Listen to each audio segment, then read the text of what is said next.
I'm no slave to whistle, clock, or bell, nor weak-eyed prisoner of Wall Street. Let me be easy on the man that's down.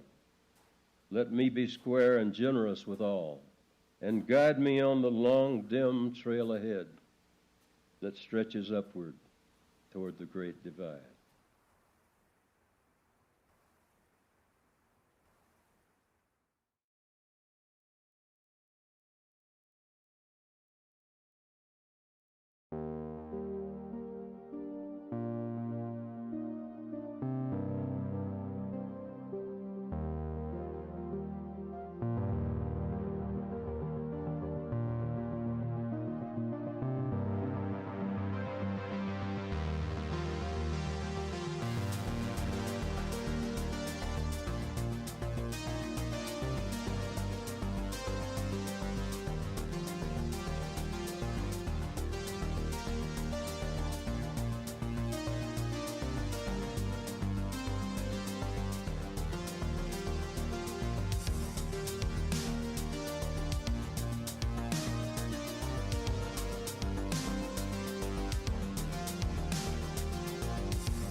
Oh boy, alrighty, welcome, hello, my name is Kev Richard. We're live on a Sunday, which is extremely rare, well, sort of rare, mildly rare. Okay, welcome, yeah, so I'm kind of blocking it here, but yeah, we're doing the Xbox Game Showcase here in about 18 minutes.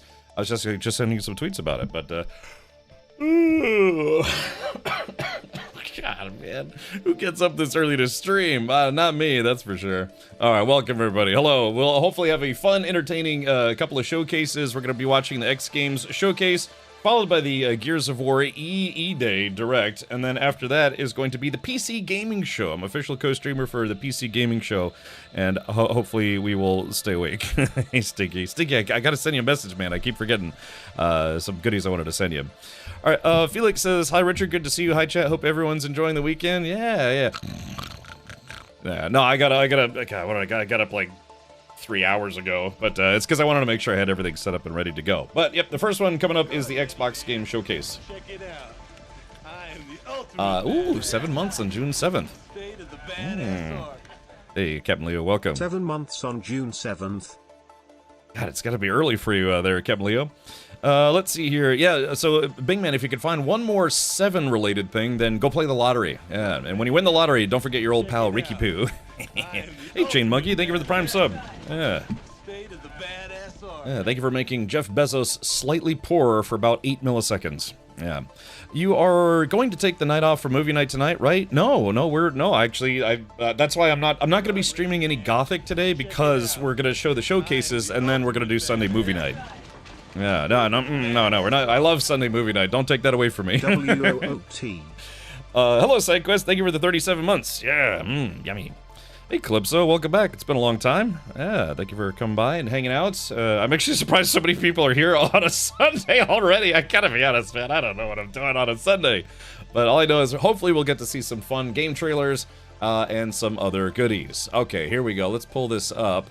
Let's see, we're in the special events category. Let's see, we're live on Twitch and YouTube at / Captain Richard. Yeah, here we go. So we got about 15 minutes left before the Xbox Games Showcase. It's interesting to me that they would do this on a Sunday. I don't know, I mean, I guess, yeah, lots of people still screaming about Destiny 3. I don't know, they'll probably get Destiny 3 eventually. 9:43 a.m. here on the left coast. Yeah, you know, hopefully it'll be okay. Last time you streamed on a Sunday, it was Bang Bus, or Bus Simulator or something. Oh, yeah, that's right. It was... God, what was that? I think it was... Was it right after I came back from Hawaii, or right before I left for Hawaii? If I ever win the lottery, I will come back here and donate a single $1. You deserve it. Thanks, pal. Thank you, chum. I appreciate that, mate. What's the movies for tonight? Tonight we're going to be watching the Markiplier's Iron Lung movie, followed by a couple more episodes of Spider Noir. Here, let me see if I can pull this up for you. Let me see if I can pull on it for you. When E3 was around, they did it on Sundays. Yeah, I guess it's been a while. It's been a while. Okay, hold on. See, we're going to watch it's a horror movie called Iron Lung.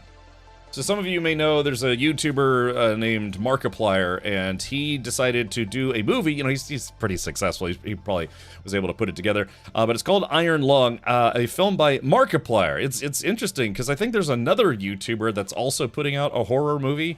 Yeah, so you know, some YouTubers are going so far as to actually getting into the movie business, and apparently Iron Lung did fairly well.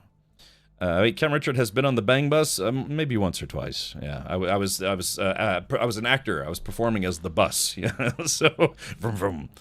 Yeah, I think it was the same night you came back from vacation. Yeah, something like that, man. It was nuts.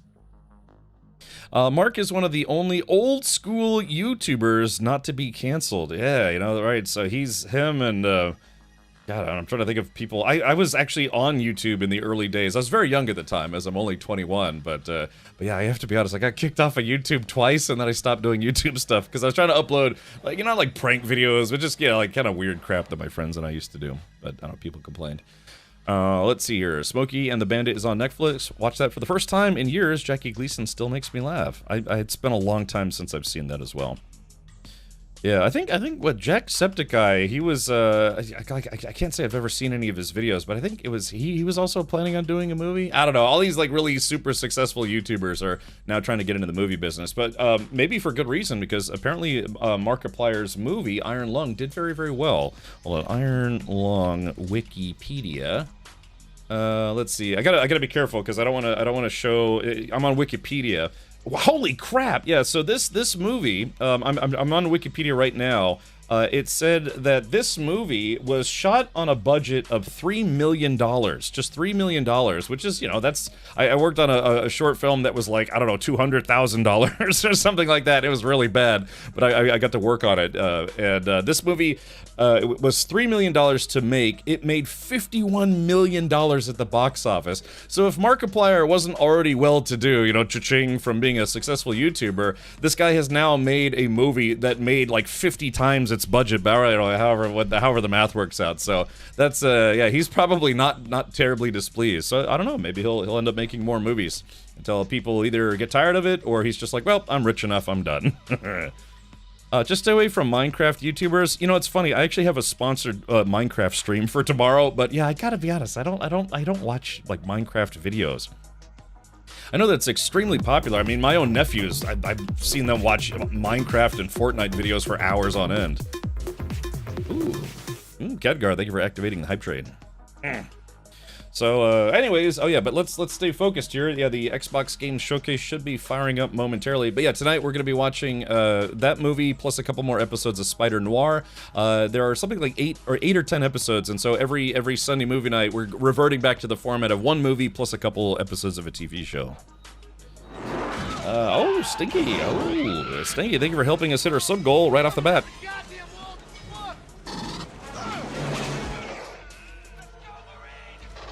Alright, let's see here. Okay. Hold on. Alright, so let's see. We still got about 10 minutes and wait for it. 42 seconds. There we go. Yeah, the meaning of everything. We won't be getting any GTA news, will we? I don't know, Clipso. That's why we gotta watch the showcase to find out. I mean, that's why they do these showcases, right? So yeah, I gotta see who in the what who is gonna happen. But Xbox Game Showcase, I don't know. We could see something about GTA. And again, we're gonna be watching the PC gaming show, and you know that's I can tell you with almost certainty that yeah, Grand Theft Auto won't be talked about in the PC gaming show unless as a joke because it's not coming out on PC. It's only coming out on console. Troy Baker's in Iron Lung? Really? I didn't know that. Yeah, he was hosting yesterday's, what did we watch yesterday? Yeah, yesterday, the Future Gaming Show Summer Showcase. He was one of the hosts, along with a lady who's going to be the voice of the new, the voice of the new Lara Croft in the next Tomb Raider game. God, I've been up for 3 hours and I'm still tired. I had crazy dreams last night, man. I hate it sometimes. I mean, it was fun. I dreamt, I went to a shooting range with a buddy of mine, and I finally got a suppressor for one of my ARs, and but I was using like subsonic ammo, and they had a bell, and you could shoot the bell, and it was like ding, ding, so I'm like bling, bling, and then they were like, hey, check out what we just got, Richard, and they like took this cloth off of a minigun, you know, like an M134, and I was like, yeah, dude, one of my bucket list items in life is to shoot a minigun at some point. So they're like, yeah, here, have 100 rounds, and I was like, how much is this gonna cost? And they said $62. I was like, well, that's great, because most places charge $300. So I was sitting there, I was like, brr, brr, brr. And I was like, yeah!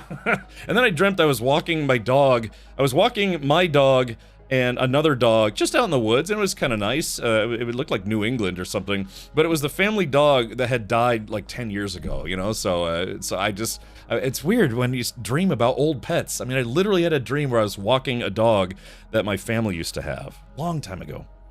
They call Captain Richard the Womb Raider, if you know what I mean.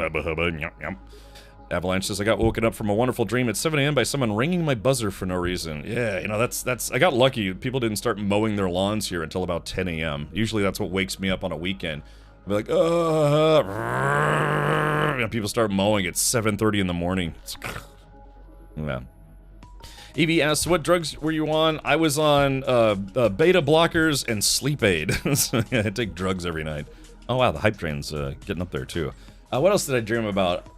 I dreamt that I was in some kind of, you know how they have like studies where everyone files into a room and they show them a bunch of images, and it was weird. It was like it was an office where they wanted to ask me psychological questions, but also ask me if I'd be interested in some dentistry.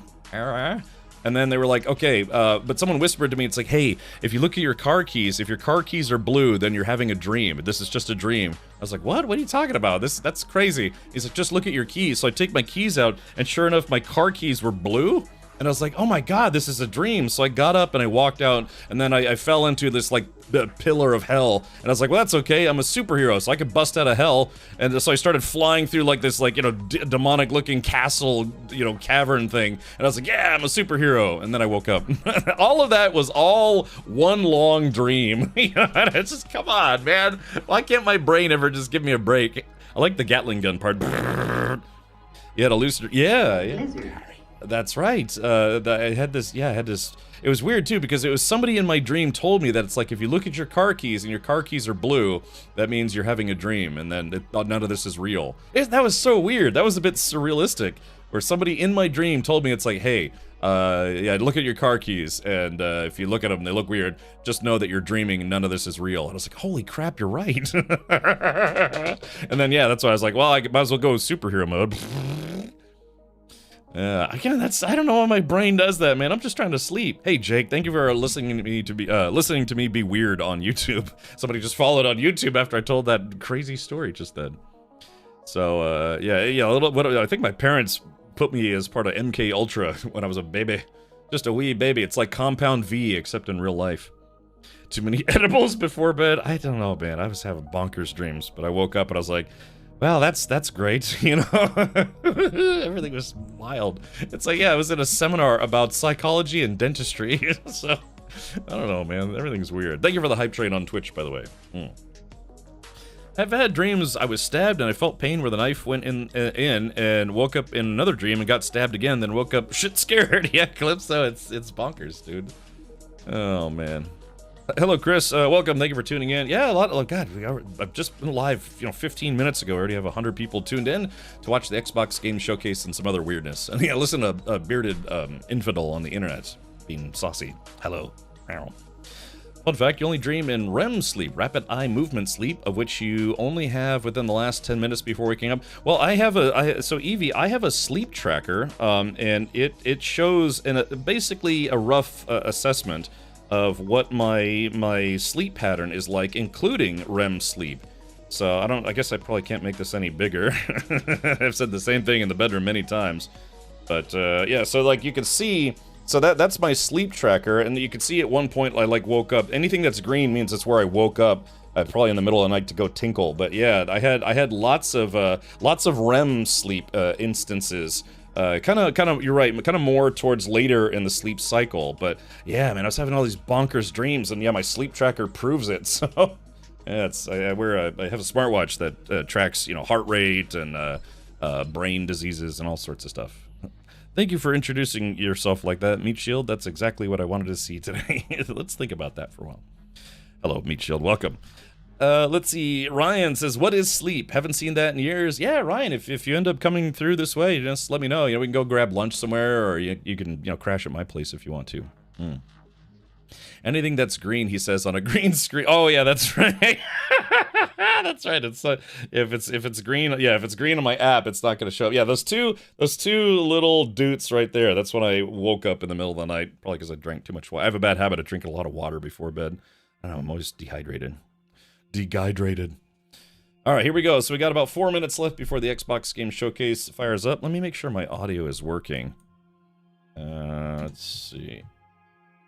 I don't know. Let me make sure this is working. All right. Looks like we're golden. All right, so again, this is going to be it's going to be 2 showcases back to back. One is the Xbox Game Showcase, announcing things, updates on games that are coming to Xbox and Xbox Game Pass probably. And then afterwards, it's going to be the Gears of War E-Day Direct, where they're going to tell us about the next Gears of War game that's coming out. And then after that, there might be a little bit of a break, but between after that, it's going to be the PC Gaming Show, focusing exclusively on games coming to PC. So if you're like, hey, how come they keep showing us games that are coming to console? I want to see PC games. Well, there's a show specifically for that, the PC Gamer PC Gaming Show. As far as I know, there should be some updates about a few games that have already been announced. But the biggest thing I'm looking forward to, hold on, let me turn this down a smidge.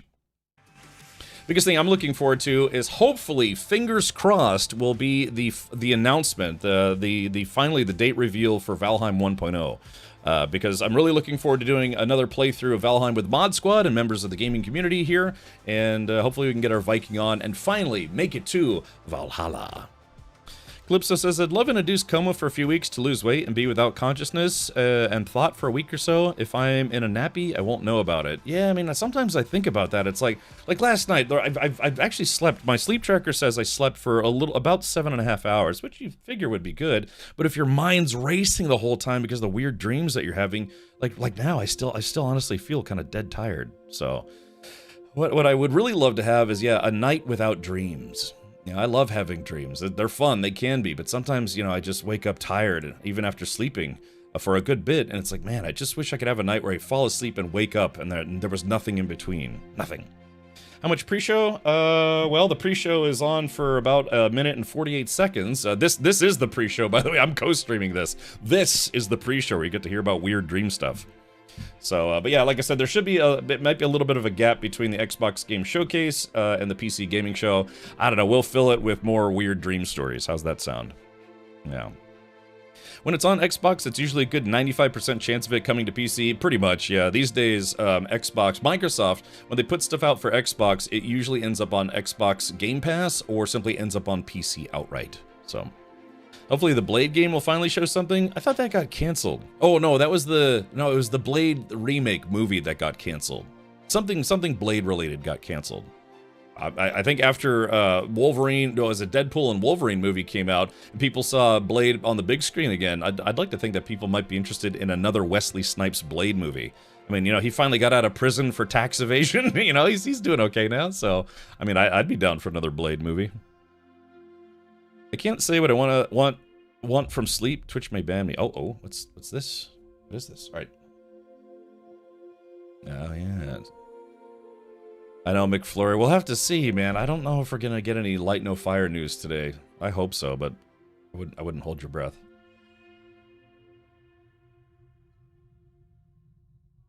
Yeah, same here, T-Jax.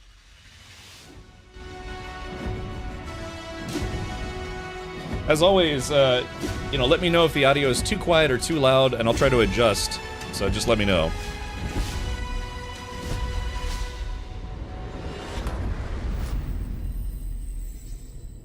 Really, Calypso, okay.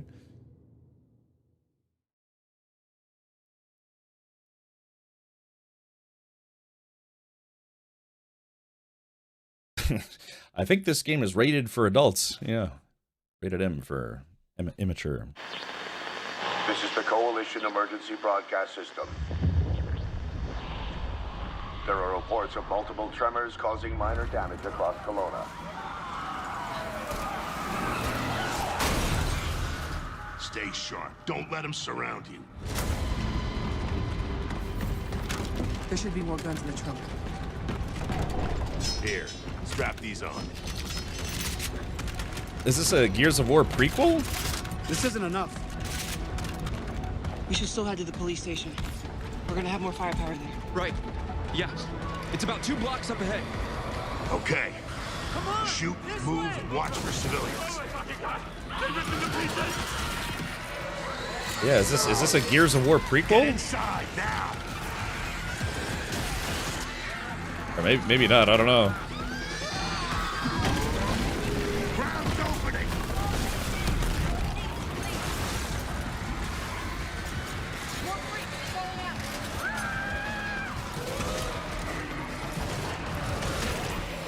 I forget, was the underlying story of Gears of War that these creatures came from out of the Earth, or was it that they came from outer space? I thought they came out from, like, Earth, right? Or maybe I'm wrong, I don't remember.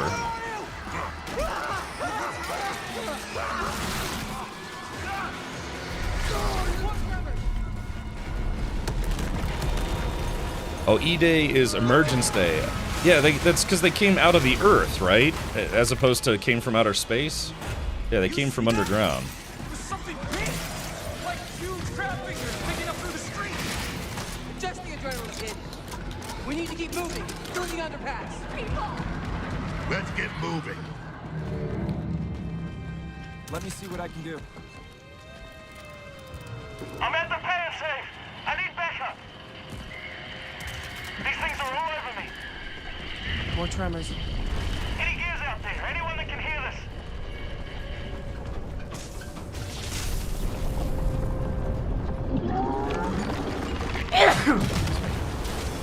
God, I was sneezing so much yesterday, both during the stream and after the stream. It's allergies. Open fire. Oh, okay, so they came out of the Earth, but they're not actually on Earth.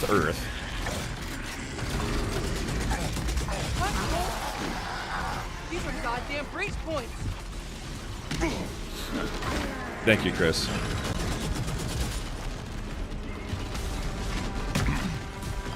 Reloading. Cover me.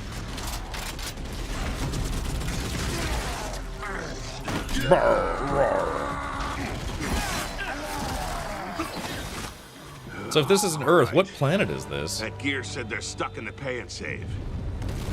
Which way? It's on the other side of those apartments. At least that thing carved us a shortcut. Through here.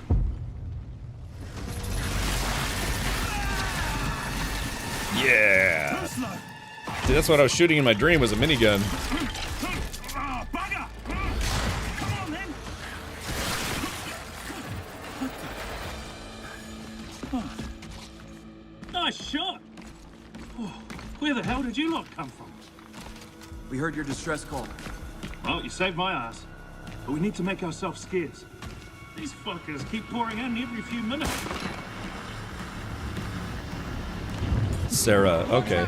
I got you, Aramira. Right on schedule. You guys scared? Yeah. Who are you? Where's your squad? Beastie took out one squad a couple hours ago. Nice. We were into protecting some survivors nearby. I was about to get back when I got cornered. It was Gears of War that kind of helped popularize the cover combat system, right, in video games, way back in the day.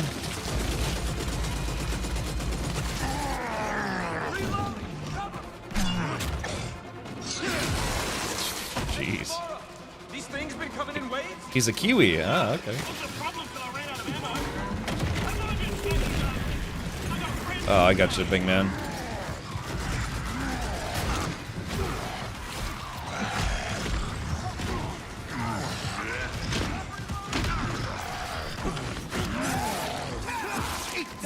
Nice.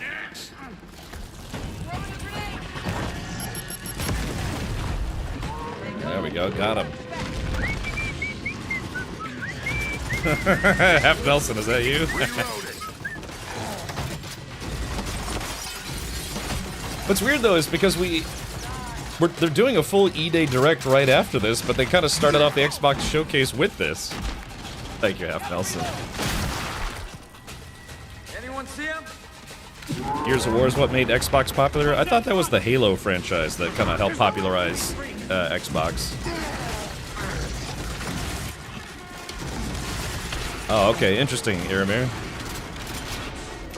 Yeah, because Gears of War was originally a console exclusive. I have to be honest, I never really played a lot of the Gears of War games until they started coming to PC. Jams. Damn it. He was like, yeah, and?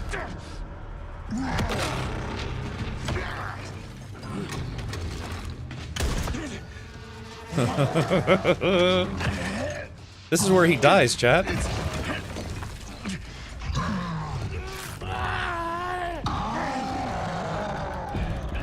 Tom.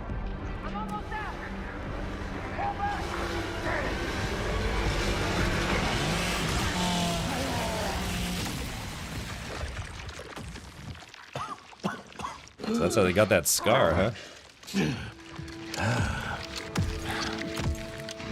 Our roads converge again. This might actually be pretty awesome. Marcus Phoenix. Half Nelson, yeah, he was giving us some pictures from the rehabilitation center. But yeah, there it is, Gears of War E-Day.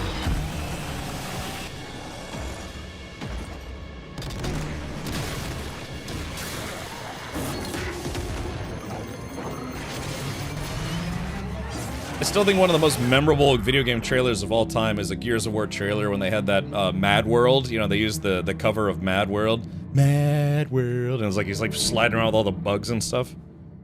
But welcome, Half Nelson. Ooh, day one Game Pass. Nice. Welcome to the Xbox Game Showcase. For the past 25 years, Xbox has delivered some of the greatest games of all time. Games that changed what was possible, games that brought players together, and games that defined generations. Xbox was built on the spirit of creativity and heart. And as we kick off the show with Gears of War E-Day, it's only fitting that as we return to Xbox, we return to Gears. So today, we're announcing that Gears of War E-Day will be an Xbox console exclusive. Oh, boo. The core of Xbox. I was just saying I'd never played the Gears of War games when they first came out because they were console exclusive. Creators around the world. Boo. Gears Direct. Enjoy the show. Well, I was going to until you said that. I know, exactly. Boo. Boo this woman. She's the new head of Xbox, by the way. Yeah, what happened? Yeah, exactly, Fat Docs. What happened to everything is an Xbox? Do I remember the moment my powers came in?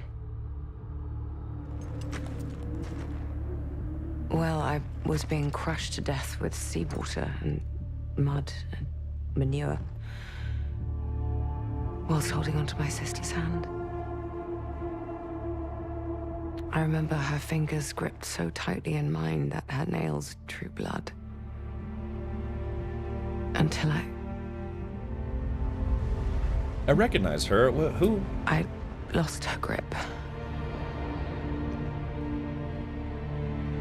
But she stayed away. Yeah, what's that actress's name? I recognize her, but I can't quite remember her name. Does stick in the memory bit, yeah.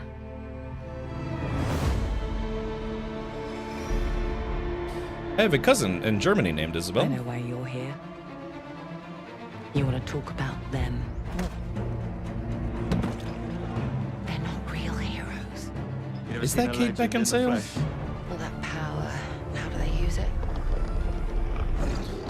Yeah, I was Cosmoro, that's right. Yeah, Isabel is not a common German name. None of that matters. But it's a nice name. A real hero knows how to wield power. Oh yeah, I was gonna say, looks like the Agent Carter lady. Just like a sweat. Got more important things to worry about than vegetables. A hero knows how to live with their choices. Oi! What the fuck was that? Well, I was just sent my brother into the infinite fucking abyss without even asking permission. Remorse? Yeah, is that her, the lady from Agent Carter? Guilty. I will tell you what I told them. Albion is broken. Oh, Albion. Is this a new version of Albion Online? Need heroes. Oh, that's not her. Okay. It needs a hero. You're a monster. And that hero. It is Fable? Oh.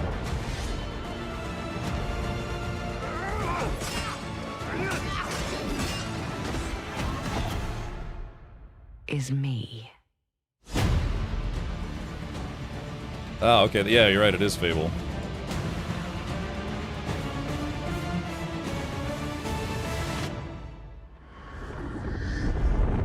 I never played Albion Online. Dad?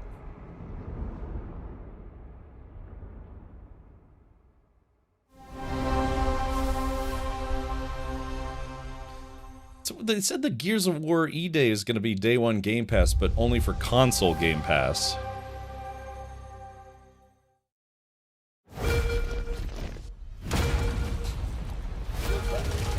You've heard the story.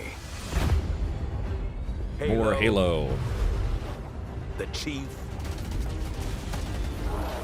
stuff of legends.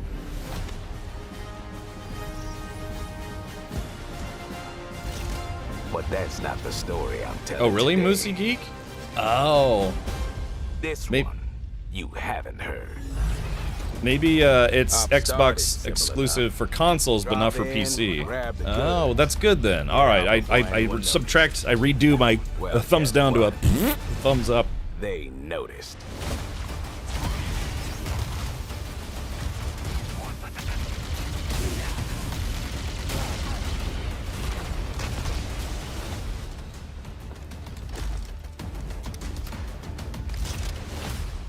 Now you ready to get to it? You serve long enough. You learn to read a battlefield. That This character place- was inspired by Sergeant Apone from Aliens. More of a freak show. And trust me, I know freaky. Have you enjoyed your stay so far, Demon? Sorry to interrupt, but we're on the clock.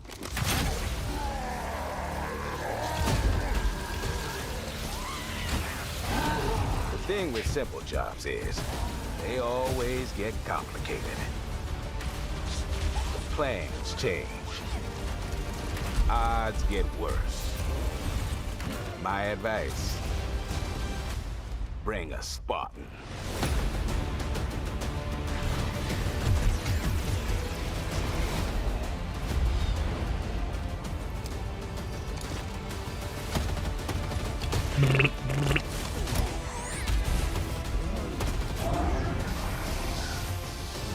I think I'm gonna get some buffalo chicken pizza tonight.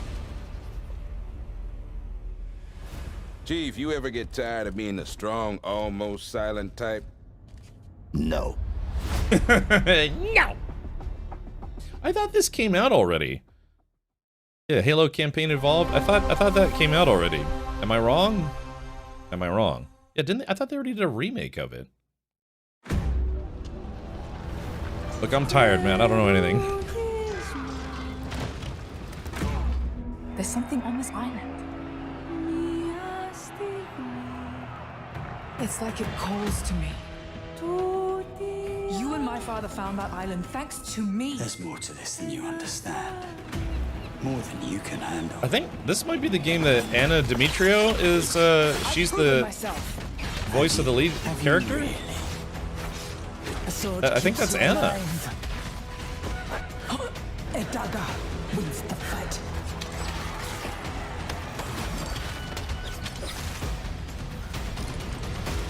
Look at this place. Yeah, that's Anna. The final confrontation is about to begin! Where are the others? Ezra's dead, Lenny. They're all dead. Move! Hey, she mentioned something like a year ago that she revealed she was going to be the voice of the lead character in a video game. Well, maybe they're true. Sit in.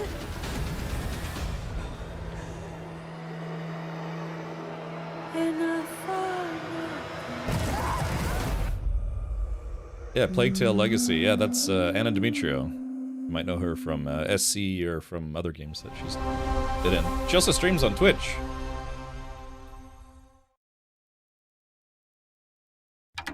You ever heard of the Midnight Channel?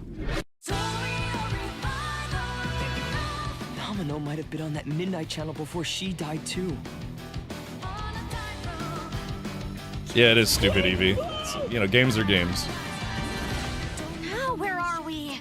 Whoa. Feels like we're someplace totally different. Watch out! People out there that complain that Lara Croft is a woman. It's like, are you daft, man? Come on. To wield a persona. Oh, she's co-streaming this right now. Well, that makes sense. Yeah, you know, the first reveal trailer for the game that she got cast in the lead role. So congrats to Anna. Doesn't it sound cool? Someone had to see that. I'm glad it was you. Was that supposed to be him? Good times never seem to last long, do they? I hate you, sneaky, stupid, bully jerk! I can't wait. So, shall we? Really? Sweet! Come on, don't call me that. All shadows were originally born from humans. Yeah, Calypso, what if Metroid was a woman? I got killed by her other self. No! Get out of here! Don't look at me! Does that mean you're just gonna stuff me back in your head and pretend I'm not real? You can't have a games show without a Persona trailer. Oh, okay.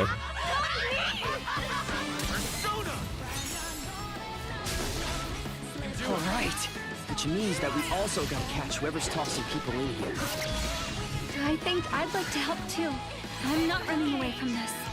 Well, but I have no problem taking down shadows. It's over! So yeah, I'll be counting on you, partner. Then let's team up and catch this jerk.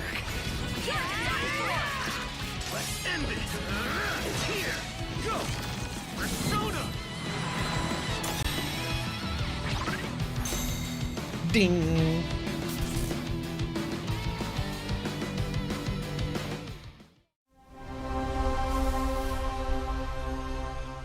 I don't know, man. Some people really get into it. There's something for everyone, you know, for gaming.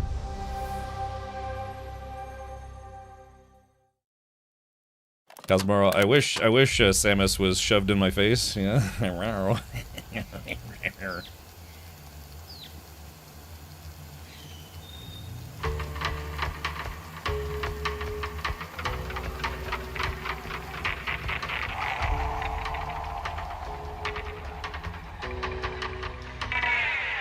Metroid a woman? Yeah, I know Draganis, right?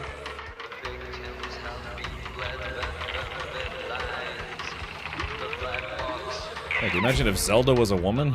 God forbid. My friends and I'd never play that game again. What ended the world? You mean Link? No, I mean Zelda. Scuba Steve, maybe? Yeah, it's probably, if anything, it's probably gonna be during the PC gaming show. Started in quiet towns, empty roads. Yeah, Captain Leo. It's like, yeah, a lot of people complained about the lead character in Stellar Blade being too sexy, but then they actually showed the person that character was based off of, and it turns out she really is that hot, you know? So, God, people get mad over anything. It says the guy who just got mad about the Gears of War E-Day potentially being a console exclusive. People get mad about anything. Arr! Survivors found each other, built walls, pushed back against the night. We'll always have each other's back.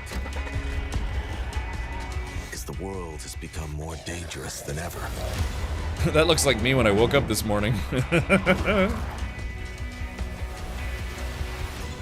dead aren't just wandering anymore. They hunt.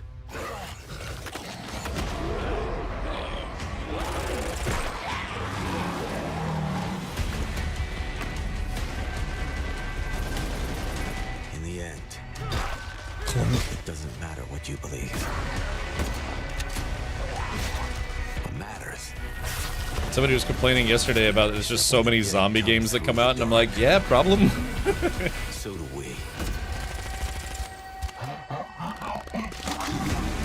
It's like me after I eat Taco Bell. It usually comes out the other end. Yeah, TJD says, I'm glad someone made a game about a zombie apocalypse. Never seen one of those before. Yeah. That's what I was just saying, though. It's like, yeah. And I'm like, problem? I like zombie games. Yeah, there's something for everyone, man. There's actually a German indie game showcase today as well, but I don't think I'm gonna cover that one. I'd like to, but I was just saying State of Decay, wasn't I? Yeah, that this looked like a State of Decay game. Did I say that just in my head, or did I say that out loud? I actually don't know anymore. I'm very tired. I was just saying, it's like, is this a new State of Decay game? But I might not have said that out loud. It's all a blur. Yeah. On the Sea of Thieves, there have been plenty of grand adventures. Ah, people get mad about everything. You could make your own Sea of Thieves experience. Ooh. With our new free update, Custom Seas, you can. Let me explain. Yeah, Custom Seas, where you can play with custom seamen. Like Rowboat Royale, where small but bloodthirsty crews duke it out in a furious battle to the death. Just remember to watch out for explosive barrels. Oh, I'm sure they're fine. Explosive Or diarrhea. Skeleton Snipe Hunt, where the sharpest shooter with the highest score wins. Adding maybe little you just want to spawn this. mini and games. These, and one of those. And absolutely loads of these. And well, Now you we're get the talking. idea. You could create a cinematic masterpiece. With enhanced camera tools, you could show romance, action, or tragedy. Or maybe just show the world from a whole new perspective. Or you could even just create a place to hang. Literally, if you want. Or you Yeah, there can you come go. together for a party. Or maybe you want somewhere you can just kick back and relax.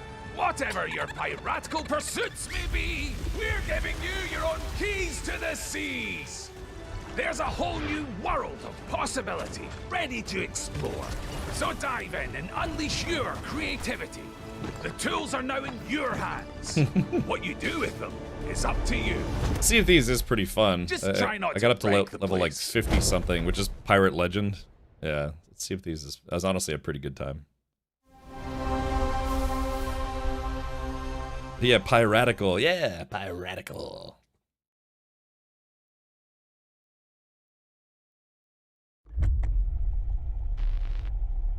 There is a liar in these tunnels.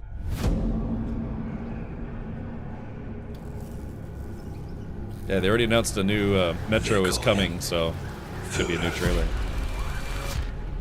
But that is not your name.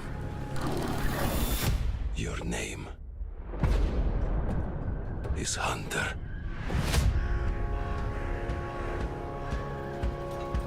As a Spartan, you were a legend. You stood for something. But where are the Spartans now?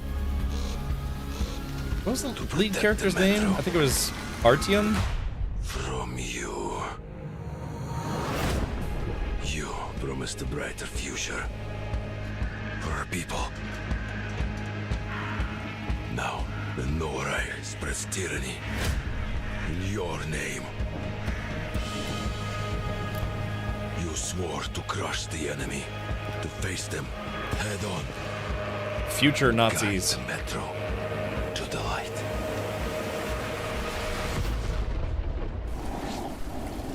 Hunter, and your dad's name is Joe. Yeah, he's been trolling people on Twitter as of late,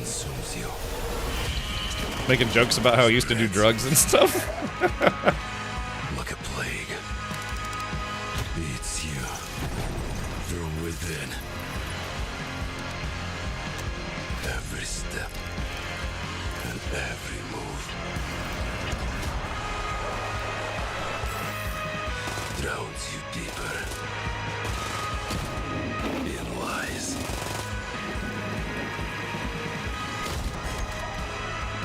I do like the Metro series. I've played all the Metro games. I will undoubtedly be playing this one as well. That legendary Spartan is gone. Turned to ash. So it's not pronounced Artyom, it's just pronounced Arton? I won't stop. Interesting. Until the Führer burns with him.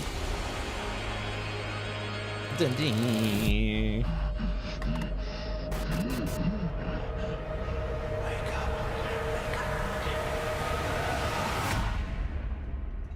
I'm assuming it's going to be a new protagonist, because the, well, maybe. Because, you know, if you get the good ending in Metro Exodus, you know, it's kind of like, it's like, hey man, I think you can retire now. World premiere. World premiere.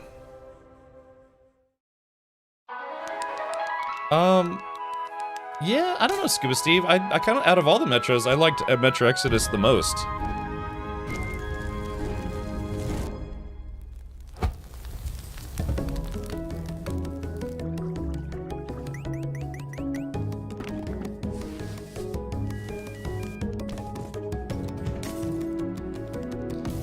Oh, it is Artyom, but it's spelled Artem. Oh, okay. I got you, Elsnar. Is this made by the same people who did Untitled Goose Game?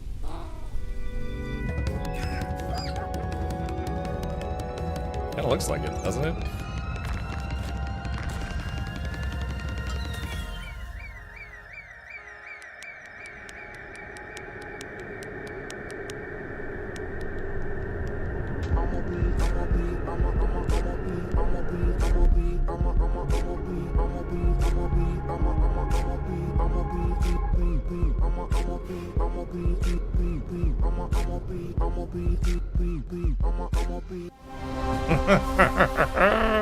Thank you, Half Nelson. Yeah, I decided to replace the lizard, the Amabi lizard one, because I gotta fix it, man. Because I gotta fix it where it's properly green screened. So I disabled it for the time being, but I'm gonna try to bring it into Premiere and see if I can fix it,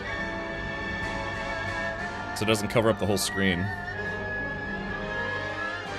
Countless wars have been waged throughout history in pursuit of the elixir of immortality. A champion rises, destined to quell the chaos of this senseless cycle.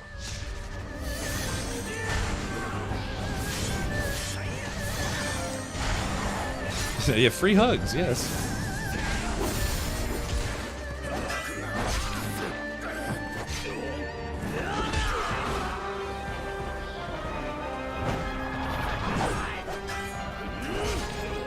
Awaken. Phoenix.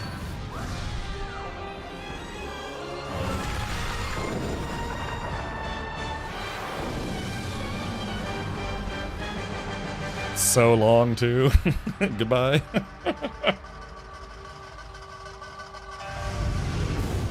So, it was you. Yes. Who set the Red Cliffs ablaze. That voice doesn't look like it's coming out of that face. You need somebody with like a deeper voice. Like me. So you set the cliffs ablaze. Great. Thank you. Lots of day one Game Pass games. So that's good. I've Game Pass Ultimate, courtesy of Microsoft. The reward of opening your very own cult. Is this Kool-Aid Simulator? You'll be going to beautiful Bedford County, USA. Teaming with locals waiting to join our family. You scare me? You don't scare me. You better reevaluate your life choices. You piss off a random person on the street. You want a trophy? Even if they don't know it yet.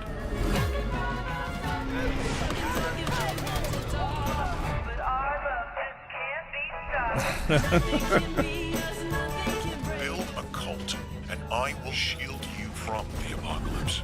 Is this Scientology Simulator?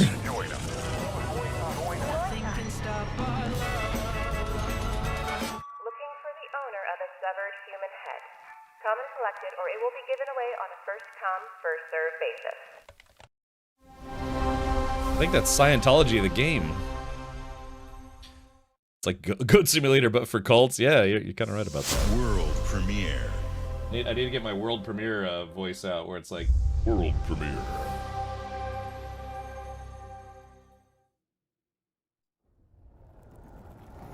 I was thinking it kind of looked a bit like Far Cry 5. It's almost like, yeah, like Goat Simulator meets Far Cry 5. You buried your wounds. Ah, another Senua game. Left your people behind. Believing time would see them heal. But what is left in the dark?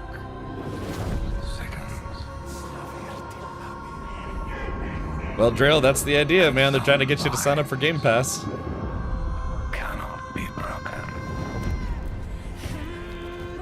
I felt that Senua's, what was it? Senua's Saga, I think was the second one. I felt it was like better made than the first game, but the story wasn't as good. Like the continuation of the story, it wasn't as wasn't as weird, I guess. I mean, it was still pretty weird. I don't know. I felt like the ending was kind of a letdown.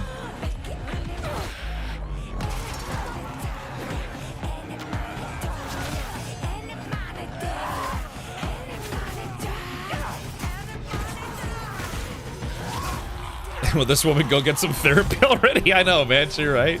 Yeah, she was a bit more stable in the second game, but yeah, this game does have themes of basically mental instability. What waits for you? A big part of it is whether she's actually fighting these things in real life, or she just really is nuts or something, you know. No worries, Red Baroque. But I tell you, I'll be streaming this when it comes out.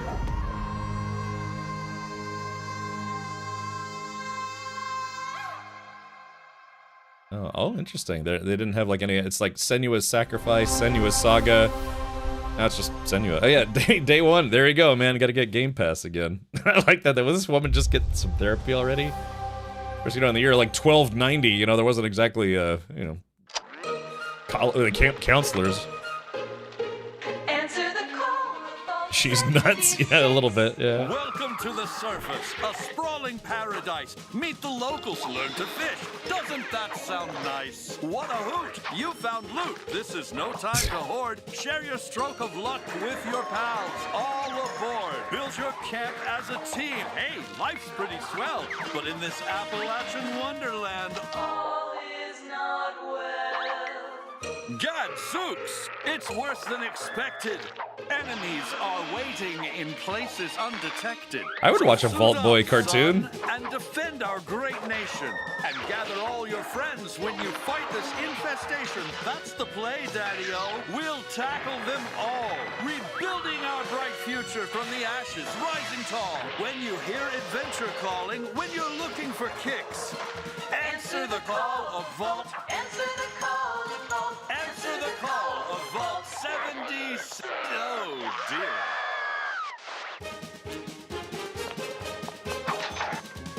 Yeah, I would totally watch a Vault Boy cartoon.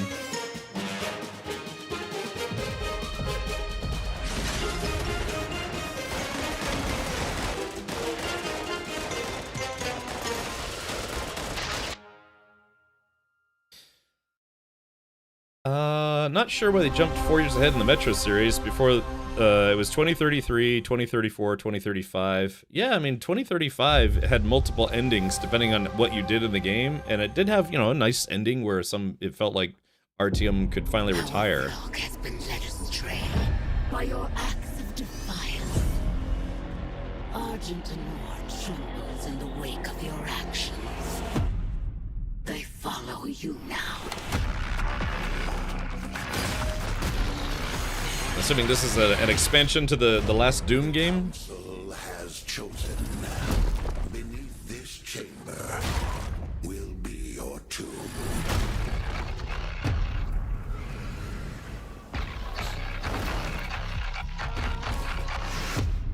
This place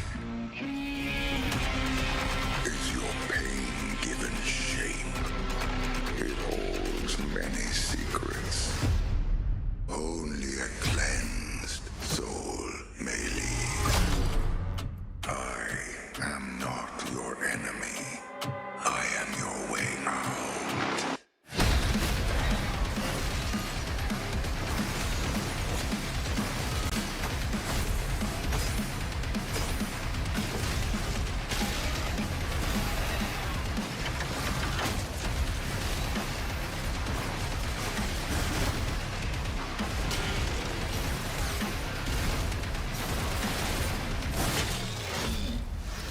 With the Slayer gone, have you not found peace?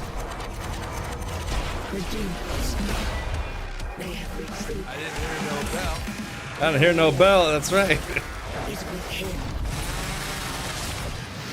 It's interesting to me that they're trying to like kind of make Doom more of like almost like a fantasy style game, you know? I don't know, hard to describe. And it's still got like guns and stuff, but yeah, they're giving him swords and shields and you know, spears and stuff instead of just like, you know, big bazookas.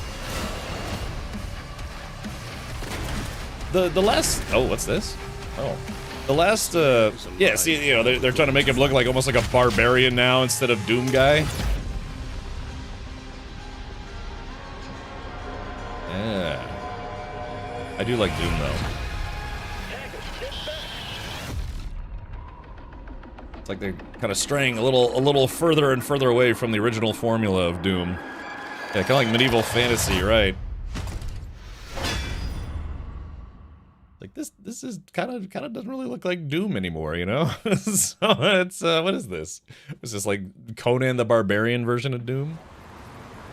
I mean, you know, you kind of don't have a broken record of putting out the same game over and over again, but yeah, it seems like they're kind of straying a little bit from the original formula that made Doom what it is.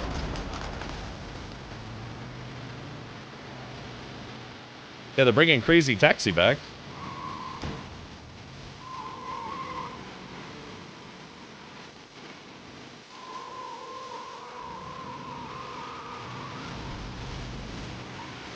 band is called The Offspring, and I think the singer's name is Dexter Holland. I believe he actually has like a PhD in, you know, microbiology or something like that.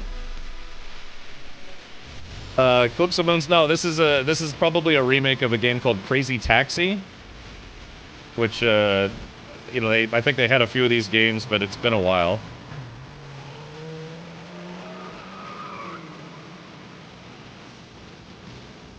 Everyone's got to have like Fortnite haircuts, you know.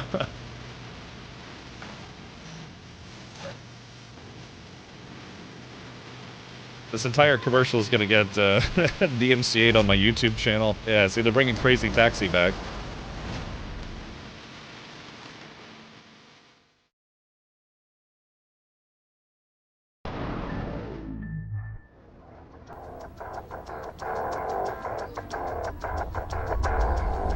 That was the Duke. You know, the number one reason why I didn't get the original Xbox, ended up never owning an Xbox, was because I didn't like the Duke controller. I felt it was just way too big.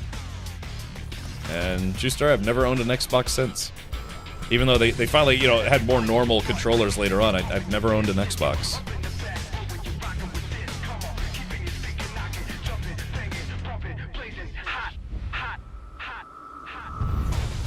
I kind of like to have that controller for PC though. It'd be kind of nice.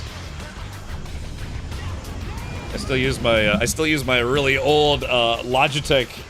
What is this? The G510, F510?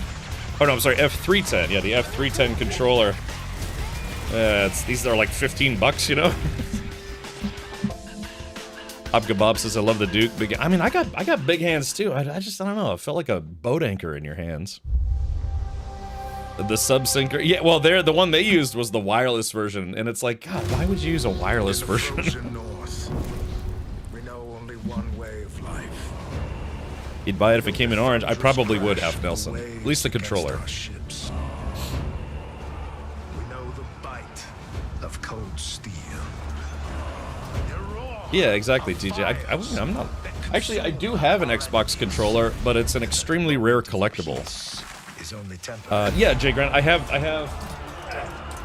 Yeah. So it's funny, too, because I have the old school Logitech controller, even though I have the PS5 controller, which... It's a little dusty, I haven't used it in a while. So it's, yeah. Which one would you rather use, you know? Let's see. Hold on, let's see here. Yeah, there we go. Which one would you rather use, you know? Yeah. I don't know, man. I'm a creature of habit. I can't help it. I like that old Logitech controller. Even though it's the drift on it's terrible, and you know, I've had that controller probably for 20 years.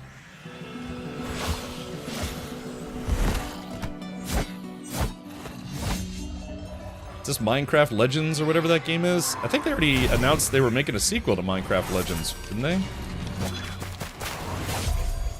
Yeah, Bingman, I kinda want to get a Steam controller too, so it's... I have an Xbox controller, but like I said, it's too valuable to use. You guys want to see it? I'll show it to you.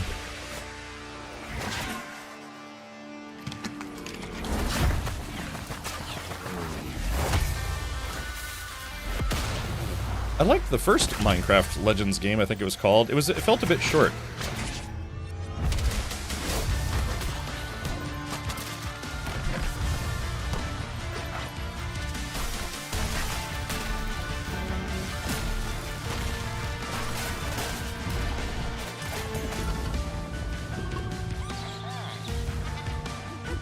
Oh, la, la, la.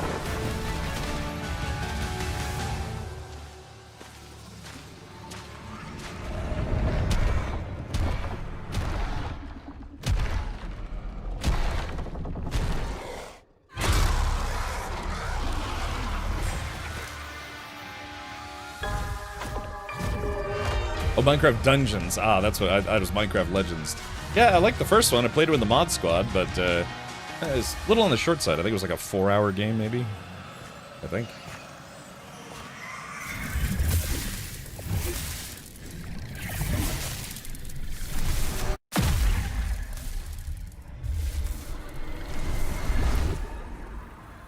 The heck was that?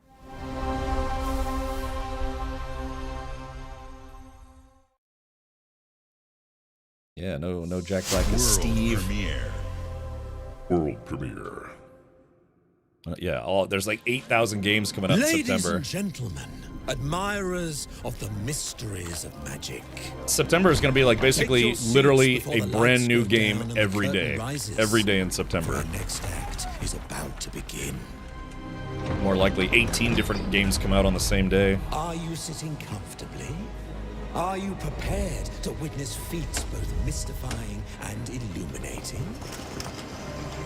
Watch closely then, and let the shadows tell their story. The Devil's Deal, aka subscribing to this Behold, channel.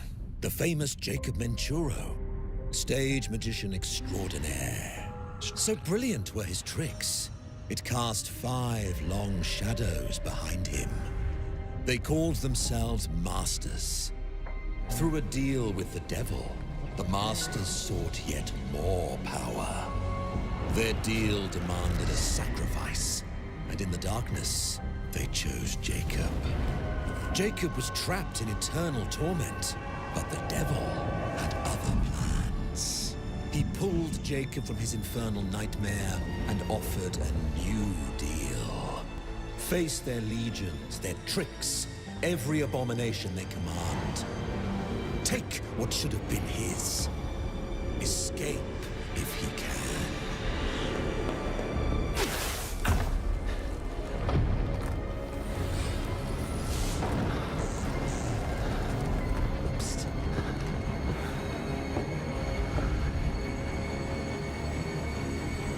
That's your cue.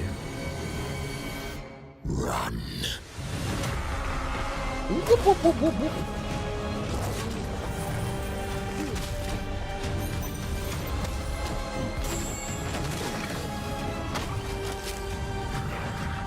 Cutscenes, the video game.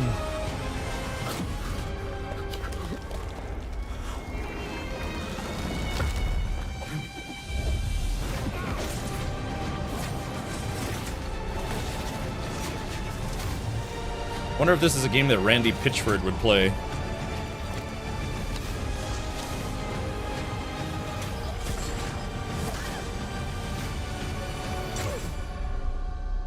Yeah, I bet Randy Pitchford would be excited for this. He's the guy who runs Gearbox Software, but he's also a magician. I'll see you soon. Yeah, it's like almost like a vaudeville magician video game.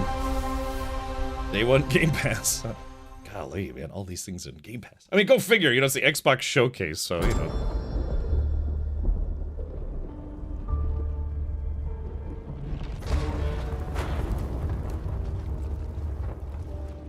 What would you give for victory? Frenchman from hell. Hey, Genuine Pat, thank you for following over on YouTube. Welcome, buddy. The lives of your sons?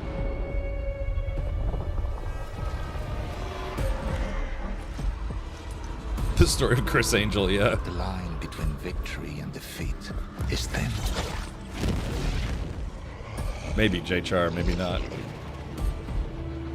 What if you had within you power, terrible and divine, to destroy your enemies, break their will? So you're telling me it'll be on Game Pass? The resolve to wield it?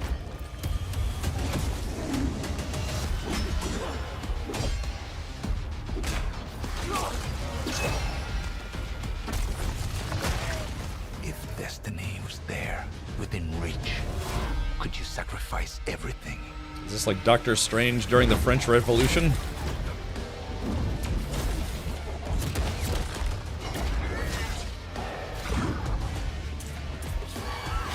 For your country. For your empire. It's like Abraham Lincoln, Vampire Hunter, Napoleon, Zombie Destroyer.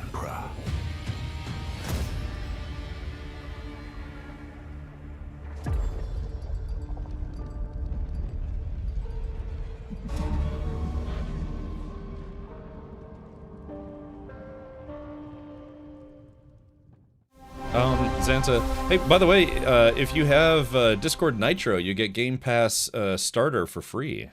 If you have Discord Nitro. So they kind of joined forces to get people some more gaming time. Your game choices are pretty limited, but at least it's free. What is it you're after? Don't take this the wrong way, but we've been watching you.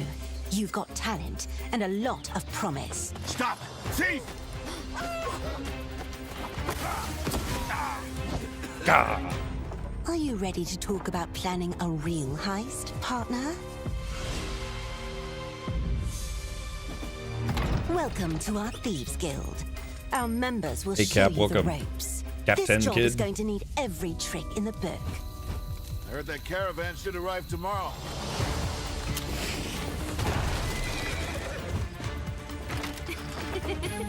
Some jobs call for slick distractions and quick fingers, but you never truly know what's behind a door. Or if that's not quite your style, step out of the shadows and take a direct approach. DGD's like, I like stealing and boring. There's other treasure all around the world, if you know where to look and are willing to fight for it. Hey, Elsinore. Thank you for saying hi over on YouTube and Twitch. Whether it's fortune, adventure, or danger, the Thieves Guild has everything you need, as long as you're willing to take it. Don't mind if I do. Hands off the cheese. I got here first.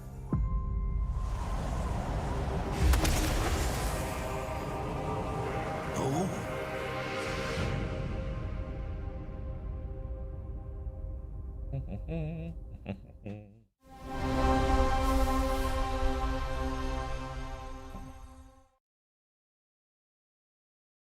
Or Game Pass.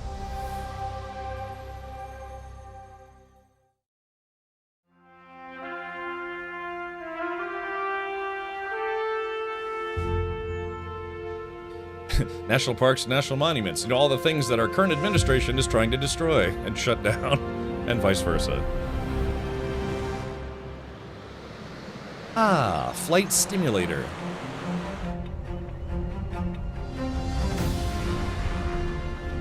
Hey, I live in Florida.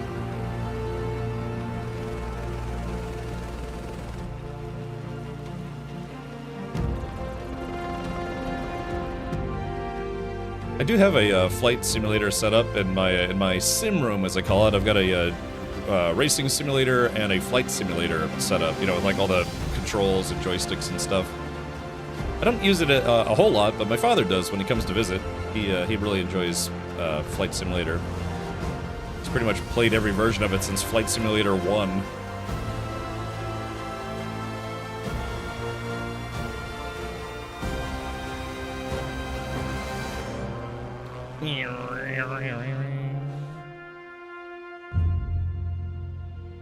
Oh, answer the call.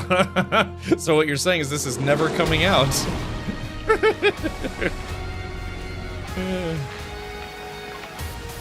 Yeah, now introducing macro transactions in a Microsoft Flight Simulator. Want to buy a 747? It costs as much as an actual 747. Answer the call. Yeah, the call of the wallet. The mountain stands here, yet it cannot be seen. The wind passes without a sound. People move within.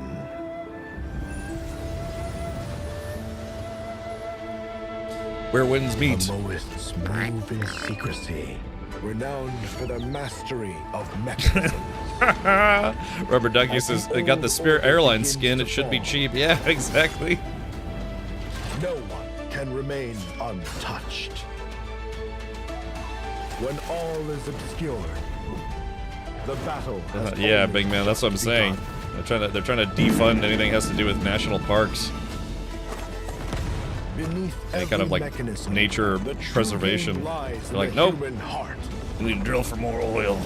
This is your game to decide.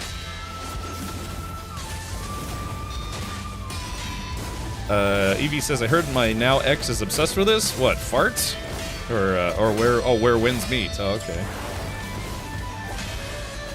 I know, Alston, I'm just kind of making a joke.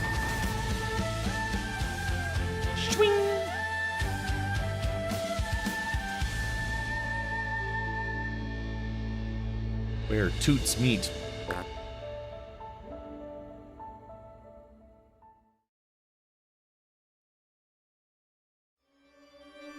Dracula's castle is just ahead.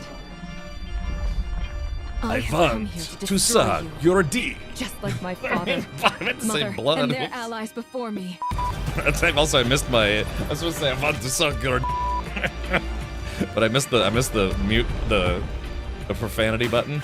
No. What's your profanity? When I said the newest Belmont would be a girl. Instead of steak, I need a deek emote.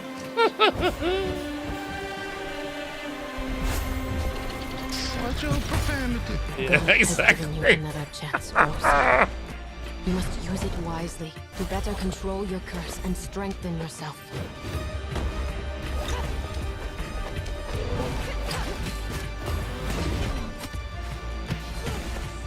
Yeah, one half of the franchise that popularized the term Metroidvania. What makes you think you can stop me this time? Like that. Oh, what's your profanity? I've always wanted a pet Belmont. Stupid girl. I will show you what hell is. Can't wait to play the Hellraiser game. I hope it's good. And I will hunt the night!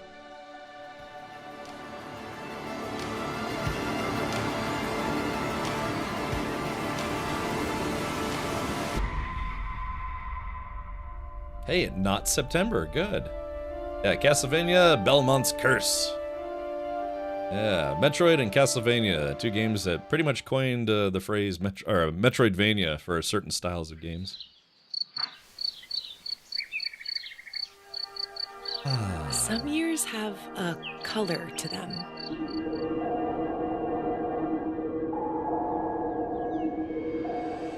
A haze that seems to fill the whole world. Ah, chat, maybe we can relax for a bit. Did they show Hellraiser yesterday? Yeah, they showed a new trailer for Hellraiser yesterday. It was kind of like a dev Discover deep dive. Wonderful new places. Dear friends you always needed. Yeah.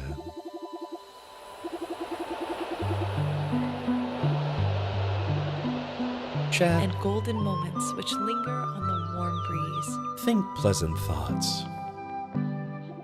For a nice, comfortable, cozy trailer.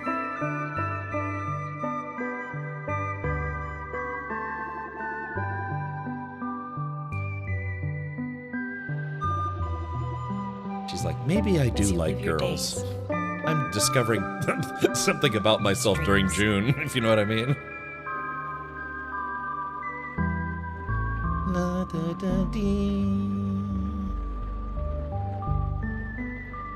I'm still upset that Orbitals is a Nintendo Switch exclusive. Ah, Vivarium. Coming soon. Ooh, Game Pass. Orbitals is this sci-fi anime game that kind of looks like something out of the 80s, but yeah, it's a Nintendo Switch exclusive. Yeah, early Studio Ghibli.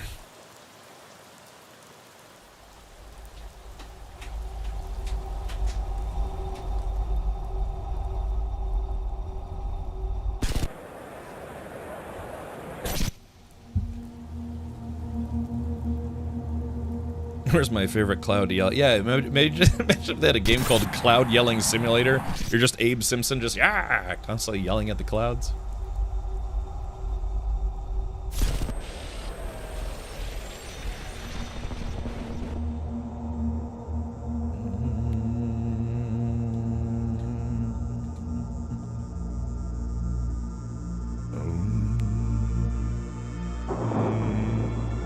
Sorry, I'm just having fun.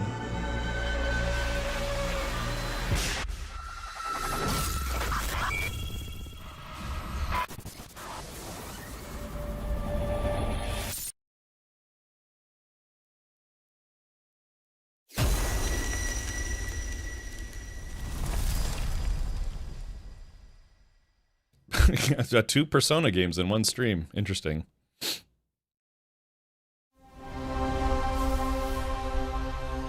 Shocker. I should just be like, we should just say obvious at this point. World premiere.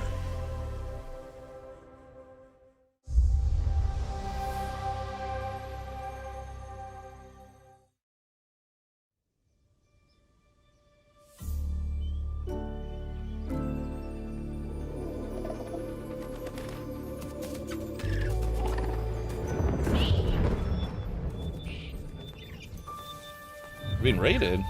Oh, we're being raided by Captain Collins. Oh, okay. Welcome, everybody. Hello. Yeah, welcome. Hello. We are watching the Xbox Games Showcase. Hey, welcome, Arthur. Quatley. Hello. But yeah, so the showcase has been going on for about, I don't know, an hour now. Is it? Yeah, it's been about an hour.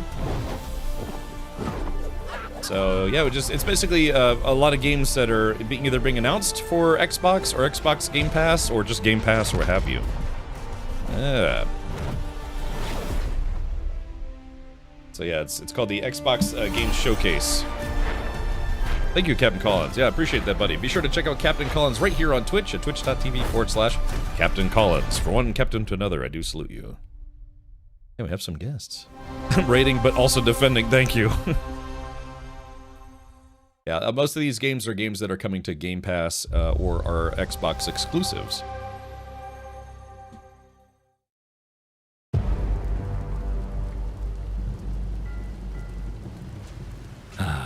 It's my kind of night. Alarms are ringing. Bullets are flying. What Ow. did you do that for? My fingers slip. And every copper in the tangle is on my tail. Thank you, Zyphon. Hooligans, come to order. Piss off! Let me introduce you to some of my esteemed colleagues. Even my schemes have schemes.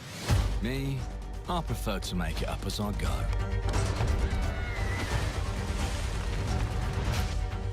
Yeah, a little bit of Dishonored vibes, right?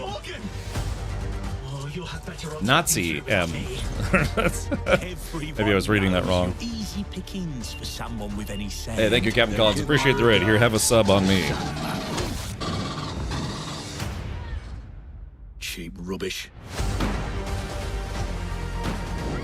Is this that game that got delayed? Is worth two in the grave, as they say. Look at the bloody airships. We're not here for you. Not here for me. I'm Anne fucking Darrow. Damn. Time to lay our hands to mischief. We've been preparing to rob Griswick's vault for months now. To put in the heist tonight, yeah? Morgan, get to that crane to lower the ship. Yeah, I don't think this is the same game I was thinking of. I am the Miracle Industries auto-loading crane. If you have the authority, I am at your service. What happens if I fired a few holes in you? The lift is now unlocked. As like a steampunk adventure game. Defeat! How sad. You were all doing so well. Do you expect us to go quietly? Well, I certainly don't expect any trouble from some of Avalon's most disposable citizens. This is from In Exile, Iron Nomad? I can get you out of this.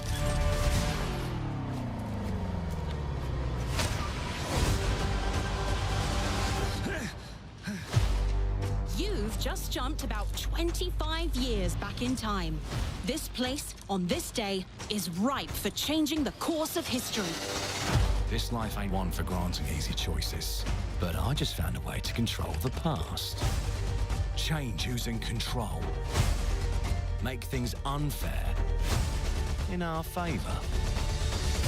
Brought you a little toy with a big mouth. What a proper little villain. A better villain than you'll ever be, you decrepit old soak. The pimp, the plod, the priest. Who do we like the least? Oh, it's different how they do ya. The ways they stick it to ya. And when they're done with chucking it up. Is this Clockwork Revolution? Well, they're all gonna screw you in the end. Nothing's ever given to folk like us, especially not the future. But this time, we've a chance to steal it. What more could an honest thief ask for? Stairs, well, they're all going to screw you in the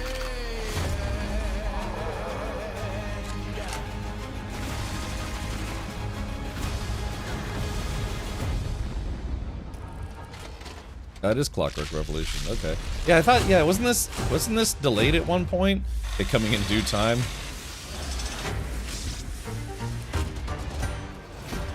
been thinking of the, thinking of a different game, but I thought this game had, been delayed. This game better be full of Easter eggs. Yeah, you know, if you like steampunk Clockwork stuff. Revolution is an original experience full of intriguing characters and incredible world building. Time for some booty. It's an Xbox console exclusive coming in 2027. Thank you so much for joining us today. This is a milestone year for us as we celebrate 25 years with you, and we're excited about our lineup of iconic games. Record-breaking Forza Horizon 6, the return of Master Chief, rebuilt from the ground up, the extraordinary world of Fable, full of choice and consequences. Incredible games from our partners at Sega, 4A Games, Koei Tecmo, and more. And players can look forward to 2 upcoming exclusives, Gears of War E-Day in 2026 and Clockwork Revolution in 2027. In a moment, we'll dive into Gears of War E-Day, but before we do, one franchise that has been with us from the beginning is Call of Duty. Now, it's bigger than ever, with a new Modern Warfare later this year and a movie on the way. Last month, the teams at Infinity Ward and Activision I guess so, Chain gave Monkey. us a glimpse Yeah. of the story and gameplay. Today, they are back with a first look at DMZ, reimagined in a way that only Call of Duty can deliver. Oh man. Guy kind of looked like an animated robot a little bit. Someone was giggling a little bit. I was like, that guy kind of looks like an animated real doll. 경의하면 최고령도자 동지의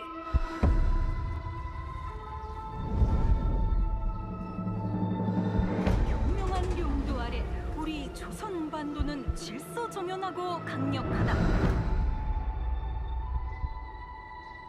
남부 차단 구역에서 발생했던 산업 사고는 우리 공화국의 용적 투쟁으로 이미 수습되어 조국의 안전엔 흔들림이 없다. 차단 구역은 안전하다. Inside the mall is a set of black files carrying bounty intel on a high-value target. Locate the files and eliminate the HVT. Expect contact. HVT may be in the area hunting anyone after that intel. Jeez, this place is huge. It's dark as hell. That's why you got NVGs, man. Hey, I'm gonna head downstairs real quick. See if there's any weapons or gear laying around. No, it's a negative. That's not why we're here. I'm gonna be fine. It's only gonna take 2 seconds. Yeah, players don't sound like this. They're like, I'm gonna bang your mom, bro. You know? It's like, you suck at this game. You're such a I can't wait to right in the Got him. He's down. Let's go help him.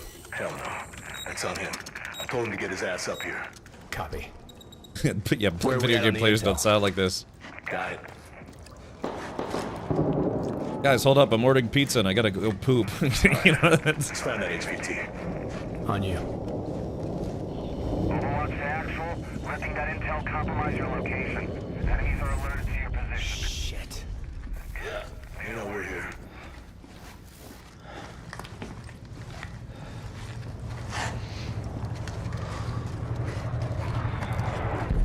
Damn. Okay. Alright, let's just find that HVT.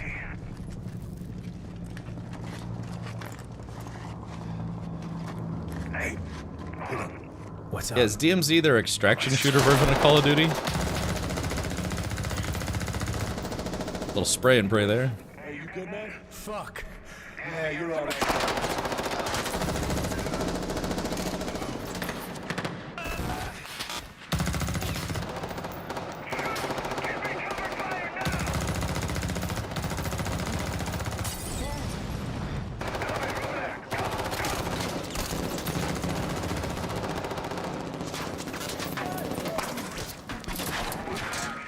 He left all his friends behind. See, maybe it is a real player. Was that the HVT? Hey, fuck the HVT. Let's just go to Expo. Fuck.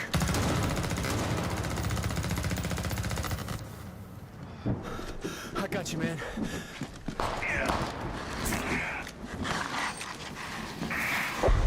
You good? Yep.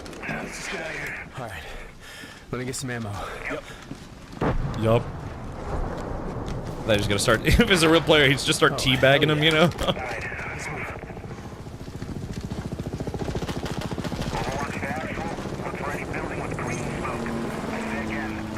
I don't know, 6-7 in the comms. Yeah, I got it.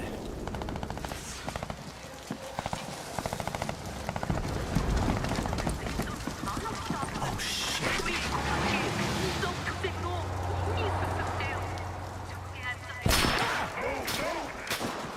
Damn snipers.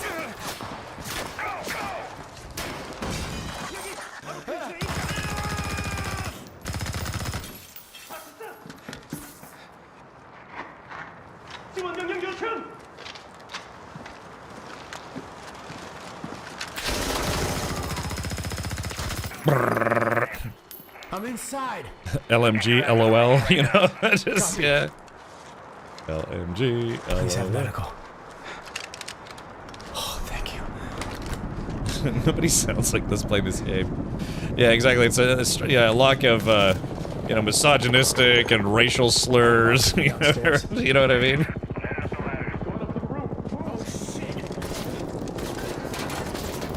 Not enough dudes just saying, like, dropping F-bombs while saying bro all the time, you know? They're like, bro, fam.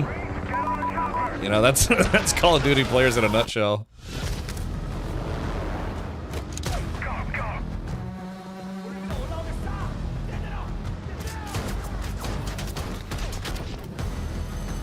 Hey, guys who are considering using steroids finally are stoked for this game. They're like, yeah, bruh. I like Call of Duty games, but I only play them for the campaigns. I have to say, you know, I mean, you can't have fun doing stuff like this. It's just not for me. I only play the campaigns. That said, I do actually like the campaigns. Yeah, brother. Alright, so a little bit more news about the maybe PC Gears of War. Yeah, sure thing, Captain Collins. I appreciate the raid, man.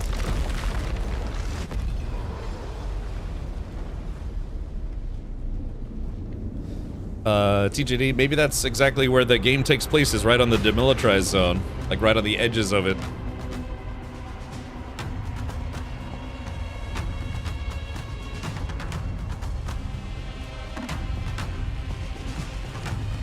Welcome to the Ew. Coalition here in Vancouver, British Columbia, Canada, home of Gears of War. When Gears debuted in 2006, it instantly redefined the genre. And now in 2026, we're on the cusp of another rare moment. A chance to honor where we've been, celebrate with our fans, and lay the foundation for where Gears is going next. Gosh, Gears of War is 20 years old? Wow. To get there, we're taking it all the way back to the day the world changed and the fight began, Emergence Day. Phew, good thing I'm only 21. You know? It's a day of unimaginable loss that sits at the heart of our universe. And today, for the first time, we're ready to take you inside the studio and show you all the ways to play with our new movements, weapons, and modes that will make E-Day the most brutally satisfying Gears yet. Is that all you got? Yeah, Warhammer 40K. It's like 40 years old. To share why we chose E-Day. When we started this project, we were moving to Unreal Engine 5. It was a new foundation with a blank slate. So we took a moment to reflect on what makes Gears so special to us and to our fans. We realized that all of the things that make this world feel so unique, brotherhood, brutality, that melancholy beauty, and over-the-top spectacle, they're all perfectly set up in this one moment in time, E-Day. Over the top testicles? Yeah, not great, not great, but you know. Ripped through the ground and changed the history of Serra forever. And to tell that story, we wanted to build an experience that evoked the vibes of the original Gears game. So we started with this. Oh yeah, the one Mad still World from the trailer, Mad World yeah. trailer. It's Marcus facing down the Locust, defiantly firing into the darkness against overwhelming odds. And we said, this is the emotional core of Gears. This is the tone and feeling that we wanted to build our next game around. This is our most ambitious game yet. E-Day is a story we haven't been able to tell before because we didn't have the technology to do it. we finally have the tools to reimagine the Gears world at a new, unprecedented level of detail. Okay, so it is going to be on Pushing PC. Gears to new heights with the densest, most detailed world we've ever created. With seamless, large-scale environments. It's even worse from up here. Damn. Fully dynamic ray trace lighting. And richer real-time destruction. Starting with an empty hard drive, we literally rebuilt everything from scratch. Characters, enemies, weapons, animation, sound, the world itself. And then we tear it apart in front of you. You'll fight against bigger and more brutal enemies with new and craftier weapons and navigate the battlefield with more natural character movement so that every moment of emergence plays smoother and hits harder.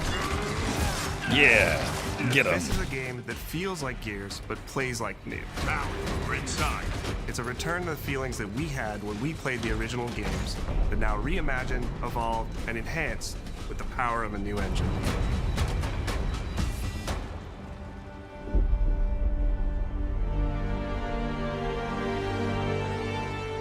E-Day is set before the events of the original Gears of War.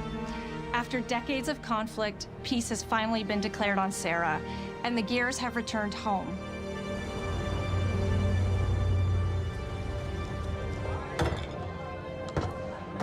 So Sarah is supposed to be not Marcus Earth? Phoenix and Dominic Santiago are young veterans trying to adjust to civilian life while grieving the loss of someone they both loved.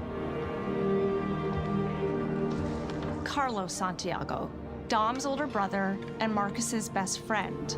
To Carlos. To Carlos. Best fucking brother anyone could ask for. Have you Carlos been awake died for in 24 combat hours, in a Red moment Baroque? of sacrifice before the war ended, and without him, Marcus and Dom's relationship is distant.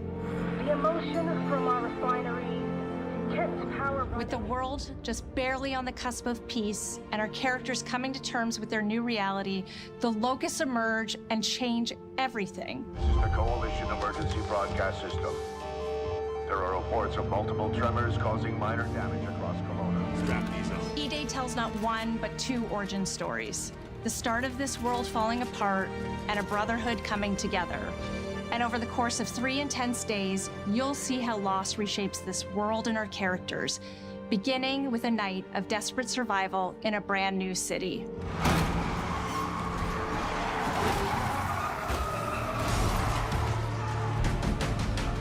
A brand new city.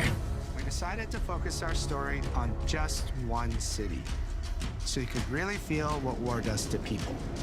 When we started creating Kelowna, we wanted it to be more than just a backdrop. We wanted to feel alive, like it was another character in the story, packed with layers and personality.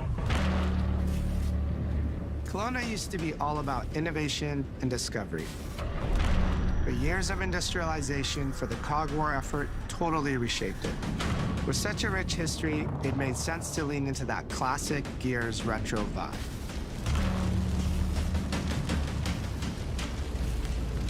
Towering architecture, robust vehicles, and grounded technology. Kind of like those gritty industrial cities from the 1970s. We also looked right outside these windows at the mountains, the ocean, and local landmarks to help give Kelowna its unique style. You doing all right, Red Baroque? As you play the campaign, the city reveals itself through the main districts. The historic center, with its classic Gears architecture in stone and steel. The downtown core, more modern, reshaped by decades of industrial growth. The military airfield, set at the forest edge with shipyards nearby. The refineries. and Hey, Devin. supporting Yep. working-class neighborhoods Doing well, man. Doing built well. around constant emulsion production. Hopefully everything Gears is going plays well with best you in in a the city. new ride or die Kelowna business. is the ultimate battlefield. Yeah, more brown everything. Kelowna's density, tight streets, mixed with open spaces, let us rethink how gear moves through the world. And it created the perfect stage for greater scale and verticality in combat.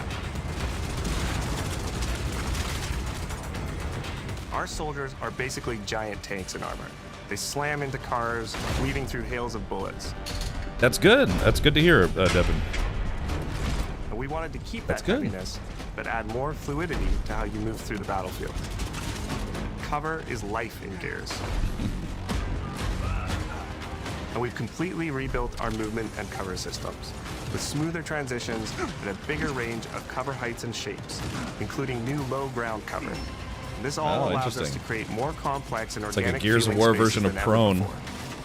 From sprint, you can now slide, which lets you quickly get under objects, slide around corners, or transition more smoothly into cover from a run. And we added the ability to jump, which really opened up this citywide battle. All right, big man, no worries. We get Try to get some play with more Twinkies for me. verticality, climbing walls and vehicles, or clearing gaps in crumbling buildings to reach new flanking routes. Hotel Artemis? Doesn't sound Our familiar. gameplay is still that great Gears combat puzzle. A mix of unique enemy combinations, tactical weapon choices, and your ability to read and move through the arena. But now you have more choice than ever, and we get these peaks of almost action movie sequences. You can throw yourself off a balcony, land next to your buddy and revive him, scramble through cover, slide under a truck, and hit safety on the other side. We get these amazing Gears. You can see that controller aim where it's like, where all the elements come together. You can see like aiming with a controller is terrible. Our missions move across the city, from linear fights in narrow streets and alleys to more open districts, where you have access to entire neighborhoods. Now you have strategic choices. Do you take the enemy head on? Do you flank them from a side entrance? Or do you climb up to the balcony across the street and take them all out with your long shot? It's up to you. And if you're playing co-op with your friends, well, then you can try all three at the same time. Taking your own path reveals small stories from the city. Survivors trapped in an apartment. There's a civilian in that building, 4th floor. A Raven crashed in the distance. A group of Gears readying an ambush. You still have your orders, but it's up to you to decide where you offer to help or how much of the city you choose to explore. And that city is fully realized. To create a city of this scale and detail, we needed to invest in an entire suite of tools. Tools for roads, intersections, sidewalks, e-holes, buildings, rooftops, and pipes. We have a procedural content generation toolset for scattering millions of pieces of trash and debris across the ground to make Kelowna feel lived in. Interesting. This is the largest, most complex location you've ever seen in a Gears game. But the board control is connected to an older antenna. I can reconfigure their radios to reach Afira. Do it. The remaining Gears will hold the fort. In other Gears games, the Like how nobody believes in helmets in this game. There are very few Like, human protect the whole survivors body, left. the head, not so But in much, D-Day, you know? You're watching a live city get ripped apart in front of you. People who once went to work, sporting events, and celebrated the possibility of peacetime are now stopped in their tracks. They abandon their cars and run for survival, attempting to find refuge in subways or stores. A glimpse of a child's toy or dinner left uneaten are reminders of what's been lost and the horror of what the Locusts have unleashed. The horrors the Locusts have unleashed. Not terribly hot. You'll experience the Locust decimation at all scales in E-Day through our customized destruction technology. Yeah, Forever 21, that's right. Thank you, E-holes are Danger back, Hobo. unleashing waves of enemies from under your feet at any moment.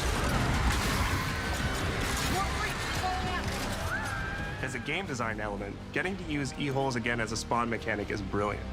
Locusts can come out of the ground anywhere, you can toss a grenade in to close them up, just adds this great tactical layer to encounters. But you'll also encounter Awesome. massive sinkholes that'll pull down vehicles and entire buildings. And no amount of detail is too small, as micro-destruction goes beyond what we've ever done before with chippable cover across a range of materials. Your impact is real, visceral, and leaves a mark on the world. Awesome. Destroyed Beauty has long been a visual pillar of Gears of War, and we finally get to show the before, making the after hit that much harder. You'll recognize a neighborhood that was once intact is now completely destroyed. You'll walk through city streets filled with smoke and fire, and it feels completely different from how you first experienced it. You start getting this real feeling of the city's a character, and it's really under attack. It's the fall of Kelowna. Big stompy bug people.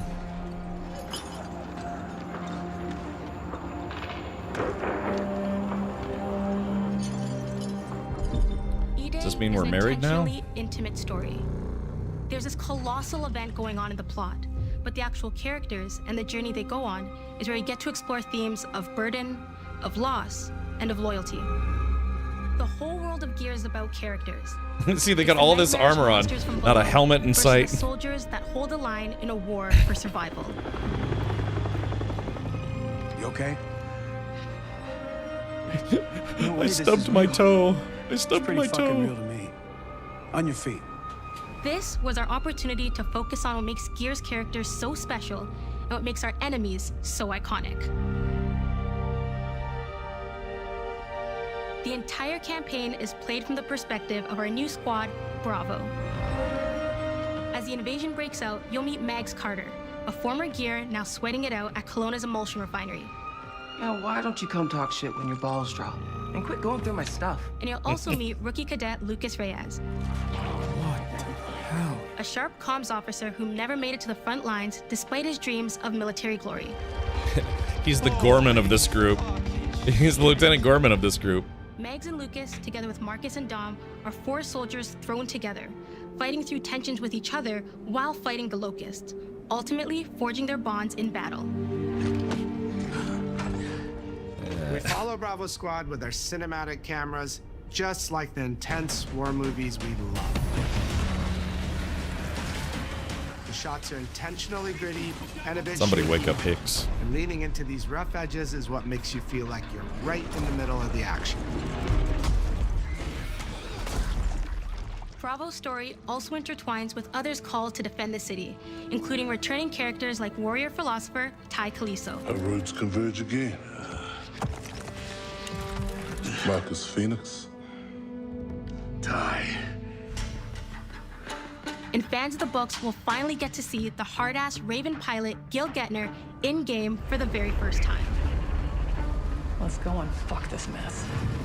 Marcus and Dom are absolute legends. Corporal You can Pharaoh spot from the Aliens. Strong jaws and thick necks from a mile away. But if you go too realistic, you lose those unique features that make them stand out. Honestly, Marcus just isn't Marcus if you take away his classic perma-scout. So instead of chasing perfect realism, we focused on making them believable and memorable, respecting the details that really make them who they are.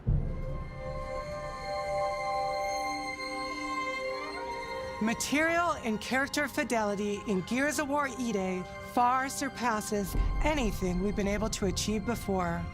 Our facial animation systems have been completely upgraded for E-Day, with 3 times more joints and over 350 facial shapes sculpted for each head alone to really represent the emotion in our characters.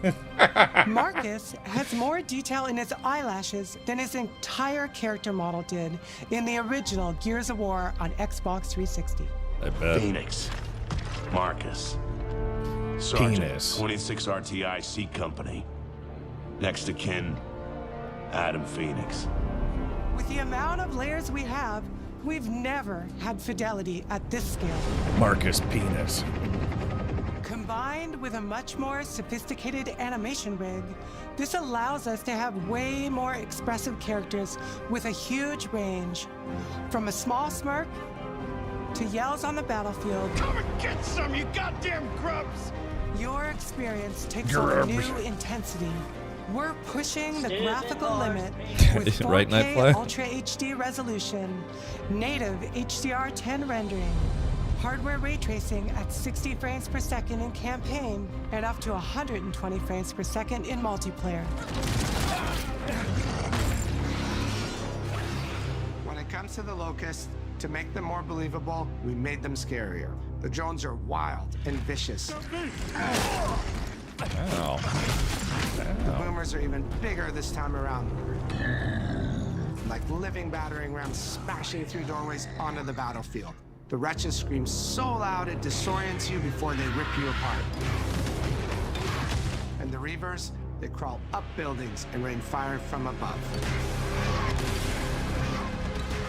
Basically, the whole Locust army, whether new or old, are more intense than ever before.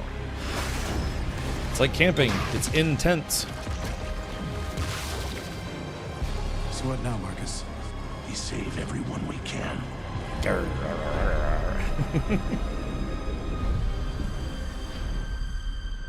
Gears of War has It's never gonna be been me. a horror Yeah, it's gonna be game, me but the world has always eating felt pizza tonight. horrifying. Oh. And with E-Day, we lean into that even more. Our new gore system means damage feels meaty, responsive, and satisfying. That was satisfying. Muscle and cloth deforms in response to your attacks, and blood and bone damage adds to the intensity of combat. Gore is localized as well. Shoot a locust in the arm or leg, and you'll see the bullet take a chunk out of it. Or land a heavy shot on a limb, and our dismemberment system will rip it clean off in glorious detail. Blar. The Nasha is going to get you the most satisfying shots, covering you in blood, or pop heads from afar with the long shot. We've revamped our favorite weapons for E-Day. And of course, we also have some fun new ones for even more brutal ways to tear your enemies apart. The new Gut Puncher grenade launcher is a COG weapon that fires armor-piercing explosive rounds. Quick fire a round to let it explode, or hold the trigger to control when it detonates. That means you can place a well-timed explosion behind an enemy protected by cover, or with practice, master its long-range eco closing potential. The Incinerator is our new shotgun. You can see the emulsion literally melt the skin off an enemy's body. Before, That's you'd pretty probably gnarly. get into a grapple if an enemy came charging at you. Now, you feel the power of getting to incinerate them when they get close. And of course, the Lancer.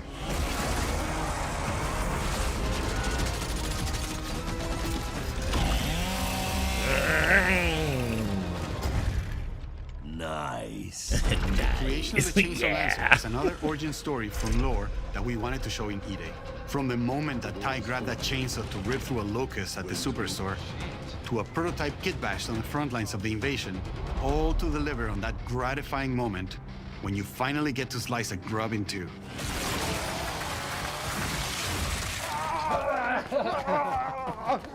Now kiss.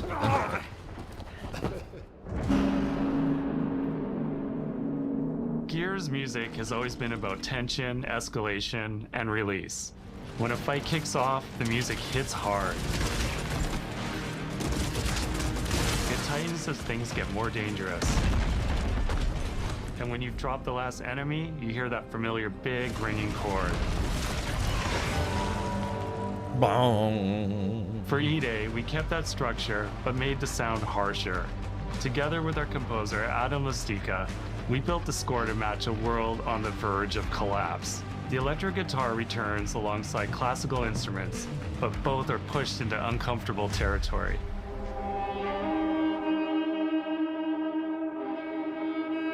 Holy shit, it's me. Like dragging a bone What? saw across a cello, creating Dom. dissonance Welcome. that never fully resolves.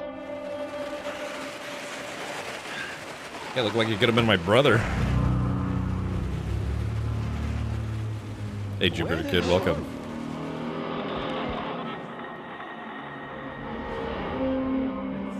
And then there's the sound design. That's right, Nightfly.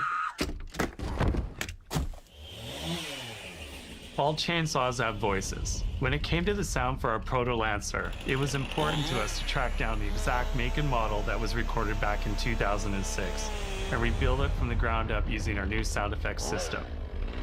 This chainsaw has a 14-inch blade with that signature meaty yet intimate sound, and when it revs, you can hear all the gnarly details.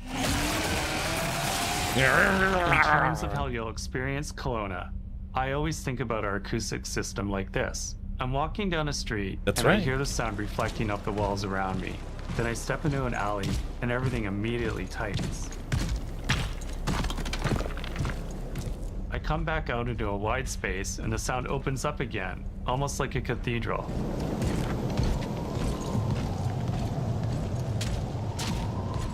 And it's not just those spaces, it's the transitions between them where the magic really happens. That's where things feel alive. That's acoustics in real time. Yeah, big chainsaw is Heavy big. World. And what better way to experience its dread and tension than through the music and sound that surrounds you? No other game does the squad like Gears does. Our themes, our gameplay, and our modes, they all revolve around this core element. But it's not just about the brotherhood that you experience in the stories. It's also about the bonds you create with your friends. Co-op has always been a part of our DNA. And like every great Gears game, you can bring your own squad to this fight. In campaign, all 4 characters are playable from the start, and we support 4-player online co-op and 2-player split screen on console. In Versus, our sweaty squad-based PvP is back, with a collection of 44 modes and all new maps set in locations in and around the war-torn city of Kelowna. We've combined classic Gears' symmetrical PvP map design with new traversal opportunities. You'll put your skill to the test alongside a seasonal roadmap of killer content, almost all of which you can just earn by playing the game, completing in-game challenges, events, and achievements. And today, we're excited to announce a dynamic new evolution of Gears' iconic PvE mode, Horde Siege. It's a 12-player mode where all 3 squads fight alongside each other to battle the Locust Invasion and defend Kelowna across a range of city-based maps. Oh, that we'll could be have more fun. to share soon, and we hope you join us for our open beta weekends later this summer. We good? Sergeant Phoenix? We real Guess we're back to it.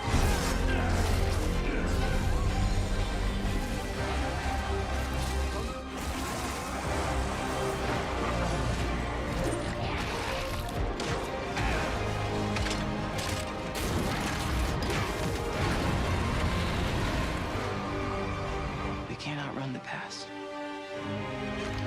But as long as we're still breathing, we're the ones that keep fighting. 20 years of Gears is such a milestone. It is such an honor and also a huge responsibility to make sure we deliver on the story of Gears. That's what he looks like with a normal hat on. Wow. It always comes back to this theme of getting through the absolute shittiest of times with somebody else who constantly has your back. And that's Marcus and Dom's story. The story of the original trilogy. The story of E-Day. And the story I think we can all relate to. Thanks for pushing through. Couldn't have done it alone. Thanks for pushing poo. You got it, man. Having the opportunity to have E-Day come out in the same year as the 20th anniversary of Gears, the quarter-century anniversary of Xbox, it's almost like a homecoming. It's like returning back to our roots and saying, fuck yeah, we're back. Language. And we have so many more stories to tell. It's an incredible honor and one that we want to make sure that we do right.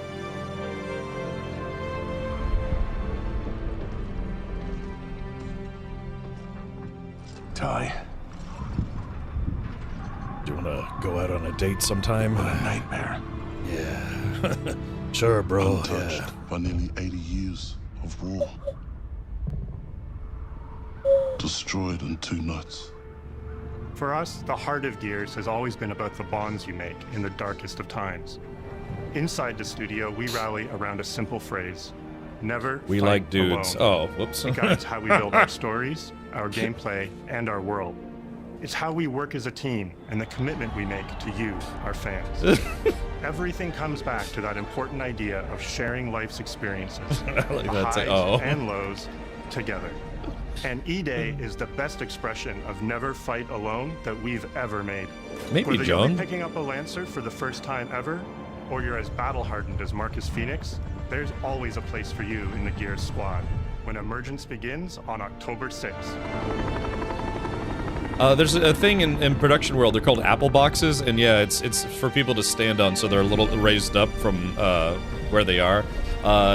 Tom Cruise, notably, has to use those quite a lot, apparently. But yeah, they're called apple boxes, and they have them for various heights, so people... Like, if you have an actor who's really short and then an actor's really tall, but in a movie they need to be, like, kind of face-to-face, they have them... The shorter actor stands on an apple box. Or yeah, let me get off my soapbox here.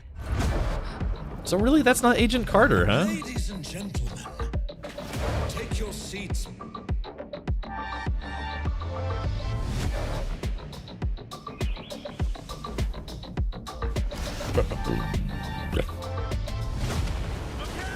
Whee!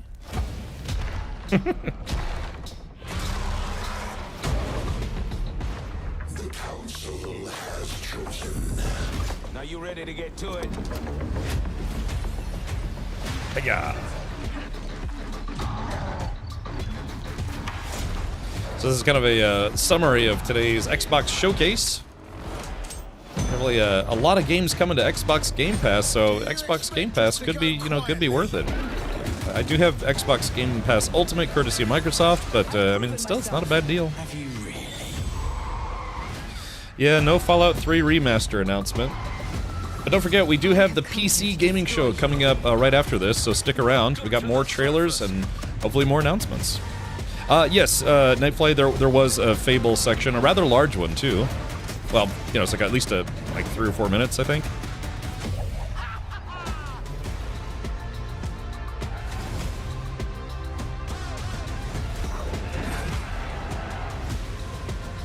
Yeah, that's look at all the stuff that was announced today, or showcased, or what have you.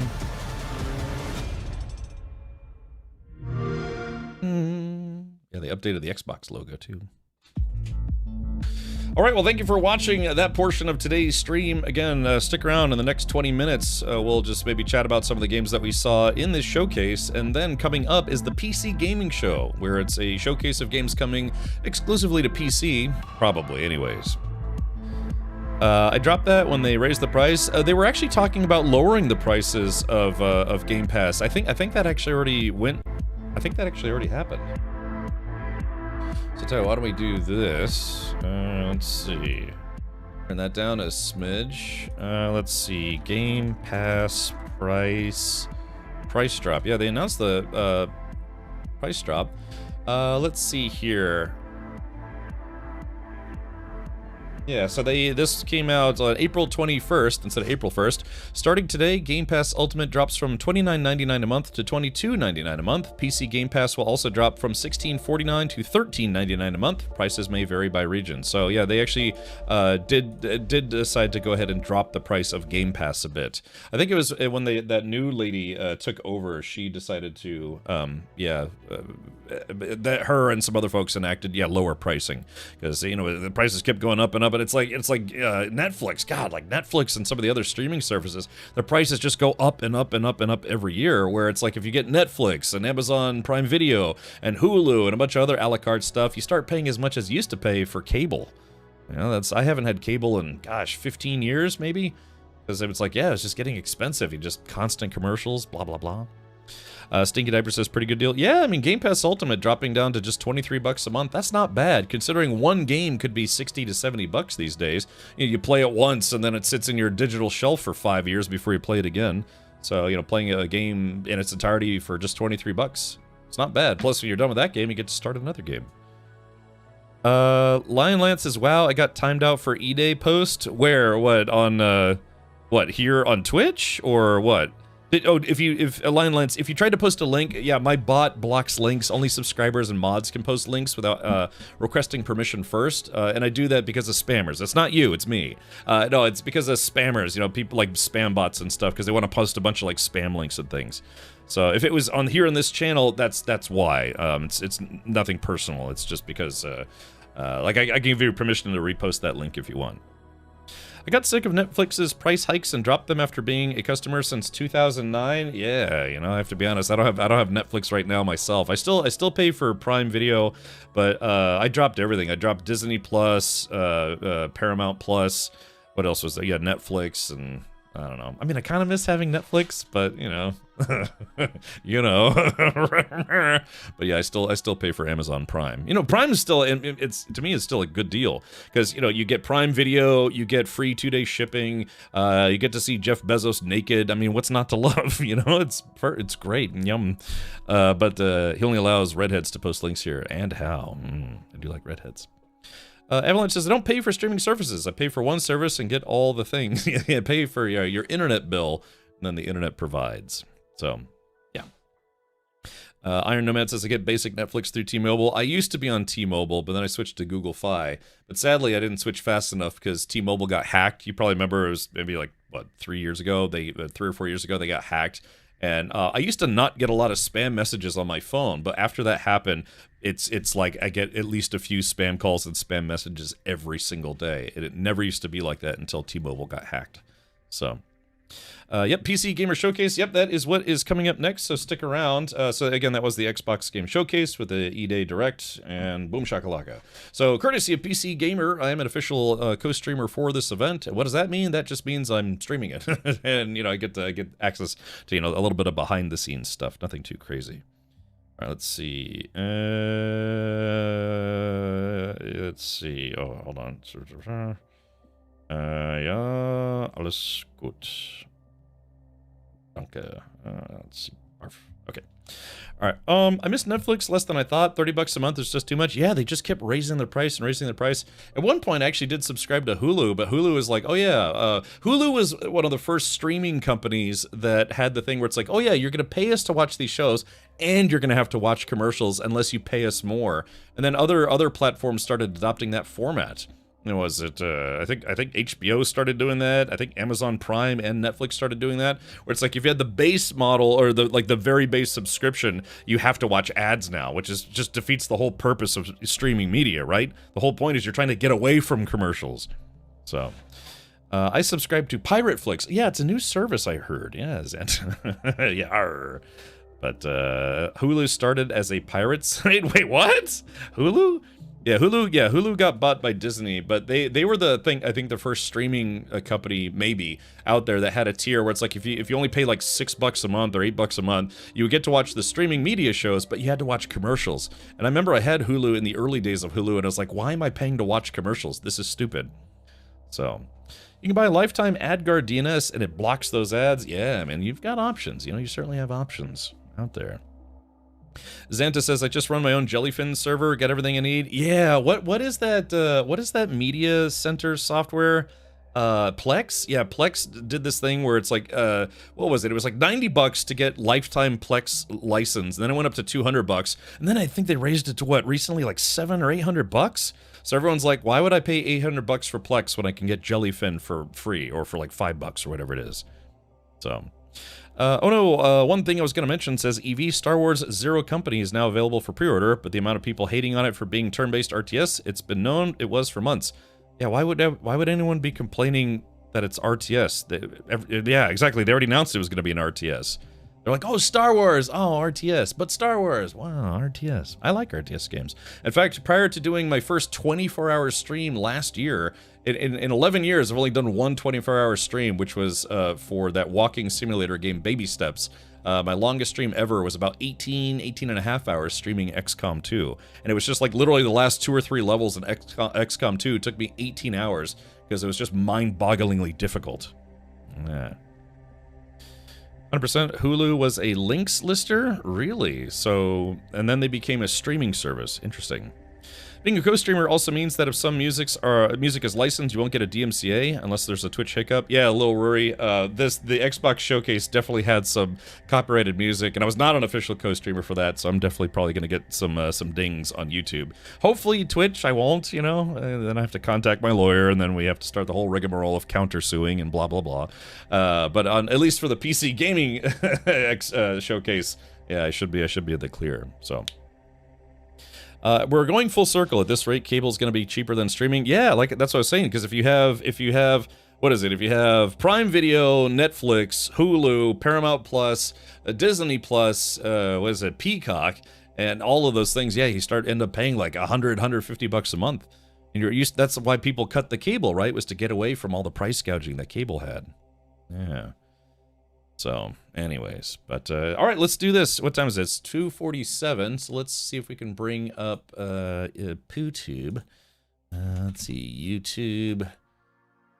I guess I can only imagine they're probably streaming that on, Twitch. Speaking of, streaming media, we are going to, for a Discord movie night tonight, we're going to watch the new Markiplier movie, Iron Lung, plus a couple episodes of Spider Noir, the new Nick Cage version of Spider-Man.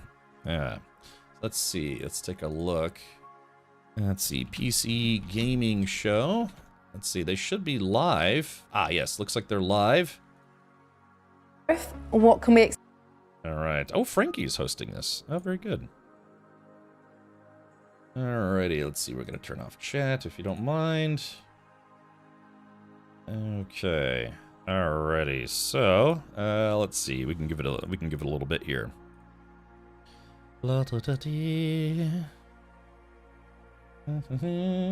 Yeah, looks like they're doing some pre-interviews. Oh, yeah, who's that lady? I think is that Adele? Oh no, I thought it was Adele for a second. But yeah, it looks like they're doing a little bit of a pre-show interview. Let's see here. What time is Iron Lung, Captain Kidd? We do Sunday movie night on my Discord at 7:05 U.S. Eastern, which is 11:05, I think, Universal Standard Time, or Universal Time, or whatever you want to call it. And your time o'clock. But yeah, we do, for like last, I don't know, 5, 6, 7 years, we've watched movies on my Discord every Sunday night, so... PC Gamers on Twitch also. Yeah, you know, I noticed the Twitch feed was a little lower res. I mean, it was supposed to be 1080, but it was a little schmeary. Yeah, they just released that to Pirateflix, right? No, I think it's on streaming media now. I think it's on stream.com or something. She hosted Dota 1 year, Frankie. She really tried to learn the game. Yeah. I like Frankie. She's a good host. So let's see, we go here live. Let's see. Another guest joining us from his well-earned retirement after completing a storied 25-year career in video games, spanning Stardock, GameStop, and Night Dive. Please welcome Larry Cooper. Captain Richard. Oh. Larry, we've got so much to talk about. How old were you when you actually entered the gaming industry, though? You were heading into your 50s. I was a very young 45 when I took the first job, and I was 58 and shall we say between things when I was rescued by Night Dive. So.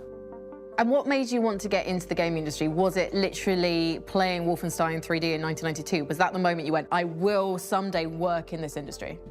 It wasn't until towards the end of 2000 I know Xanta. I received a newsletter from this company in Michigan called Stardock.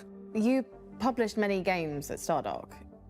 Yes. Was there one that you were particularly proud of? Did you always want to publish something you wanted to play, or did you have to always see the bigger picture, see the other players?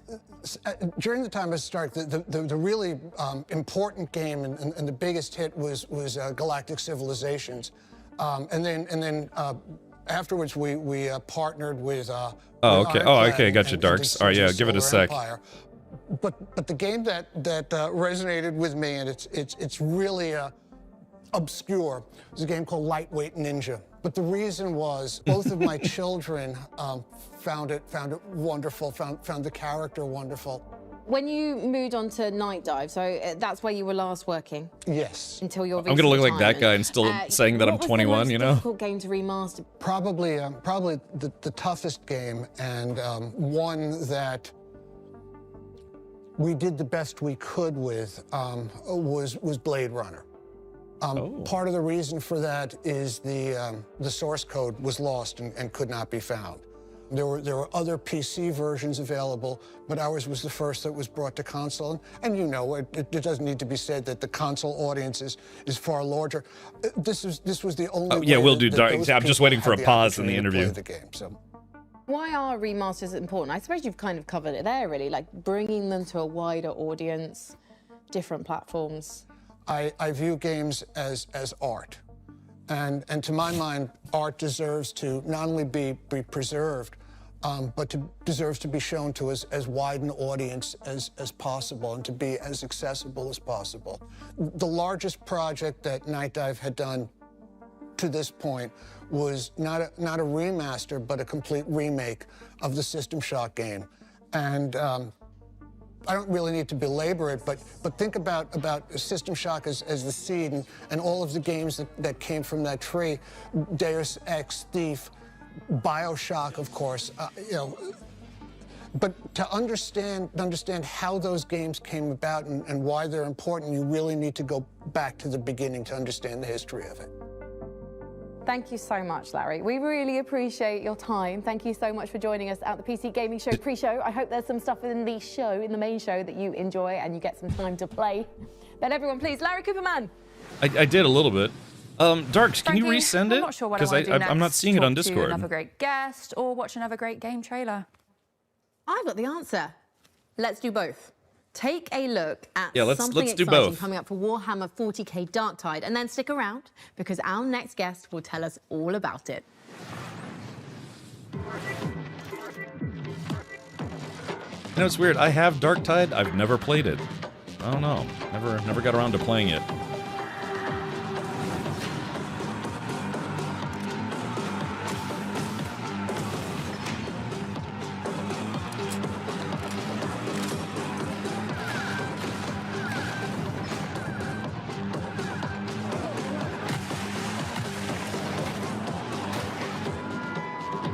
What's up, SideQuest? Yeah, Skitarii. Yeah, like I said, I have Darktide. I've never played it. Which is weird, because I played Vermintide 1 and 2, but yeah, I never got around to playing this one. Please join me in welcoming one of the foremost minds in chopping ratmen and blasting chaos cultists, Fat Shark's Victor Magnuson. Hold on, chat, give me a sec here. I just, Dark sent me something he wanted me to check out. Let's see here. There you go. Chat, what do you think? You think I've got a, I've got a career just like we saw that guy earlier, you know, playing a little cello? Now, my nephew plays the cello. He's, I think he's like 12 now, 11 or 12, but he actually plays the cello. So interesting. All right, sorry. Let's get back to the showcase here, the bro case. All right. In specifically this hive city called Tertium. It's a mix between melee and ranged combat, and you fight a lot of enemies. So, Victor, I know the fans are very happy with you right now because you've just announced a new class coming to Warhammer 40k Darktide. Tell us all about the Skitarii. It's been a fan sort of want from all of our fans for a long time. They got really upset with us when we released the last class that it wasn't Skitarii, but now it's coming out, so they should be good. How does this new class complement others in the game? So it's very sort of broad and very open, and you can sort of spec it out exactly like you want to. So it can fill a lot of different roles in the game, which is cool. Where previously other classes were more sort of specialized at maybe 1 or 2 roles. So this has a broader scope, I would say. You guys are known for making co-op games. Yeah. What do you think makes a great co-op game? We adhere very hard to the sort of Left 4 Dead formula that they invented back in the day. One of the keystones, at least according to me, is that there are elements in the game when you have to co-op, like you have to cooperate. You can't sort of get out of, I don't know, being caught by clicking the button and getting out. You have to have a friend help you out. I think that is super important. And also having, like, it's also, we have stuff that we call like drops in the levels, where if you stay behind, you'll get caught and they can't go up and help you because they have jumped down. It has multiple functions. One, it's like a mini puzzle for the group that they need to sort of gather up and then jump down together. But also it tells the players that they know that they're on the right way. And what gave Fat Shark the confidence when co-op games weren't being released as prolifically to stick with that style of game? It was, I don't know, foolishness maybe. And it was the story goes that we are the now he's the chief creative officer. Anders, he was the game director back in the day. He called up Games Workshop and said, "Hey, I have an idea for a game." He called their customer service. I want to make a game with that's Warhammer and That's Lorem. Yeah, you see. Like, I'm sorry. Okay, that sounds cool. My subgoal's kind of covering up the countdown there. So he did that, and then we flew over to Games Workshop and said, "So we have this idea. We've done." They're just doing. This is the pre-show where they're doing interviews and stuff with some of the devs. Basically, Left 4 Dead with Warhammer, and they're like, "Yeah, that sounds awesome," and we did that. Are you working on either Frankie is really small or that desk is huge. You see that? It's a gigantic desk. We'll what the continue heck? to work on Darktide. There will be more stuff coming in the It's year. almost like that's not a desk, it's a cabinet that they turned around. Or you even know? like Doesn't it kind of seem like that? That to others might not seem significant because they're not playing it on their computer screen. What's the thing that you're proudest of? I do think maybe when we released Massive desk. Vermintide 2, we had the release party, and my boss came over with the PC Gamer, and we had gotten I think, a 90 or something in PC Gamer, and that was like That was sort of achievement unlocked feeling. Yeah. It was really cool. That's probably the coolest. So those lapsed My players, mom says I'm the you've got to get coolest. back in because the Secretari are ready for you to play with when?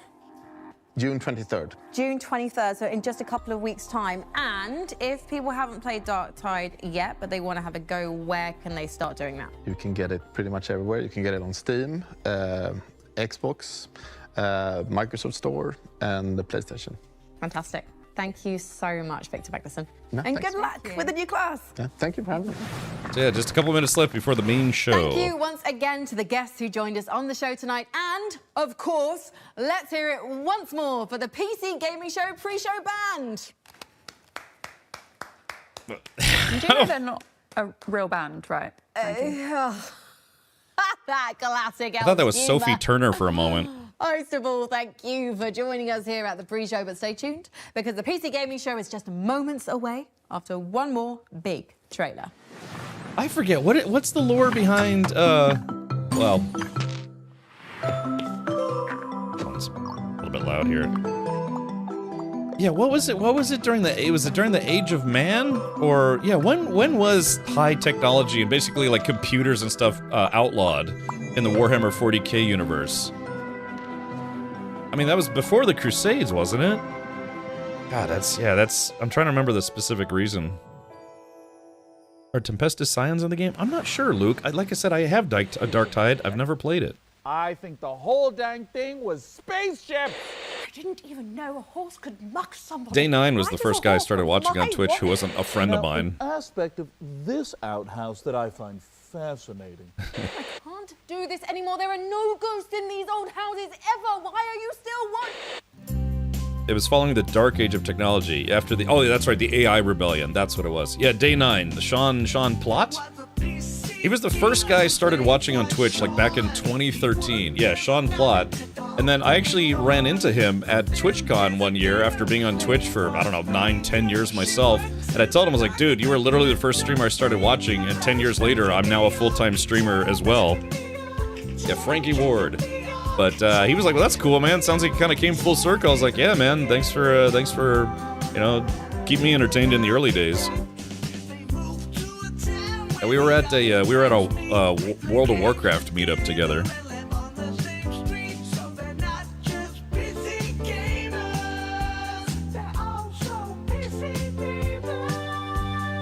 I think he had hair then. This is the guy wearing a hat right now. Oops. All right, ladies and gentlemen, again, today's PC Gaming Show is brought to you by PC Gamer, a magazine, a website, Captain Richard. And, yep, this is the official co-stream of said event. Ooh, that reminds me, I gotta update my stream title on the Twitch. Wow.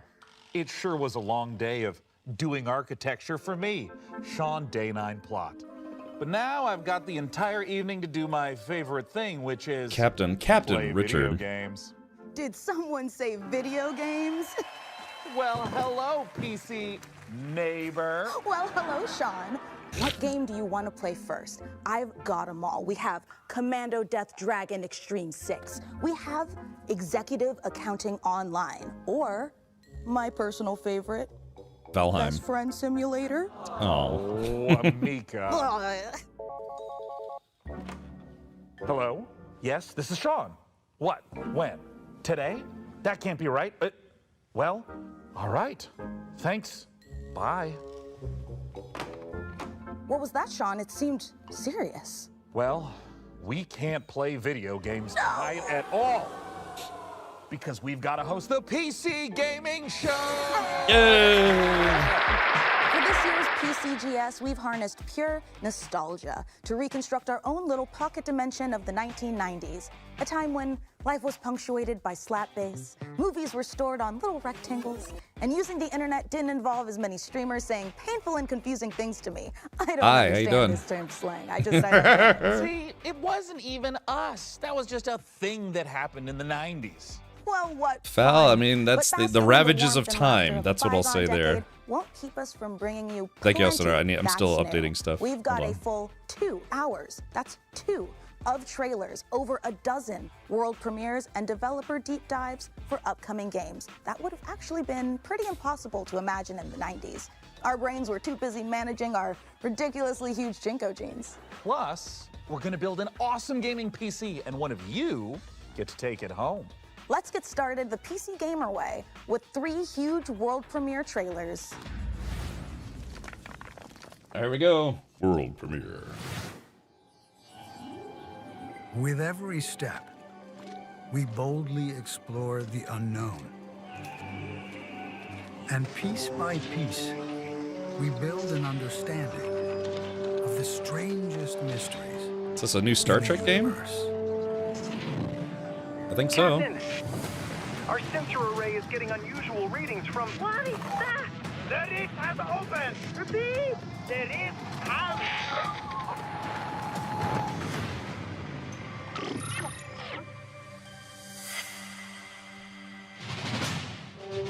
Ah, is this like a Star Trek kind of world builder, city builder?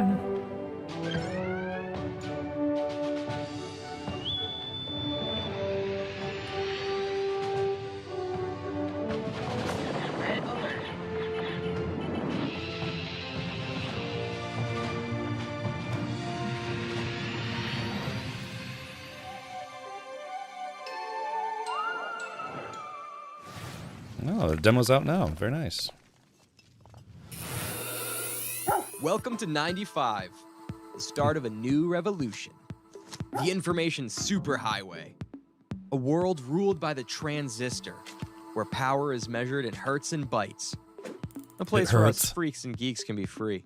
No nations, no race, just ideas and knowledge. They call me a criminal, a hacker.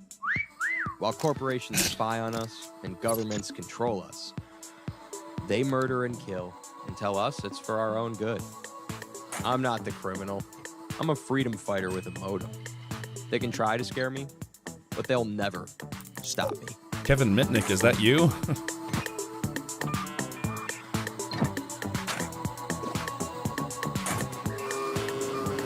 Axiom Systems takes very seriously any attempts to hack, infiltrate, or otherwise illicitly access our servers. Should you be found to do so, we will not hesitate to apply the full force of the law. Hack 95. Wow. Golly, that's a throwback. For other people, not me. I'm only 21.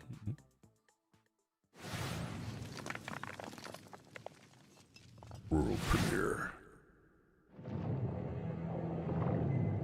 Oh wow, yeah. Oh, this is the old Relic opening.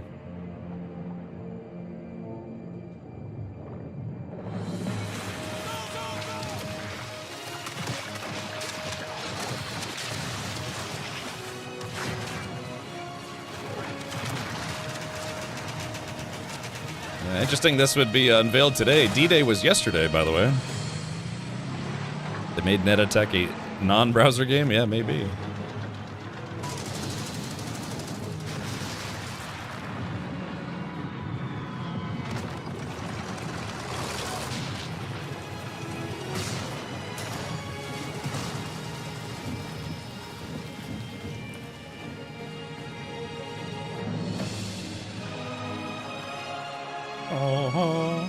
Yeah, Company Heroes. Hey, this will probably make Gatos pretty happy. Okay, all right, Evie. Thank you for hanging out again. I mean, this is probably the showcase that's going to announce a lot of big games for PC. Well, we can always catch it tomorrow. So I better get to sleep, you know. Mika, the show just started. Yeah, but you know how every morning I like cook an entire full breakfast and all of our friends come over to eat it and hang out before we go to work? Well, I actually have to get up at 4 in the morning to get all of that done and all the cooking and the cleaning. It's kind of a full-time job, yeah. Oh, really Yeah, done? that Okay. is super unrealistic. Right? Why don't we just do what normal people do and get up 5 minutes before we have to and then dart out the door without showering and shove a cold bagel into our mouths while sitting in traffic? Perfect, honestly. Well, since we're staying up late, how about we watch another world premiere? I don't miss those days at all. Hey, Hankin, welcome. They just started the PC gaming show. Willkommen, mein Liebling. Ah, mein Liebling. You could Mein Schnuckiputzi. but you didn't. I know that taking the step is not for the faint of heart. It is taken by those who seek something more. It's like a German vampire game.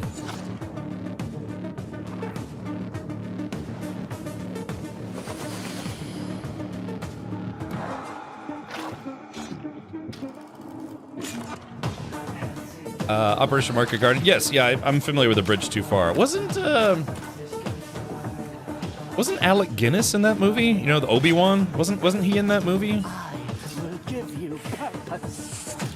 German vampire dating sim? Where do I sign up? Of all. Listen up, you donut. I'm gonna test you on everything it takes to run an arcane restaurant. If you want to earn a mithril star from legends like Guy Fieri, Julia Cragchild, and me, Gorgon Ramsay, then take my advice. You need to cook up tasty combos, hire the right crew, and stand tall in the face of cosmic horrors. If you think you can take the heat, get in that kitchen and show me some magic. You could take the Don't skeet. just stand there like a troll turd. Play the demo. Okay. Let the slaughter begin. Darks, is that the game that Alec Guinness was in? Or was it A Bridge Too Far? I know he was in one of those like World War II bridge movies or whatever it was. Nobody gets to be harder than me.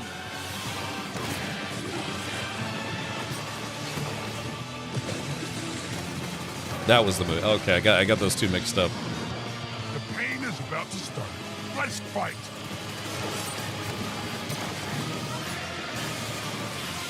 This is our best one yet.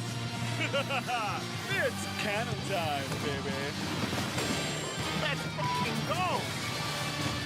Oh yeah, that was awesome. Yeah.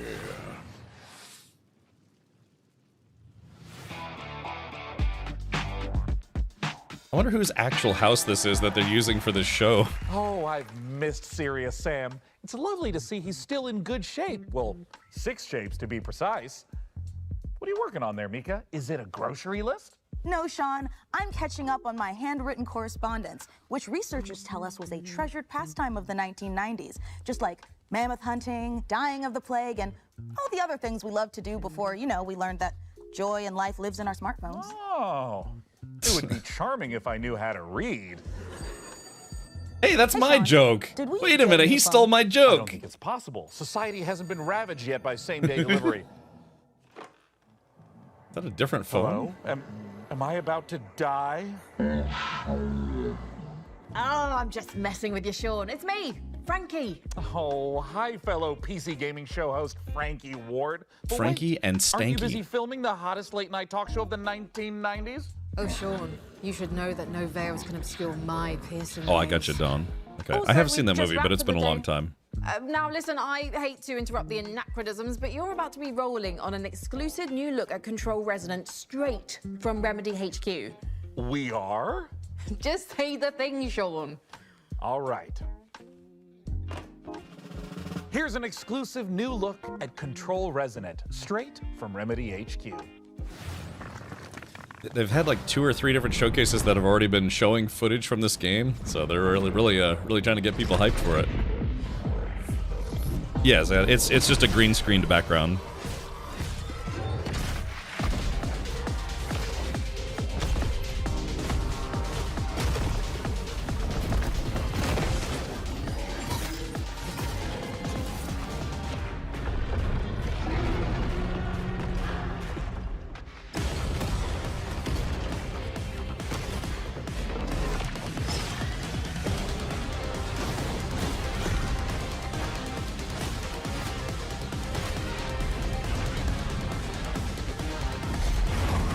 But you don't have to take my word for it. Yeah.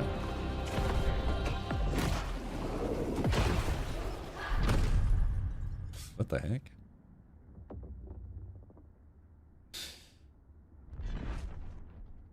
Ooh, greasy.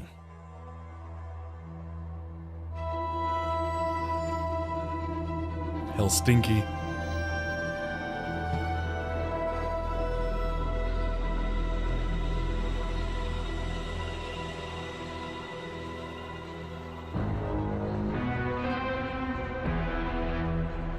Control Resonant is a third-person action RPG where you combine the use of supernatural powers and melee combat to fight against otherworldly threats. You play as Dylan Faden, and all of this is taking place in Manhattan, New York.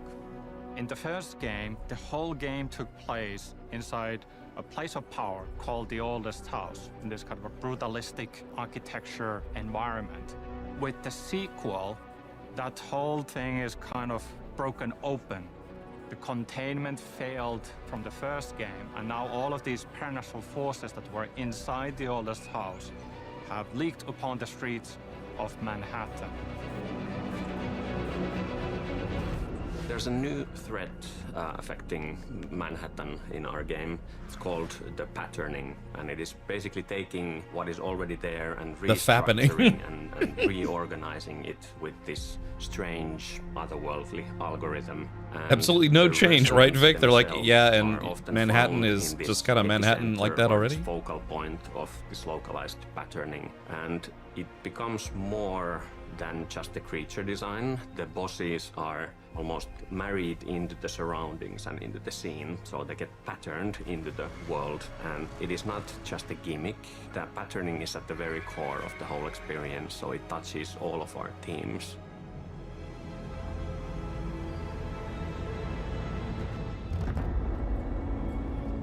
The game is very responsive. The navigating, traversing the world is fun and fast and easy to do.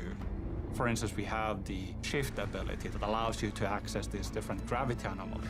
We have the 90-degree gravity shifts, we have 180-degree gravity shifts. Very minimal UI elements, but everything that looks like a ball. Okay, Ryan, yeah, glad you're looking forward to it. Floor, road, anything that looks like you should be able to walk on this is a gravity anomaly. We do have some spaces in the game where every wall you see is actually a gravity anomaly. Yeah, yeah, that's right, Bongo. Gatos, they announced a Company of Heroes 1 remastered, so that might be up your alley. Yeah, they announced that just about 10-15 minutes ago. And so on, and then it becomes part of your natural way of moving through the world. Incomprehensible in one way, but once you kind of get it, you just get it. So the combat changes from range to melee, I would say on level design side is a lot more about designing like what's the what kind of enemies, how many of them. I'm thinking of like some interesting environmental things you can do in the combat spaces, like these things that create variety into the combats. We do have more enemy types than we did have in Control, so that definitely helps.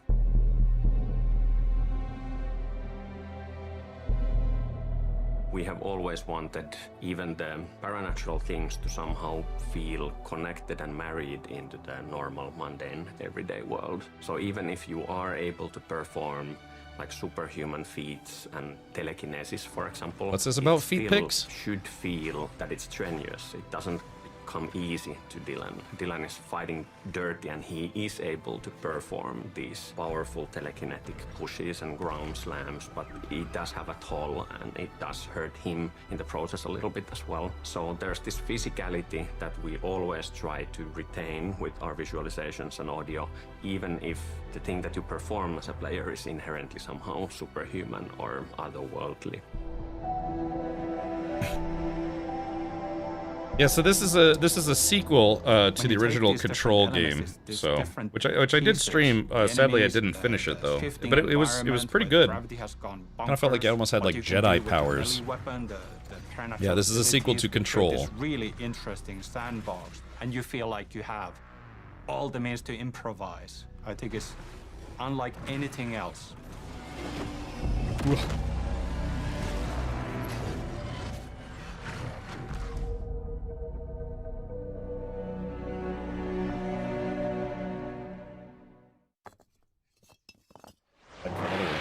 World premiere.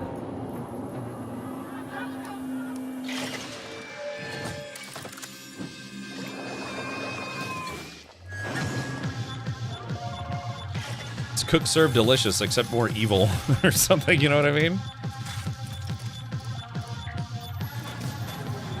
Yeah, cook, serve, delicious on drugs.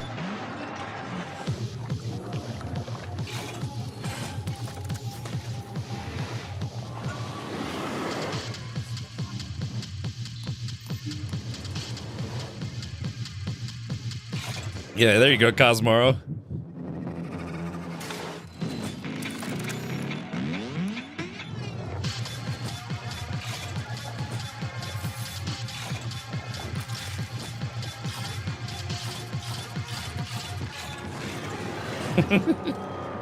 Ah. Sated, which is what I'll be later when I order some buffalo chicken pizza.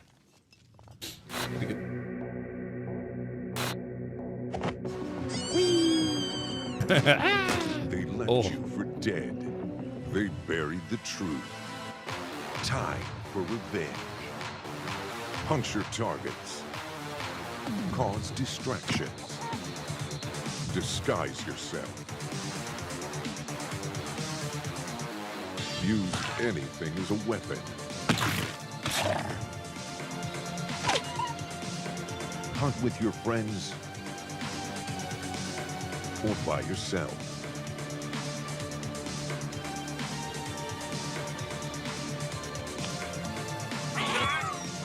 The heck was Every run is different. really violent game, but it's all, you know, very pixelated or voxel based, you know, so it doesn't look that bad. What was that last game? It was called Sated. Assassination game. Oh, this game's very violent. Yeah, what the heck? Wish list on Steam now.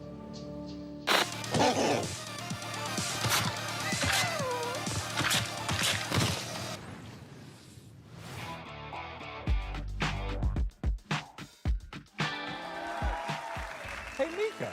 Wonder if this is Sean Plot's actual house. Bloody mission for revenge? Oh, absolutely.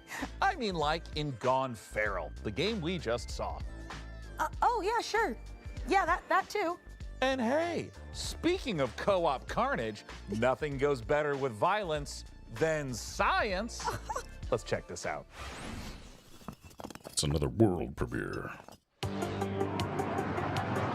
Oh, this is Abiotic Factor. Ah, they're bringing a new update to Abiotic Factor?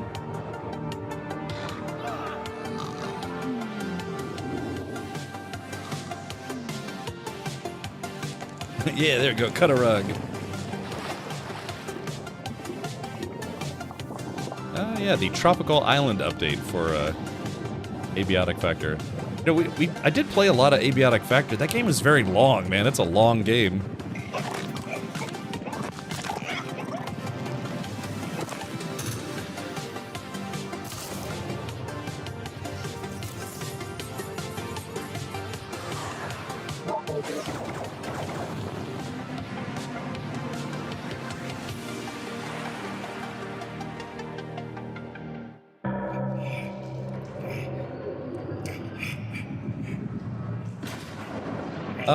Bingman, kind of a few indie games, couple recaps from some games that have already been previously announced. So, you're the new owner of the Grand Hotel, huh? I'm not staying. I'm just here to sell the place. Well, I hope you do better than the last guy. He disappeared, you know. My father? I'll be right back. I've been looking into his disappearance. If you come across anything as you restore the old hotel, a clue, a lead, or even just something weird, you let me know. I always wanted an American partner, like in the movies. Yeah, this is gonna be so cool. Come on, get in. I'm gonna show you these mean streets. When I turn the corner, hood, let's better run, run, run. I got one hand on my badge and the other on my gun. Whether you're calling 999 or it's 911, lock you up in the wagon, know you bad guys are done. When I'm around your neighborhood, kiss culprits goodbye. Law breakers shaking in their boots when I pass by. Looking good like Swayze back in 1989. All of the ladies going crazy saying, who is that guy? It's a good idea to keep the cop close. Be careful. One background check and you're done. Yes, I know. I'm gonna need them to trust me if we're gonna pull this off. But don't worry, they don't suspect anything. I'm not worried about them. I'm worried about that hotel. That place messes with people's heads. Hello, sunshine. Ain't you the spitting image of your old man? You know, he was in way over his head. If you want to know what happened to him, you better expect a wild ride. Whee! Hey, did you guys see anything weird?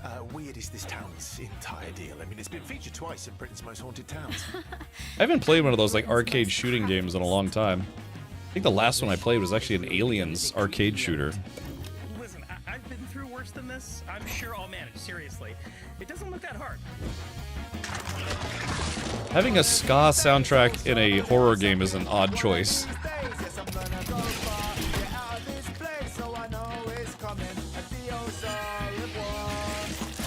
I remember those couple of months when ska was popular. You know, just a couple months anyways.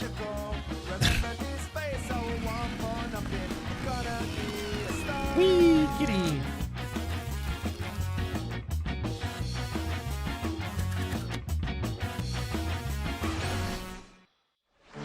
Hey! Ha!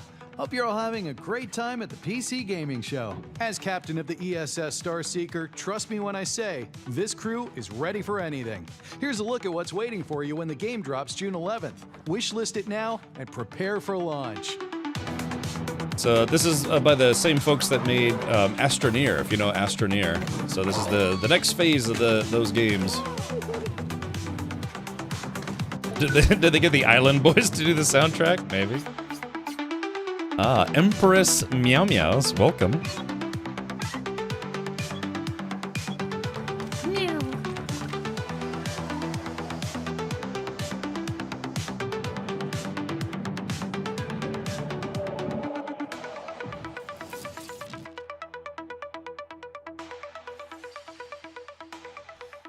Yeah, so it's kind of like a sequel to Astroneer, I guess you could say. We'll be checking back in for a sit rep on that Starseeker mission later in the show. Everything okay, big guy? Yeah, it's just... This is usually when our folksy yet ethereal neighbor appears to dispense some timely nugget of salt-of-the-earth wisdom, but I haven't even seen him today. Well, last time he was here, he said he was building a shelter to survive the dying millennium, and we're gonna be devoured by electronic demons of our digital excess or something like that, you know? Is that a good thing? Well, it seemed to work out okay. Great! Yeah. Because we're nothing if not digitally excessive. Let's see some more previews. More previews. More previews.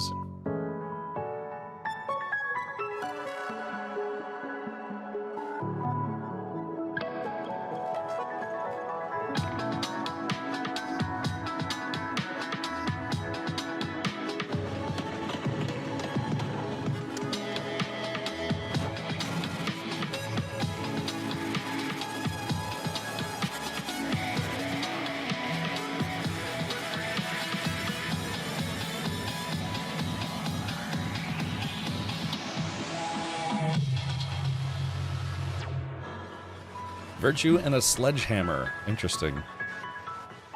Yeah, right, Big Man? That person getting choked in a cornfield? Look, everyone's got a fetish, right? Yeah. Adventuring is not for everyone. I risk my life every day, you know. It's not that easy. Play gob? I call dibs on that goblin with the tiny shield.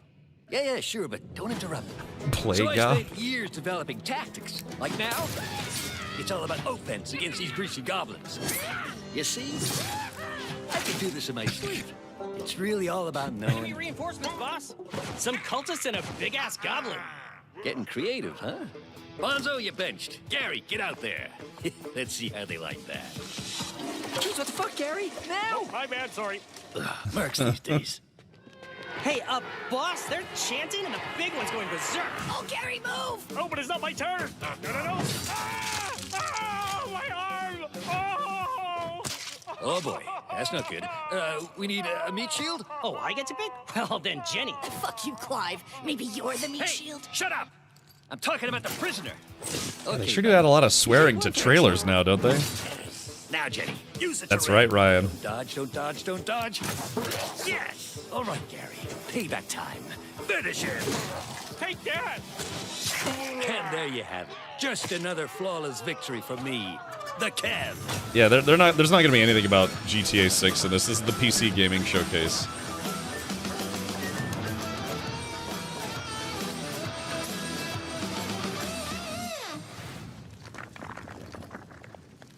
It's another world premiere.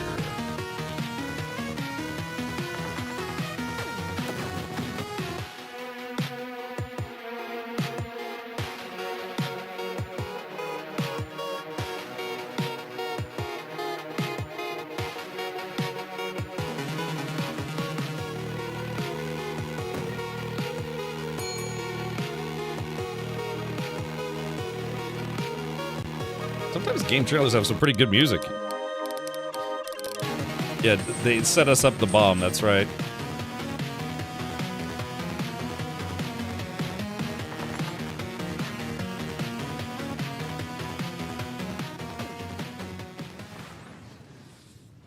All the games from today's show can be found over on the PC Gaming Show Steam page. Head on over to pcgamer.com/wishlist to check it out.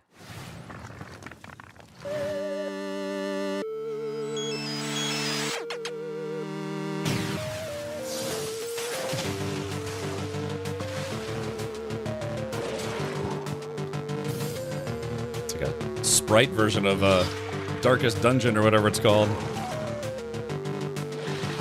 Big George saying Skyrim 6 being here, you think? I don't know. You think Bethesda would have like a Bethesda showcase? I mean, I guess that would be, pretty big news. Oh, well, I mean, they didn't do it during the Xbox showcase. Again, that's like for Xbox.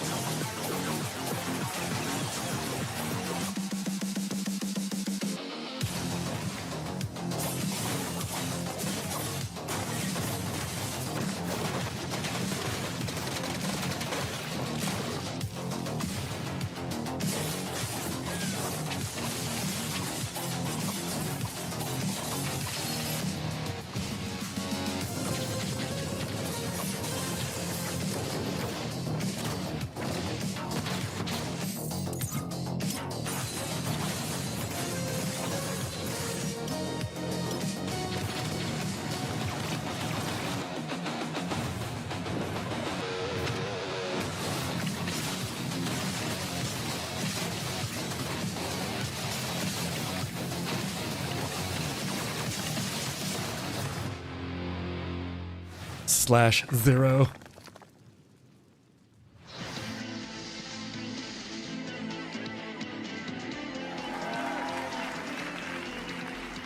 Wow, will technology ever get better than cassette tapes? I mean, you can fit. You see how the sofa's disappearing because the green screen is reflecting onto As it? many free songs as you want by recording them off the radio, and you're only going to get like 10, 20 seconds of an annoying DJ blowing over the top of it. Honestly, that's not bad.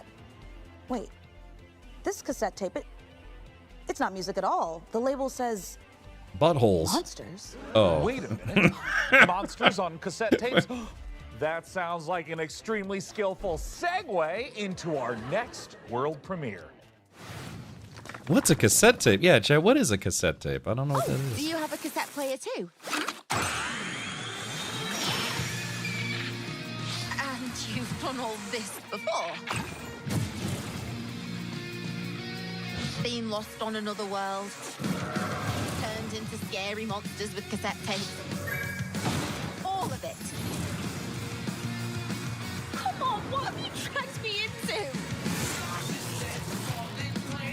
Return to Earth. Are we not on Earth? You first came to Elmwich looking for your friend, correct? You see, I have all these guys helping me keep this city locked down. Come on, I could take you lot on all day. Is every game on the show Pokemon? No. It is the 21st century now. The time has come for change.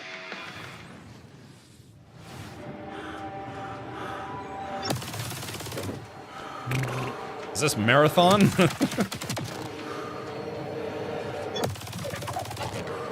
Phew. God, they really need to up the stubby games. It's a game about my wiener. That's what I said. They need to increase the bitrate for encoding. It's a bit schmeary.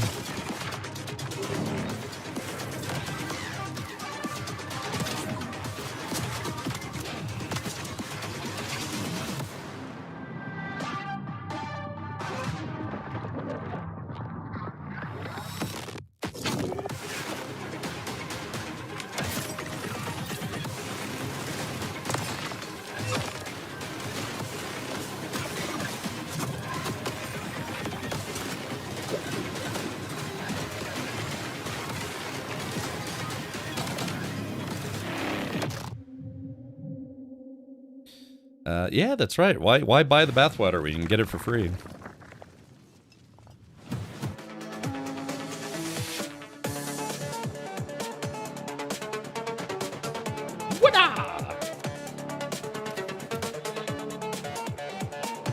That's how I fight. I'm like,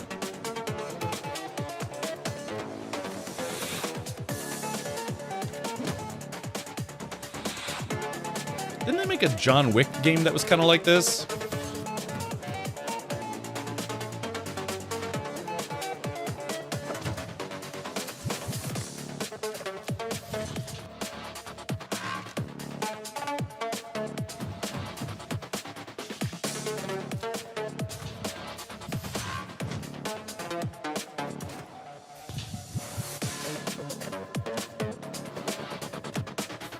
It's an interesting art style.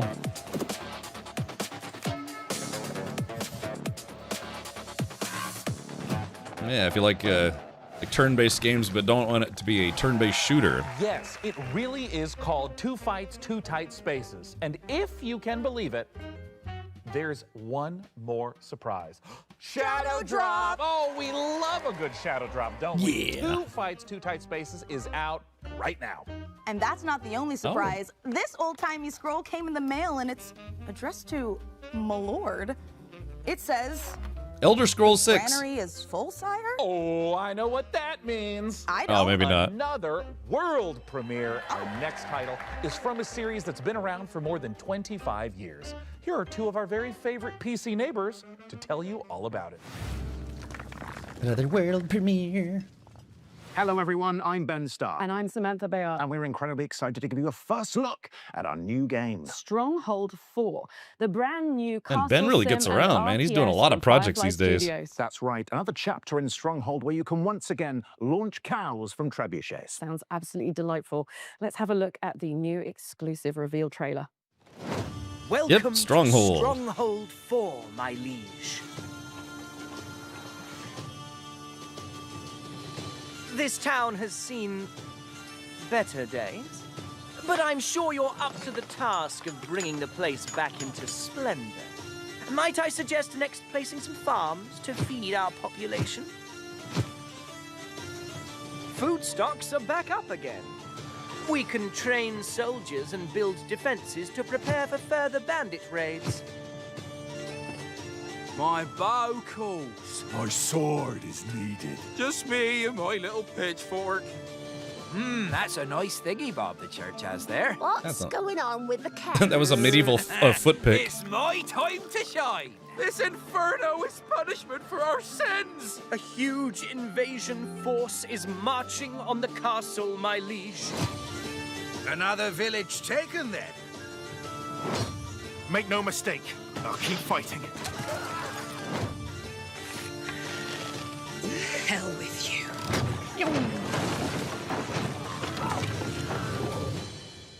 I have a favor to ask of you. Let's get to work.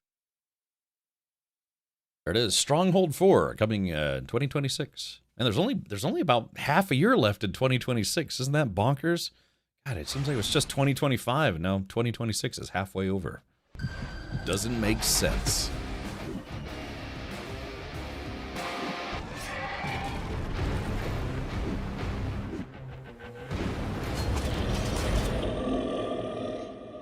I think my buddy just got one of these.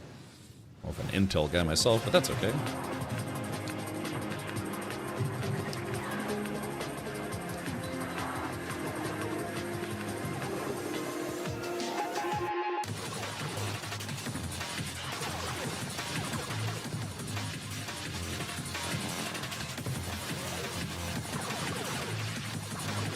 This kind of makes me want to go to a rave. Eat some pills of unknown origin, then dance until I sweat to death. My kind of party. My brother has betrayed us all. Sorry about that. I didn't mean to do that.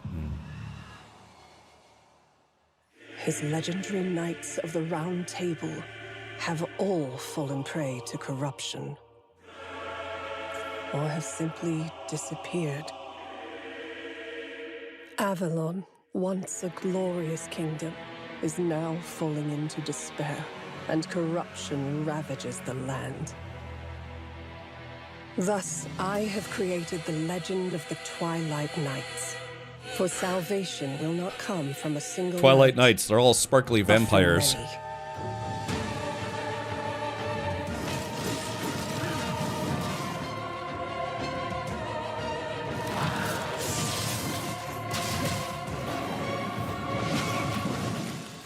Wardens of Avalon.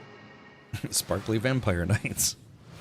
Oh, a new take on the Arthurian legend?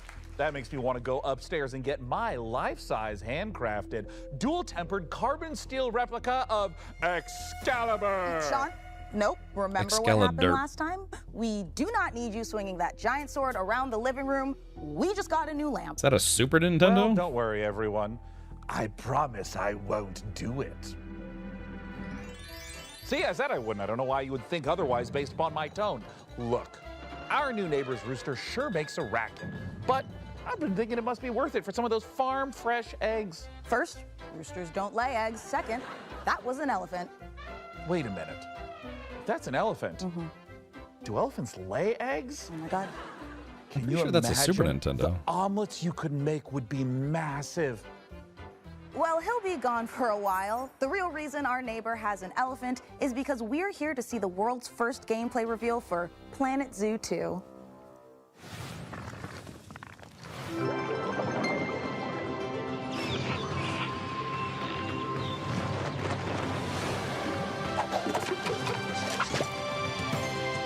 Welcome. I'm Eric, the chairman of Fen. I'm Alice, the Zoo Operations Manager at Fen. We're here to help you on your journey in building and managing zoos, as well as restoring wildlife reserves across the globe. You'll be creating habitats for all kinds of species and making sure they're well cared for. Not to mention managing your staff and keeping your guests happy, too. I'll be managing my staff a little later tonight. Begin.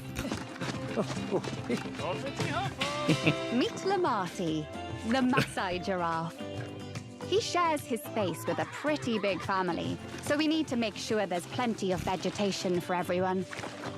And with the warm weather, we need to keep the fresh water flowing. Speaking of water, we'll need an aquarium Thank you, large Phil. enough to house several of our aquatic species, Indeed, including right, our Aramir? endangered hawksbill turtles, Mia and her family. You'd be surprised how quickly these tanks get dirty. There goes one of our keepers now. We have one more stop to make. We're building a brand new kind of habitat, an aviary. It'll be the perfect home for our white-tailed sea eagles, Hamish and Freya. We've made sure there's plenty of space for them to spread their wings and to And have some bonk fun. into the fence. Conservation is Fen's most important goal. Like in the Scottish Highlands, where Yeah, that we're Khadgar, releasing yeah, that's our day 9. eagles Sean into Plott. our wildlife reserve. You know, I used to stream a lot of Hearthstone back in the day, and StarCraft. You'll be sure to do more of on Hey, White your Sword, welcome journey. back. Together, we can create a better world for all living creatures. So, are you ready? For Jurassic Park. Oh, no, it's a wrong game. She was on G4 back in the day. Okay, gotcha. I thought she looked...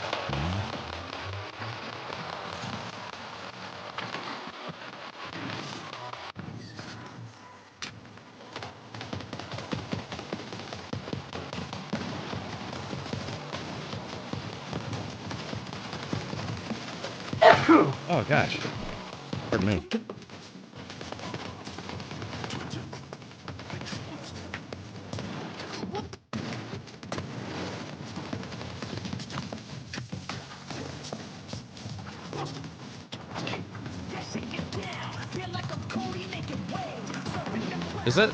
Is this that rap duo Jay and Bray? I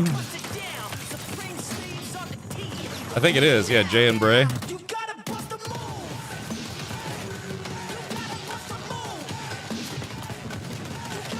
Big stumpy robots.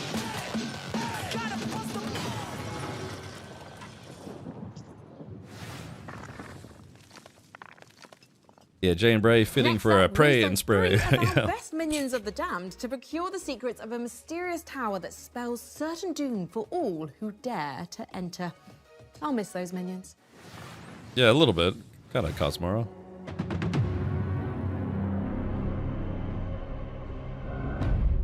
Death is not the end in our Quran. That is merely the beginning.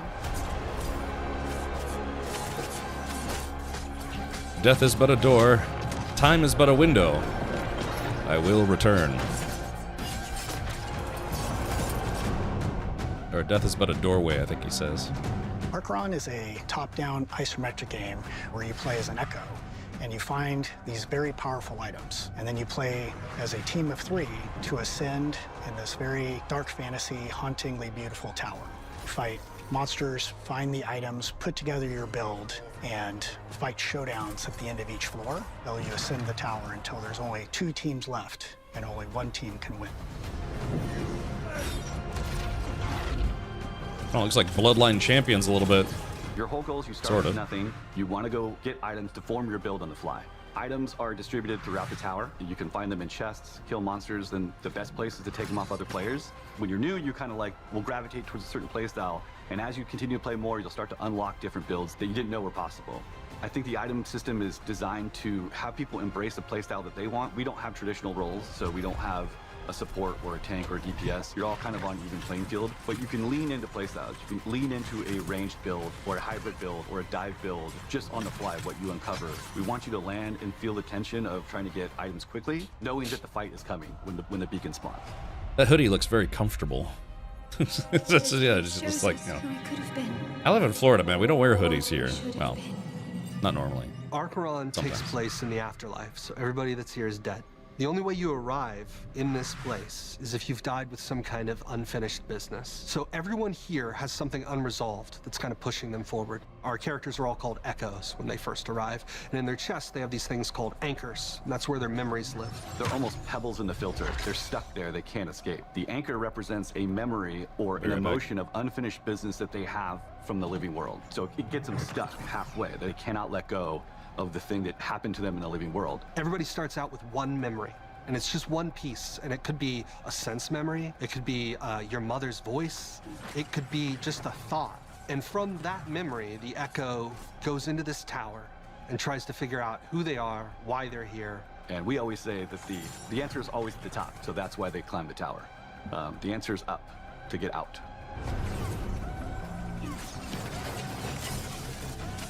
Players have affected a lot of changes over the years now for us, but the biggest thing we got on our Next Fest feedback was the player gap between training and Ascension.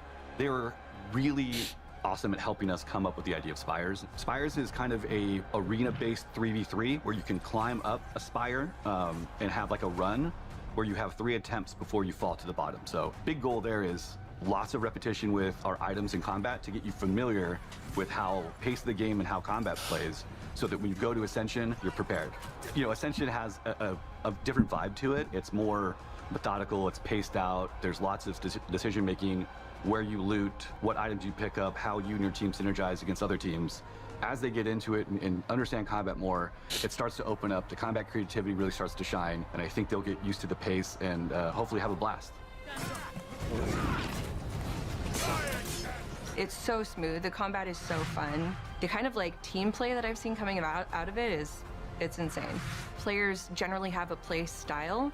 They either like to go full Eternal, meaning 4 pieces of the same set that we know synergize together, we've built to synergize together, or get a little wild and do a Shattered build. Get 2 pieces. Get a little from one wild set, and play 2 pieces Hammered, from you know, another, just and kind of glug. see how it goes together. But it's very personal play style. You get the benefit of 2 set bonuses with Shatter builds. You get the benefit of Olive the Eternal Garden. ability if you I like choose Olive Eternal. Garden. When I know they're kind of like fall the in Denny's combat, of there's so Italian many food, ways but to I come actually back. do like, You can be revived which is with probably not the Revive. best way to You put can that, go but and pick up your I like friend Olive if they're Garden. crawling around on the floor. Then there's this totally clutch moment that happens sometimes where you've died, the beacons are there, somebody runs to a beacon and all the way up to the next floor, and then you're You mean some revived people again, play games and sober? you start It's all over, rare, but pick your true, stuff yeah. back up, dust yourself off, and get back in the fight. Yeah. Listen to the cute lady. The game is fun. She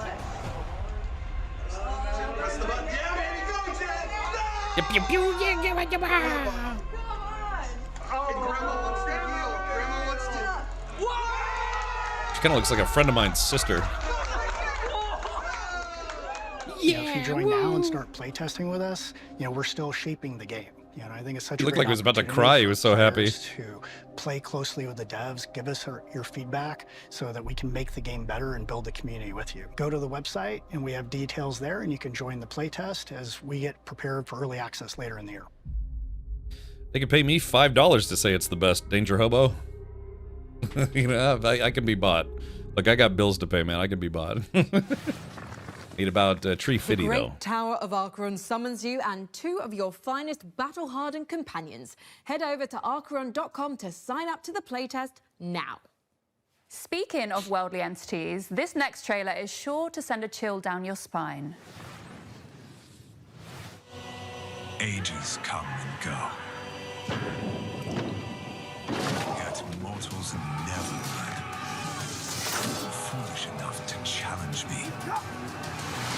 Only to see you rise. Deadlier, bloodier, thirstier. You'll never defeat my army. Nor conquer my castle. Ah, so it's kind of like a Dracula castle builder. It's like a 2D defense game. For all eternity. He just gets bored. He's like, God, again. For my master. Yeah, garlic breadsticks. They got that soup that I like. It's like a gnocchi soup or something. What's that soup called? It's like a dumpling type. I love that soup. It's soup.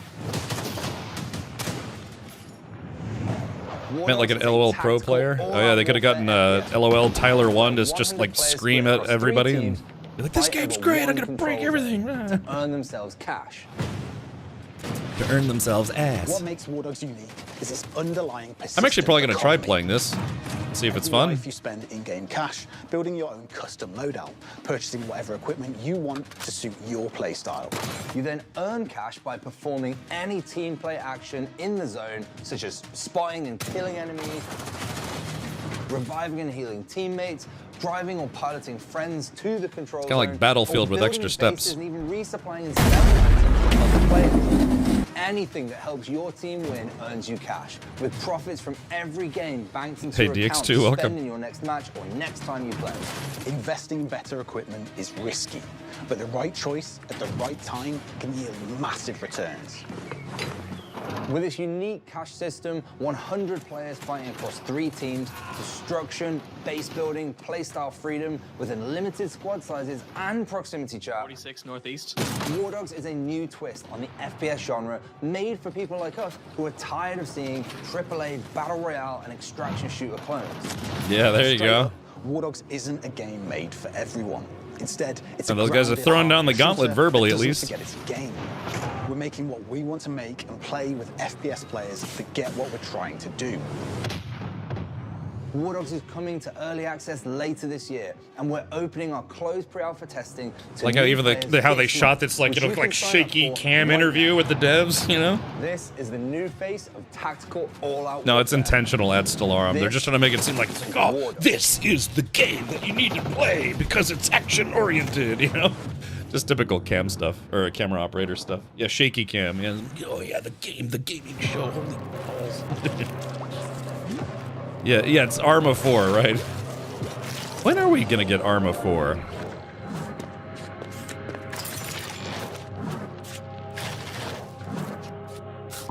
Hello.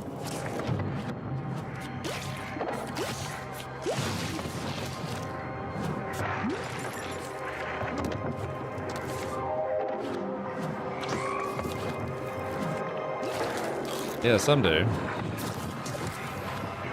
We're so cranked on meth, we can't even shoot this promo. Yeah, you have to play this game while on shrooms. There, you just can't play it otherwise. Why just defeat your enemies when you can cook and eat them? Shroom and Gloom puts the fun into fungi. That was just a and the general guy statement, into not about video sunlight. games, you know? Now that I think about it, yeah. It's true. And trust me on this. You'll want to get your volume cranked up and your air guitar fingers warmed up for our next world premiere. World premiere. Yeah. Let's go Maximum Thunderness. It's a game where you shoot stuff. Go!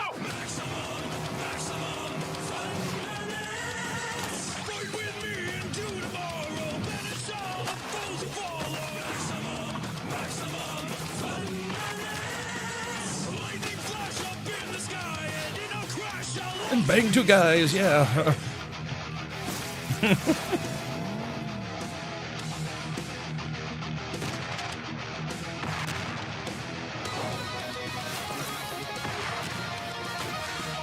Sounds like that Power Rangers theme song.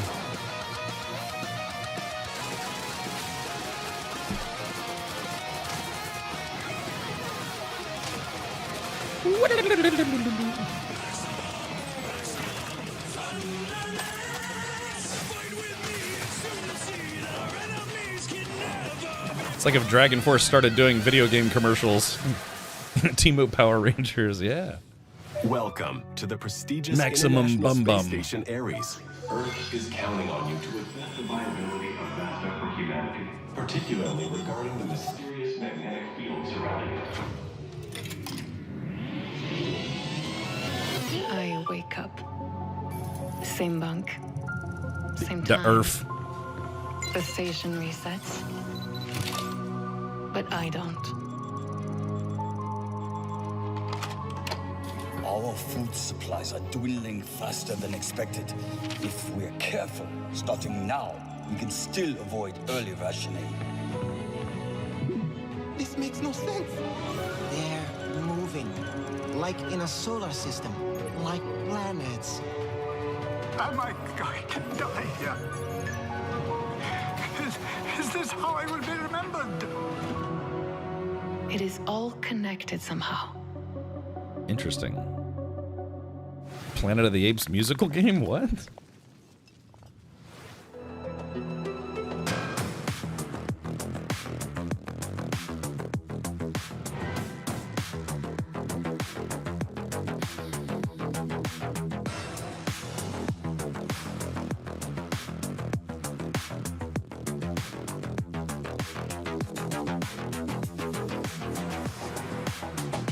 Almost looks like if Teardown was a FPS game.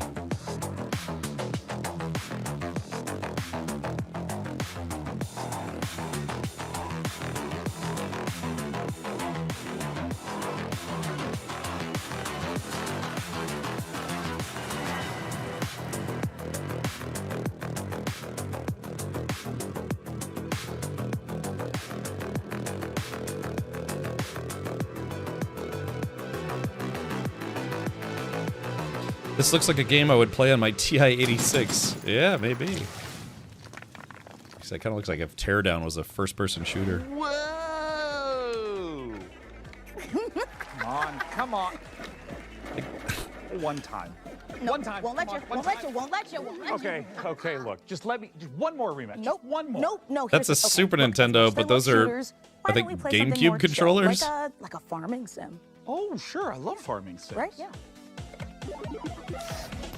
Stop it. Stop it. Okay. While we're farming, we've got another world premiere for you, and this one comes from the creator of Six He should have just like face rolled it, you know? Just like rubbed it on his head or something. It's hard to lose at farming. It's Yeah, hard but to you're lose gonna at farming. lose. You're gonna lose. So corny.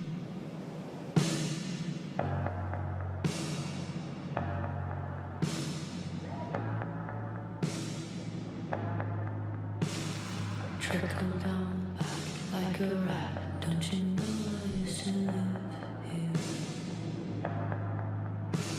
I've abandoned all hope. I grew up. Don't you recognize my face no more? It's like, yeah, right. Yeah, I played N64, sure.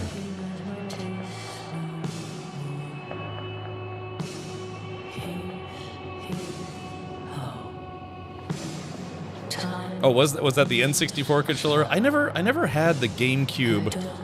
I had a Nintendo and a Super Nintendo. I didn't have an N64 or GameCube. I did have the original Wii. I didn't get the Wii U. I did have the Nintendo Switch, but not Nintendo Switch 2.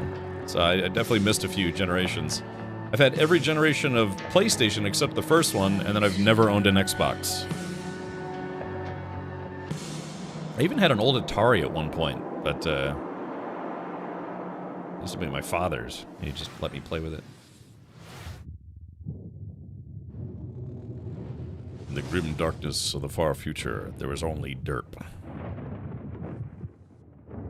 That's what the inside of my stomach looks like every time I eat Taco Bell.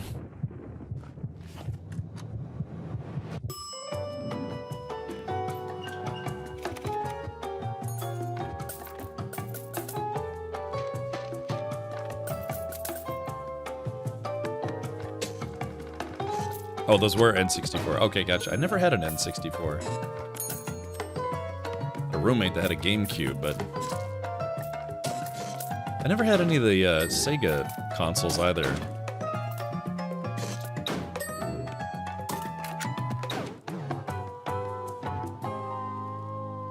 That's just great. I know it's supposed to be soothing for a reason, right? You know, calm me down, chill out.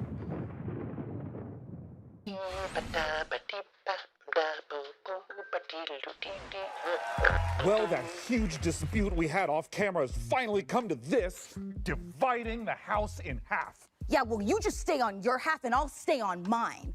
Although I think we established we're neighbors, not roommates. Fine. Fine. Good. Good. Yay.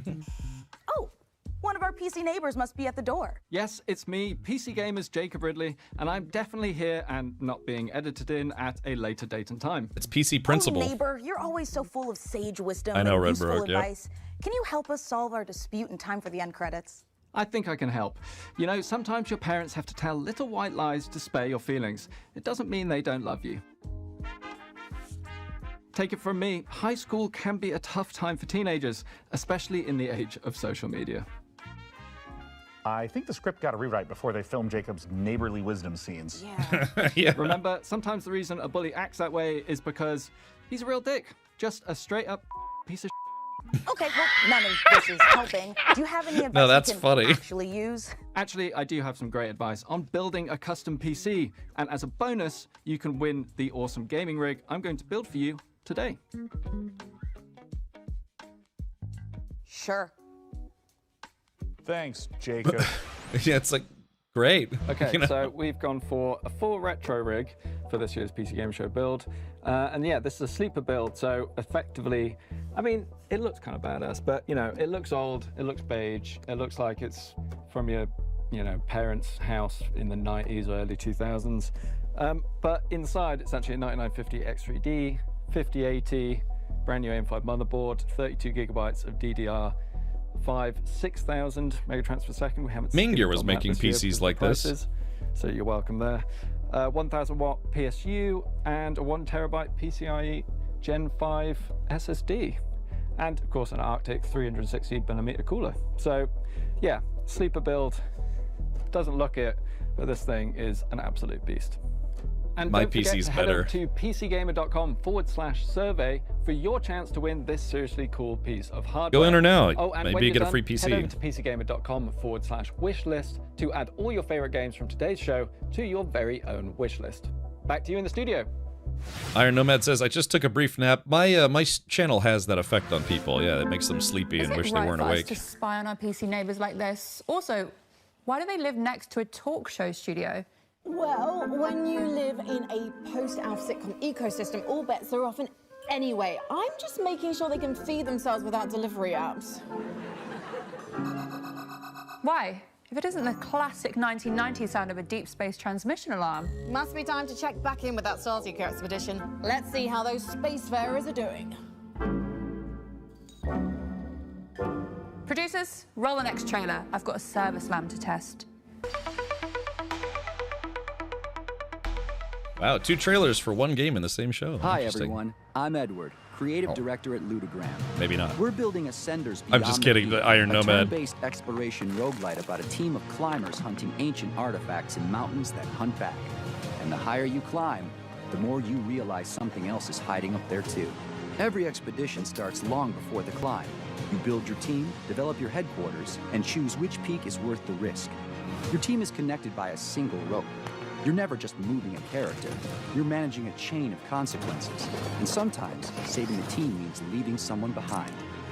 The mountain is your weapon. You use gravity, terrain, and the environment itself to survive, with 9 classes that each interact with it completely differently. And its inhabitants will make sure none of it comes easy.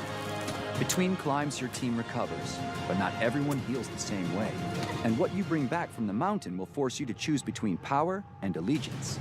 The question is whether you'll make it back to choose it all.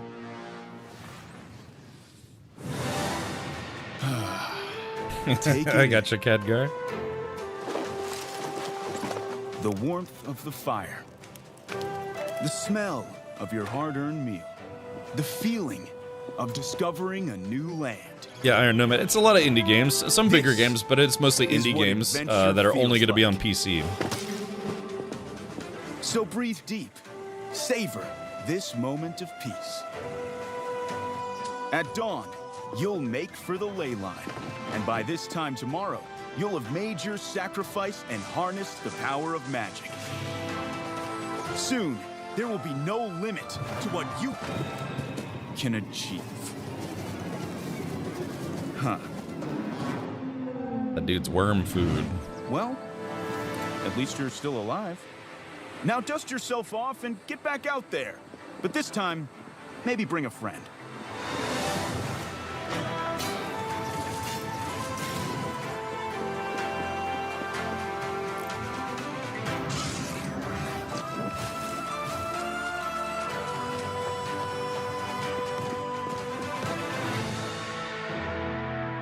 This summer, venture outward.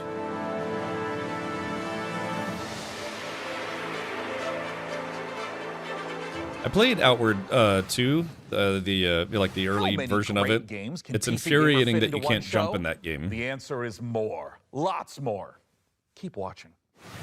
Yeah, it's an interesting game, but it really bothered me that you can't jump in that game. It just feels weird for that type of game. One night I saw a man. I thought he must have something valuable, so I snuck up on him and made a grab.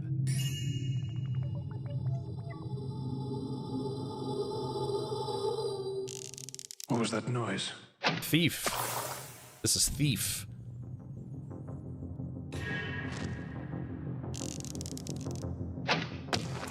So what, are they doing a remake of it, or? Now this is worth the price. Yeah, this is the classic Thief.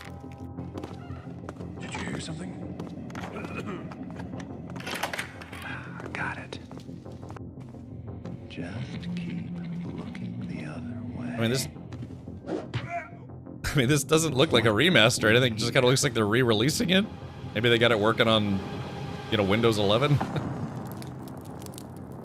Yeah. Not so secret anymore, is it? It says remaster, but it kind of just looks like they got it to run on higher resolutions, Joining to talk about what we just saw, the remaster of Thief: The Dark Project, is the studio head of Night Dive, Stephen Kick. Thanks for joining us, Stephen. It's awesome to be here. Now, I will shamelessly say that Thief was one of my absolute favorite childhood games. I adore it. And for those who did not get to experience it back in 1998, what is Thief? Thief is an amazing immersive sim. It's first-person perspective where you take the role of a master thief named Garrett, and you're infiltrating castles, cathedrals, all kinds of wonderful medieval-esque environments, and you're getting wrapped up into this mythology and this conspiracy that crosses ages and time. And He's got large buttons on his ears. Garrett is not a great fighter. He's very nimble, he's quiet, he's small. He can infiltrate, he can get into places that he's not supposed to be, but he's not really a good fighter. So you do have a blackjack and you can equip a sword, but it's not your best option. Yeah, it's mainly used to swing a few times and then run away and try again. When it comes to doing a remaster, I know that it can take many different forms. Some is just updating some of the art models, some is rebuilding the engine from the ground up. When it comes to Thief: The Dark Project Remastered, what's familiar, but what's new? I want to kind of understand. What's new about this game that looks like it's right out of 1998? For any longtime fan of Thief, the game is going to feel very familiar. You're going to be going back to a place that you love. I hope you want to stay there. For new players, it's going to be an exceptional experience. It's going to run very smooth, 120 FPS, 4K, widescreen resolutions, all the wonderful so basically they made it where it actually that you've come to know and love will from a play Night at Dive Remastered. modern resolutions. And probably most exciting of all, we've got Stephen Russell coming back to reprise his role as Garrett, as well as fan favorite Terry Brocious. All right, well. So he doesn't have plugs, but he's wearing earrings that make it look like he has plugs, which is an odd choice. To find out more information about what's next? NightDiveStudios.com is a great place to start. It's got links to all of our social media, but I would advise that you come and join our Discord channel. It's very distracting. Team members are in there. We're very amenable, we're communicative, we're friendly. You do that as well, share Don? your thoughts with us. Let us know what you want to see in Thief Remastered, and take a vote on what game you'd like us to do next. both for Thief the Dark Project Remaster and for all the great games you're seeing on the PC Gaming Show. Don't forget that you can go to pcgamer.com/wishlist to keep track of all the titles right there. Steven, thanks so much for coming out. We appreciate it. Thanks for the opportunity. And now, let's check out some more great games. Yay, games.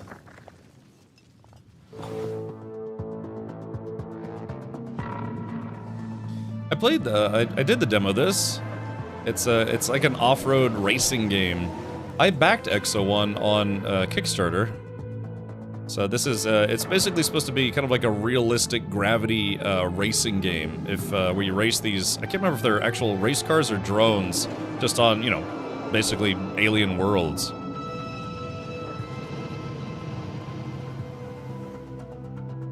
It's actually kind of difficult racing in low gravity. Because, yeah, you take one wrong bump and your car just goes, wow. It's very challenging. Yeah, Space Dakar Rally. I mean, that's kind of what it is. Yeah, I mean, yeah, the wind, like, blows you off course. It's tougher than I thought it would be. The finish line, Exo Rally Championship is available on Steam right now. Frankie, as fun as all this is, I'll admit, I am feeling time sick. This decade is strange. I can't tell if the blazers are big because of fashion or everyone's just deeply confused. It's both. But if you could use something familiar, I've got just the thing. 2 surprise sequel reveals for a pair of beloved indies. Let's take a look. All right, here we go. World premiere. Oh, wrong. Jen. World premiere. If you're hearing this recording, I'm sorry. I've been unable to determine what caused the mass extinction. I'm looting derelict ships with these old salvage drones to send you with the equipment you'll need to survive on the best planet I can find. I wish I could go with you, but humanity needs as many shots as I can give it. These odds are not good, and these cryopods I'm finding have kids, families. They deserve a shot. I can give them that. But I have to stay behind. Maybe someday you can forgive me.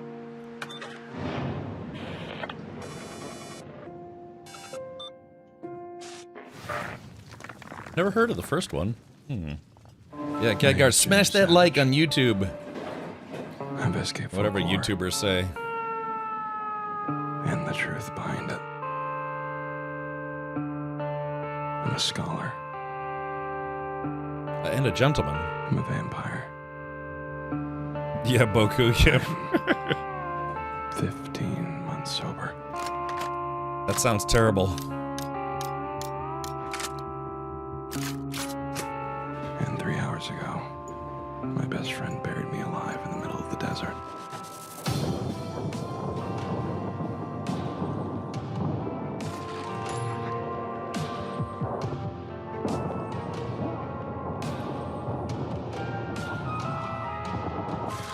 It almost has like Valheim style graphics, but it's not Valheim, you know? If I said I didn't have a ticket. El Paso Elsewhere. Can't say I heard of the first one. Yeah, is that Grand Theft Auto 6? You mean to tell me they put a ball in there, but you're not supposed to play with it? It was a cruel age, Mika. Some of its sins are better left forgotten. Well, then let's look back to the future. Here's some more previews. Ah, keep it up, not so friendly.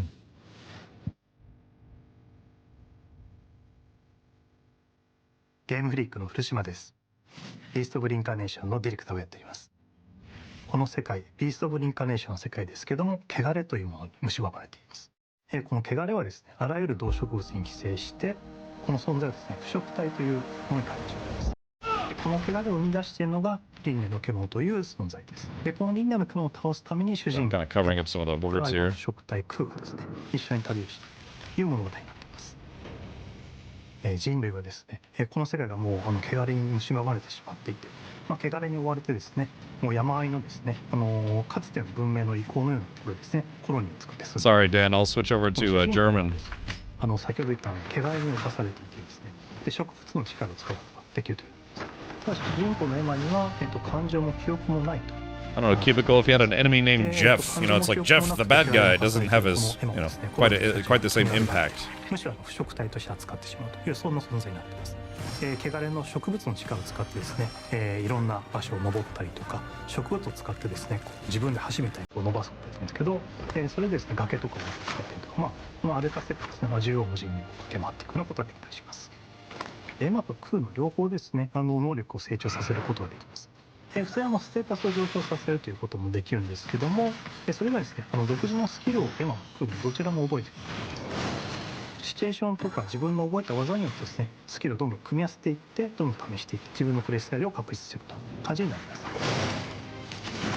まずですね、主人公の石川由依さんに演じていただきました。でそれ以外のキャラクターたちは逆にコントラストがあってですね、感情も豊かで、バックグラウンドあるいは秘密もあるようなキャラクターたちを、大塚明夫さんをはじめとした、素晴らしい政治人の方に演じていただきました。このゲーム、ビースト・オブ・リンカネーションの詳細についてですけども、ウィッシュリストに登録いただければですね、新しい情報、手に入りますので、ぜひウィッシュリストに登録いただいてお待ちいただければと思います。よろしくお願いします。All right. Yeah, a bigger budget game, I guess you could say.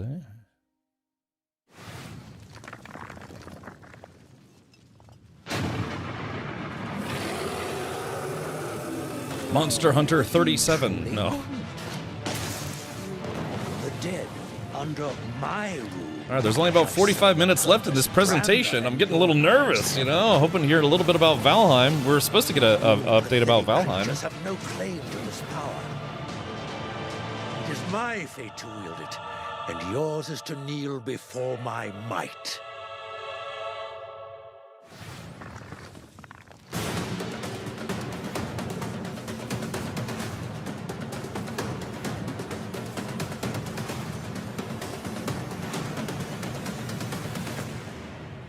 You died. Would not Light No Fire be in this? Well, I mean, this is the PC gaming show, and theoretically Light No Fire would also be coming to consoles, so... I don't know. It's a good question. If they were gonna finally do another trailer or something, it'd probably be during one of the bigger shows, like Summer Game Fest, which unfortunately already took place, and then maybe the Game Awards. The trailer for Light No Fire came out during the Game Awards, I think almost 3 years ago. It's like, yeah, 2.5, 3 years ago.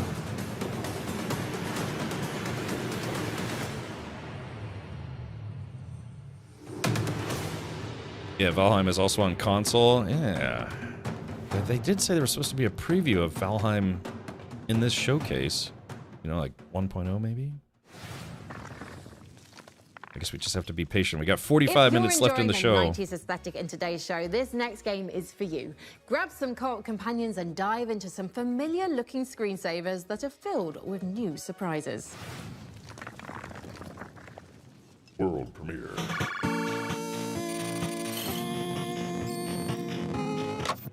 Red Broke, I grew up in a household where my parents frequently played classical, Welcome mostly my to mother. System 60. You've been hired, which means that in this training video, you'll learn everything about your new workplace. Work in our company requires expert-level skills in basic, built-in programs. But your primary responsibility at System 6D is testing our new products and identifying any possible bugs. You'll be using our revolutionary geometry testing system. It's so advanced you'll feel as if your consciousness is really inside the program. The bugs can be found anywhere inside, so be very observant when traversing virtual landscapes. But thanks to the world's first fully visualized bug detection, even a brainless mannequin has a chance at success, which means so do you. While System 6D is a technology company, our greatest asset will always be our people. Guys, how am I supposed to work under these conditions, huh? Here at System 6D, you can look forward to free lunches. Join our friendly team. Together, we can make Geometry OS the shape of the future. All you need to do is answer the call. After all, we've already hired you. Look, I never want to work in an office again. Ooh, Sync Master.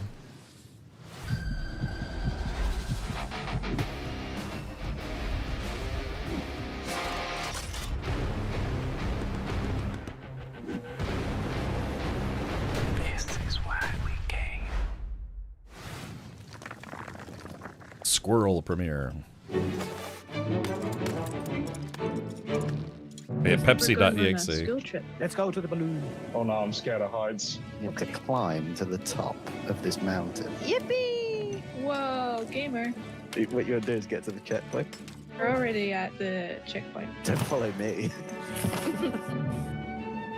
This is like Peak with better graphics. No.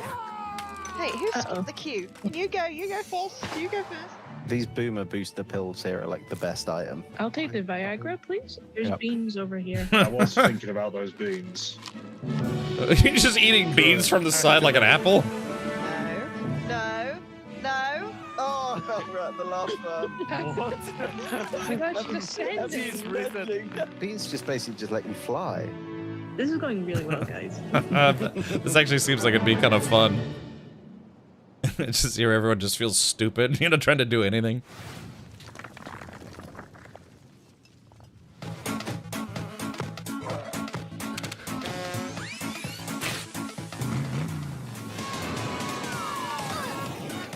What is this?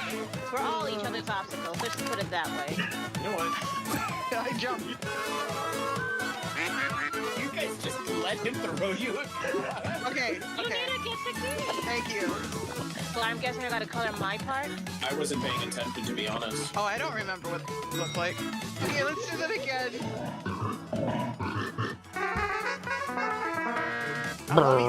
Gotta do something. You? Oh, kill me! Kill me!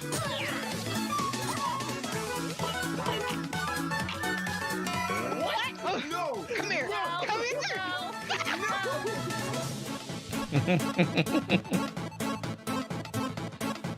Y'all bunch of haters. Yeah, happy tree friends and friends. There was a game that they showed, Coming I think. up, you'd better make some extra on room Monday on your that kinda wish looked list like because that? we've got a lot more new game trailers to show you. Take a look. Her lipstick is very dark. The ritual, an attempt to part the veil between planes. We break the pact. Now we are paying the price.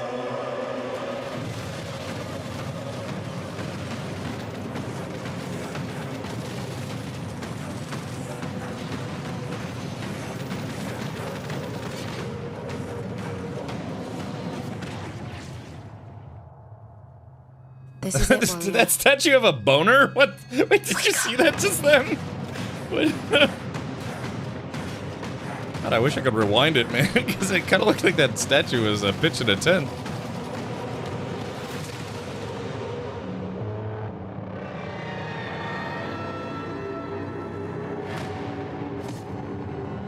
Really? Triple magnet, okay.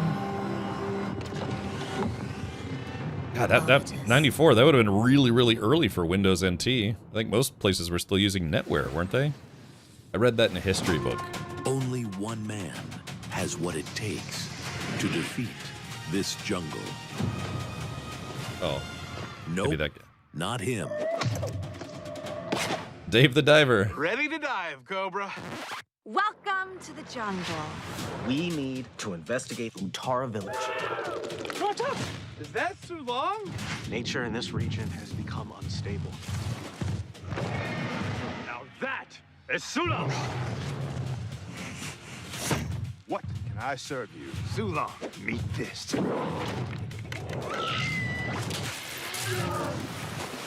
Suit up. Is this Dave the Diver, the TV show?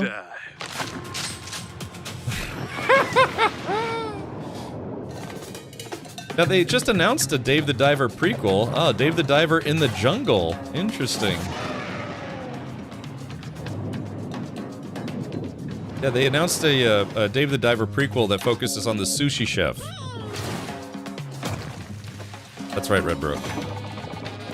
I was just about to say, that'd be awesome to have a Dave the Diver live action show.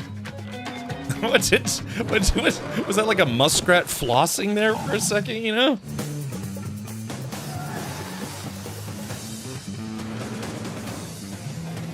You know, I like Dave the Diver, but I didn't like having to run the sushi shop, so if this is more like an exploratory plus diving game, I think I'd be more into that.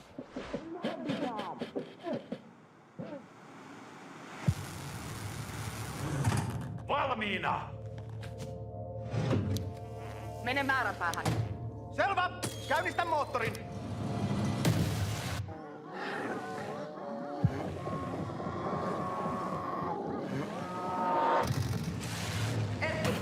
Näetkö mitään? This would be kind of cool, kind of like, yeah, like a creepy multi-crew tank game. I think that would be awesome.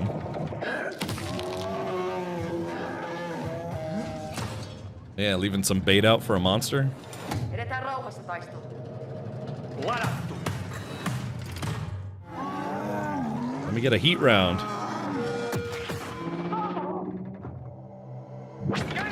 Oh, is it a PvP game? Ah. Man, I might have to keep my eye on that one. That would be kind of cool, though. Yeah, like a creepy multi-crew tank game. Carcass Clad is the next game from the devs of Mouthwashing, and we can't wait to see what new horrors they have in store. For a second, I thought Sean was packing a bowl. He was just in there, you know. Introduce us to your new friend there, or... Well, Mika, I thought it'd be a nice time to brush up on my miniature painting. Thank you. I did deserve that. No, you didn't. But Sean, we're back in the 90s. You couldn't have picked a worse time. The world hasn't accepted nerds as a, you know, lucrative market yet. If you step out of this house with one Space Marine, just a jungle full of football captains will be waiting to tear you apart, just like they tore apart your Pokemon cards. Mika, What? I don't have a death wish. Listen, since we took a one-way I played trip Warhammer to in high Time school. Vault, I figure if I start brushing up on my miniature painting right now, then I'll be winning Golden Demons left and right by the time we age back to the 2020s. Hold on. What do you mean by one-way trip through the time hole? Sean, are we stuck here? I'm sorry, Mika, is that unpalatable to you? Oh my God, I'm gonna be sick. Hey, speaking of sick, we sent our intrepid PC gamer team to Creative Assembly's Secret Citadel for an up-close look at Total War Warhammer 40K. Here's the latest news from the 41st millennium. Ah, very good. I am planning on playing this. There is no peace amongst the stars. There is only war. Total War Warhammer 40,000 is really like a marriage of IPs made in heaven. We create authentic worlds, and we have a really precious IP currently that we are working with, which I know lots of you, just like us, we really love. We read a lot of books, played games, painted minis. We want to insert you in that authentic universe. The galaxies. God, this game might replace tabletop for a lot of people, especially me, man. I haven't played tabletop in probably about 4 years. But you as a player, you will make the difference. And what's really unique about Total War is you can experience that whole universe, from the galaxy running an entire faction across the stars to the soldier fighting. Total War on the games are ground, not easy. just clinging to life, try to survive another day. It's literally like being that armchair general who is like, I'm at the command of Those are mecha knobs. doing big Cadian flanking infantry. maneuvers, Bane blade. doing smart moves like jumping over, like covering big spaces, especially with the jump backs, or dropping bombardment of the enemy. And that's what's unique about it, is the scale, both the horizontal and the verticality of it. Here we go. It's a big, vast Need more franchise, Daka. a massive setting that's been around since the 80s, but luckily we don't expect players to know everything. We don't even want them to know everything. We have Too a late. brilliant onboarding experience. It's a very story-driven set of campaigns, and there was only one iconic location to start. Yes, it is Armageddon, the quintessential place that represents the fight between humanity and orcs. They're like larger-than-life characters. Like one of my favorite ones is Yarick, who, yes, we will have in the game. Well, don't forget his arch rivals there too. We have Ghazghkull Thraka, the prophet of the War himself. Have you ever played Yeah, Dawn of War but it's 1? that Have journey I, that's Argent gonna be Kane? the Dawn of War interesting 1's cinematic intro is my favorite cinematic intro of any video game ever. Where the end goal, at least for the orc and the Imperium, is definitely Armageddon. And Armageddon's certainly not where we're stopping. It's just the start. We're looking at all of the details of the different world types that are present in Warhammer 40,000. So we've got hive worlds, agro worlds, mining worlds, frontier worlds, and layered on top of that, Worldy we also worlds. have all of the different biomes. So we can have icy mining worlds, arid mining worlds. Ultimately, what we've done is we have created a planet-making system. There's two things we want to do with the hive worlds. One, we want to make sure that the planets themselves look like hive worlds, so that we have huge cathedral, very much like we're in a cathedral here, cathedral-like cities stretching into the sky, going through the Yeah, clouds, Hive and worlds. whole planet's surface covered in God, that looks amazing. urban development. And then we want to make sure that the battlefields match the visuals on the planet. So one of the challenges, of course, there is like the staggering sort of architecture and scale and verticality, and then try and pull that into like a really engaging gameplay space. The sheer volume of potential lanes and routes. Building zones, traversable lanes, cover zones. We have some maps where your focus will be on sort of like navigating through these choke points and blasting apart areas to get a bit more sort of room to maneuver, or, you know, bring down a building on someone that's trucking along past. But then there's actually some pretty significant This is gonna be awesome. landing pads. Really, I mean, this could replace tabletop for a lot of people who haven't played tabletop in a long time. Oh, weekend. Oh, 1998, huh? That was a long time ago. Total War's always been a game about scale, right? You're from the bird's eye view above your empire down to the individual battlefields that decide its fate. With this one, though, we've had to go much grander. You're fighting across a solar system, right? Imagine you're looking down at kind of your ship's bridge at the hololith that's displayed. You're now deciding, which planet do I wish to assault? Which regions should I conquer to give myself the most strategic advantage? Every decision you make as a player is not impacting just your current turn, but it's impacting every turn that goes on afterwards. Those decisions, they stick with you, they follow you. It's not a linear path through, right? And also narratively, the decisions you make as an individual drive the outcome of the story itself and how that Those are all plays Def out. Dreads. So even playing through with the same faction multiple times will yield a different experience for you as a player. Yeah, Bingman We want probably. strategic decision making to. It's true, to pull TJD. their Yeah, I'm only forces through 21. The game, but they will certainly encounter narrative events or the framing of why they're there, what their objectives tabletop are, he's how got do they back there? win. So the narrative framing will influence the rewards you'll kind of get for conquering a certain system. If you're the Astra Militarum and you take a plant on a civilized world, they're probably going to get a boost to tank production. If you're Orcs and you come across a world rich in scrap, that's probably going to help you build some stompers much faster than going Stomper. to Agri World, for instance. Good for stomping yumis. If you love Warhammer 40,000, When did Warhammer start? Originally started as a fantasy, not sci-fi. if you love your It's strategy back in, what, the gaming, early right, in 80s, general, I if want to you say? love your turn-based or real-time strategies, you know, we've got you there as well. Yeah, leveling up a Baneblade, which is already massive. I have a Force sponsored Baneblade. I actually have one of those, one of the models. And you can help by joining our closed beta, which gets launched later this year. We are on social media, so please follow us for more news, and thank you again. Yeah, exactly. Yeah, I never played D&D. I did Warhammer stuff. But yeah, Warhammer was originally Warhammer. It was fantasy driven, and then later they came out with Warhammer 40k Rogue Trader, and then basically Warhammer 40k, which was the sci-fi version of it. But yeah, that's I'm looking forward to that. I haven't played tabletop in probably about 4 or 5 years now. I mean, I miss it, but you know, I moved to Florida, so I kind of moved away from where most of my local friends live. And, but now, I mean, lots of Warhammer 40k games, kind of, especially that game, kind of replacing tabletop a bit.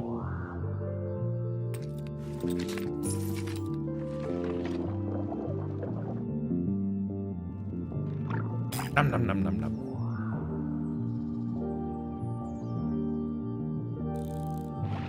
Can't you just print any Warhammer you want? Yeah, I mean, if you 3D printing and especially resin printing has made it where you can kind of just print your own figures now. People have designs that are not necessarily IP infringing, but you can just print your own figures and models and stuff now. But I mean, getting set up with a 3D printer and filaments and having all the plans and stuff, that can be expensive in its own right. But not nearly as expensive as Games Workshop. One of us. Many were destroyed. Yeah, Ryan. Yeah, I would play tabletop. I wonder if I have any pictures of my setup. Heart, buried alive, abandoned in the deepest hollow of the Temple of Eternal Whispers. I have a lot of tabletop stuff.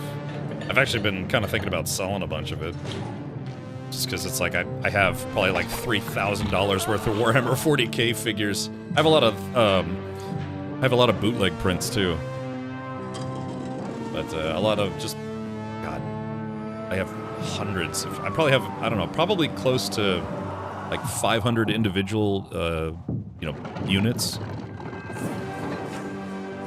So I have Bane Blades, Lehman Russes, I have like a bunch of Dreadnoughts, just all sorts of stuff.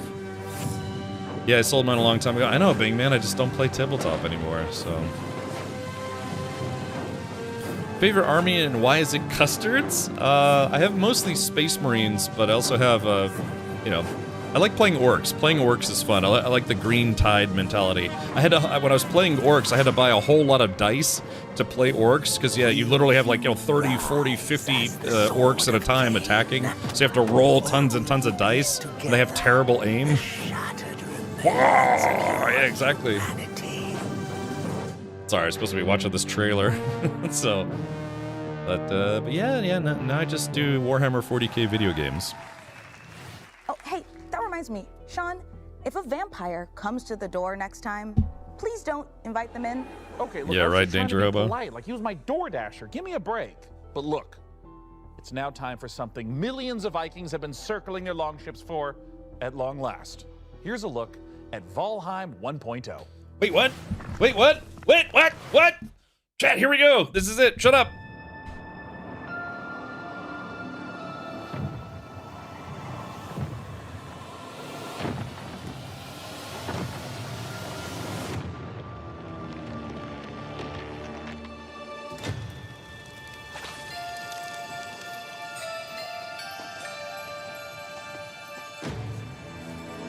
Sounds like new music for the game.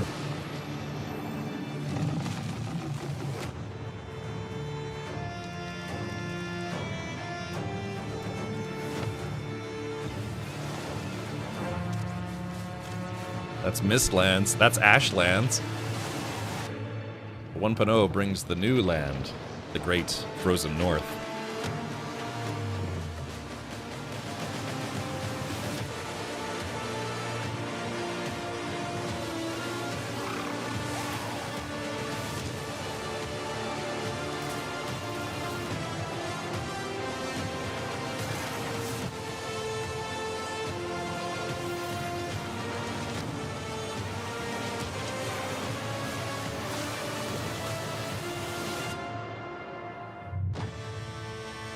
Deep North.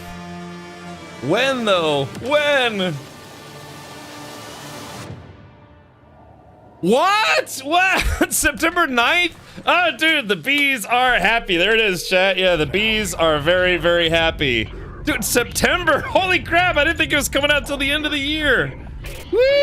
Yeah. Yeah. Oh, gosh, that's awesome. Holy moly. All right, yeah, Jay Grind, clear your plans for September. I mean, it sucks that it's gonna be in September. There's like every game is coming out in September, but yeah. Actually, that's right. But that's right though. Yeah. Oh God, if it's coming out in September and we're gonna do a full replay, oh my God, we're gonna miss like 18,000 games playing Valheim. Oh no. Oh God, that right. Wait a minute, that just hit me like a ton of bricks. There are just so many games coming out in September. I know everyone's trying to get out of the way of GTA. That's right. I thought maybe they were going to come out in like November, December, maybe. Have you finished Ashlands? We did. Yeah, we did finish Ashlands. God. Oh, God. Yeah, wait a minute. That's brutal. God, because September is going to be nuts. It's also Subtember, where I was planning on doing a big subathon. Oh yeah, that's both great news and horrible news. Oh no. I'm gonna have to do like 24 streams back to back. Yeah, I'll basically have Henkin's schedule. Yeah, you got time to plan? Yeah. It says GTA 6 will get delayed again. They claimed, they posted that is the official release date and it's not gonna get delayed again. Yeah, exactly. Yeah, I'm gonna have to have Henkin's schedule trying to, because Henkin, I don't know if you've been following all the shows, you know, like the Xbox Showcase, the Summer Showcase, the Showcasey Showcase. There's like 50 games that are all coming out in September. I mean, like really big games all coming out in September. Oh god, that's actually brutal that it's coming out in September. Because yeah, the insanity in September is going to be real. Which means they'll push it out whether it's ready or not, and it won't be. I mean, it's just, I don't know, Jen and Tom. Oh, we'll talk about it later. Which aired 15 minutes of gameplay during yesterday's Future I'm Game happy, Show. but also like, Check out damn the it! Future Game Show YouTube channel for the full gameplay reveal. But here's a sampler to whet your appetite.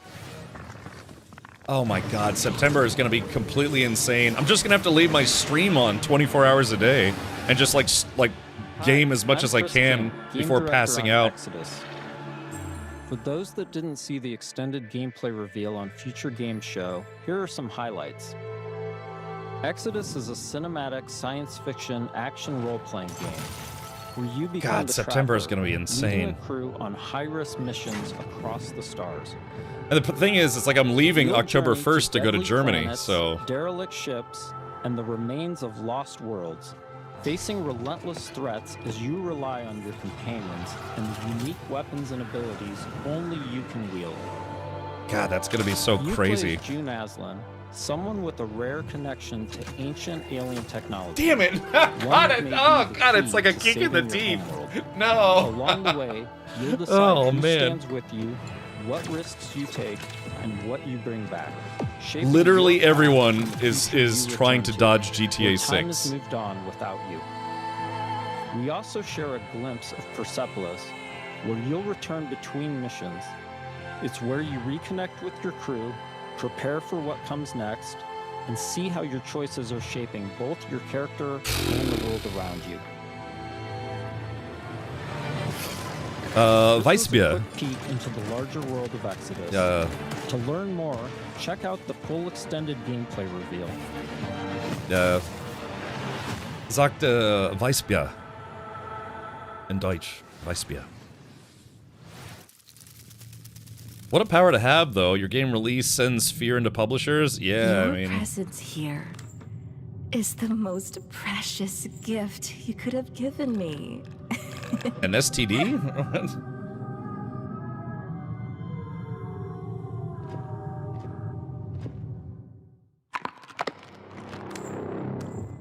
I can't think of anything else now. I mean, we're gonna watch the rest of the showcase, but it's I'm so happy to know what 1.0 is coming out, but it's at the worst time possible. I mean, not the worst time, but yeah, the worst time possible. Oh Don't gosh. worry, dear. I'll put you right in no time. Like I said, I was planning on this weekend trying. Oh, I like where this is going. Rotting in hatred. Yeah, GTA 6 is November 19th, but again, throughout all the showcases we've seen, most of the games that are coming out this year are coming out in Legacy is the September. final chapter in the Remothered trilogy, and you can get caught up by claiming the last 2 Remothered games for free on Steam. Ooh, quick, someone write that down. Closing in on the end of the show, we've still got more to give. Mika. Valinor, yes, Are yeah, you another thinking community what I'm server. thinking? Only if you're thinking of one last world premiere. You know me so well. Yeah. Yeah. Damn it. Oh god, it's gonna be insane. My dearest Milan, today marks attempt 179 to uncover what hides in that peculiar cloud. Maybe it's time for me to take a step back. Let you run the delivery for me. And Hermes misses you very much. There is a good life for you here on Santa Rosa, full of adventure, full of wonderful people. I know you will help them out as best you can, no matter the challenge. Thank you, Durgas. I don't know, Danger Hobo. I mean, I really like Valheim. It's like one of those games that you end up feeling like you live in it. And as always, take off into the wind.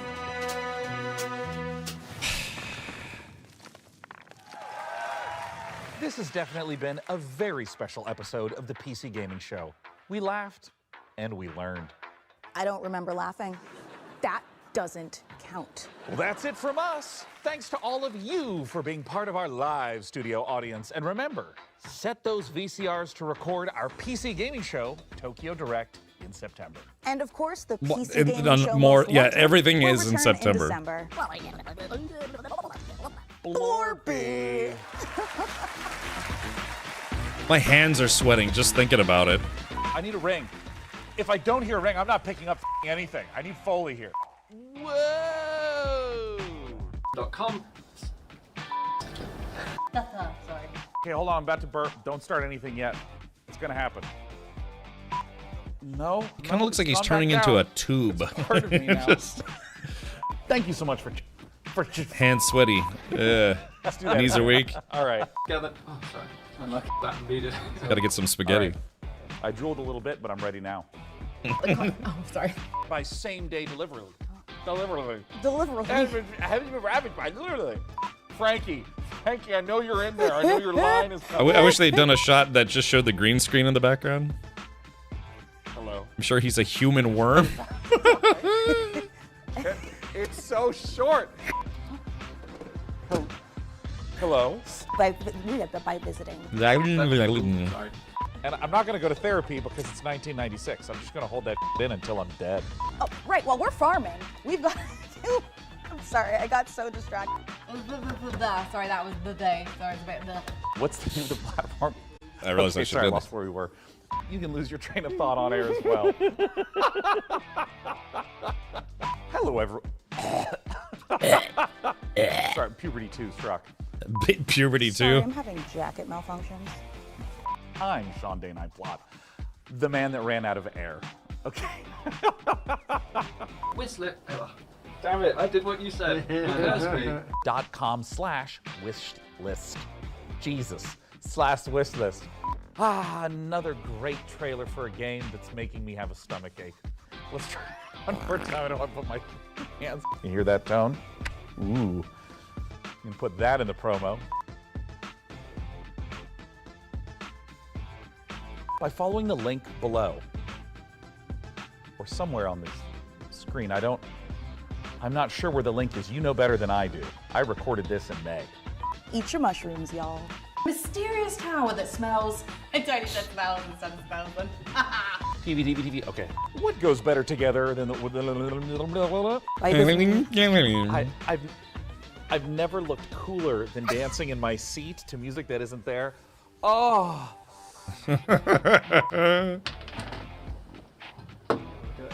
Nope, it's gone, sir. Yep, that motherboard pin is gone. Yep, absolutely. All right, well, again, thank you, PC Gamer, for having me be one of your official co-streamers for the PC Gaming Show. And now we get to obsess over how many games are coming out in September. So, Penguin says, Black Cap. Okay, thank you for hanging out, Penguin Red. Yeah, like I said, I'm not going to be jumping into more Gothic today because we're going to do Sunday movie night a little later. And, but, you know, it's not quite 5 p.m. my time, so why don't we do this? Maybe jump into, let's do this. They probably have the official trailer. Let's wind this down right about now. Let's see. They saved that because they knew people were waiting for it too. They saved that Valheim announcement right for the end. All right, hold on. Let's pull this up here. Let's see. Oh my gosh. Let's see. Have they officially announced it on? Oh, they haven't actually officially announced it on the Valheim Twitter yet. So I'm sure they will. But let's do this. If we go to Steam, have they updated their Steam page for Valheim?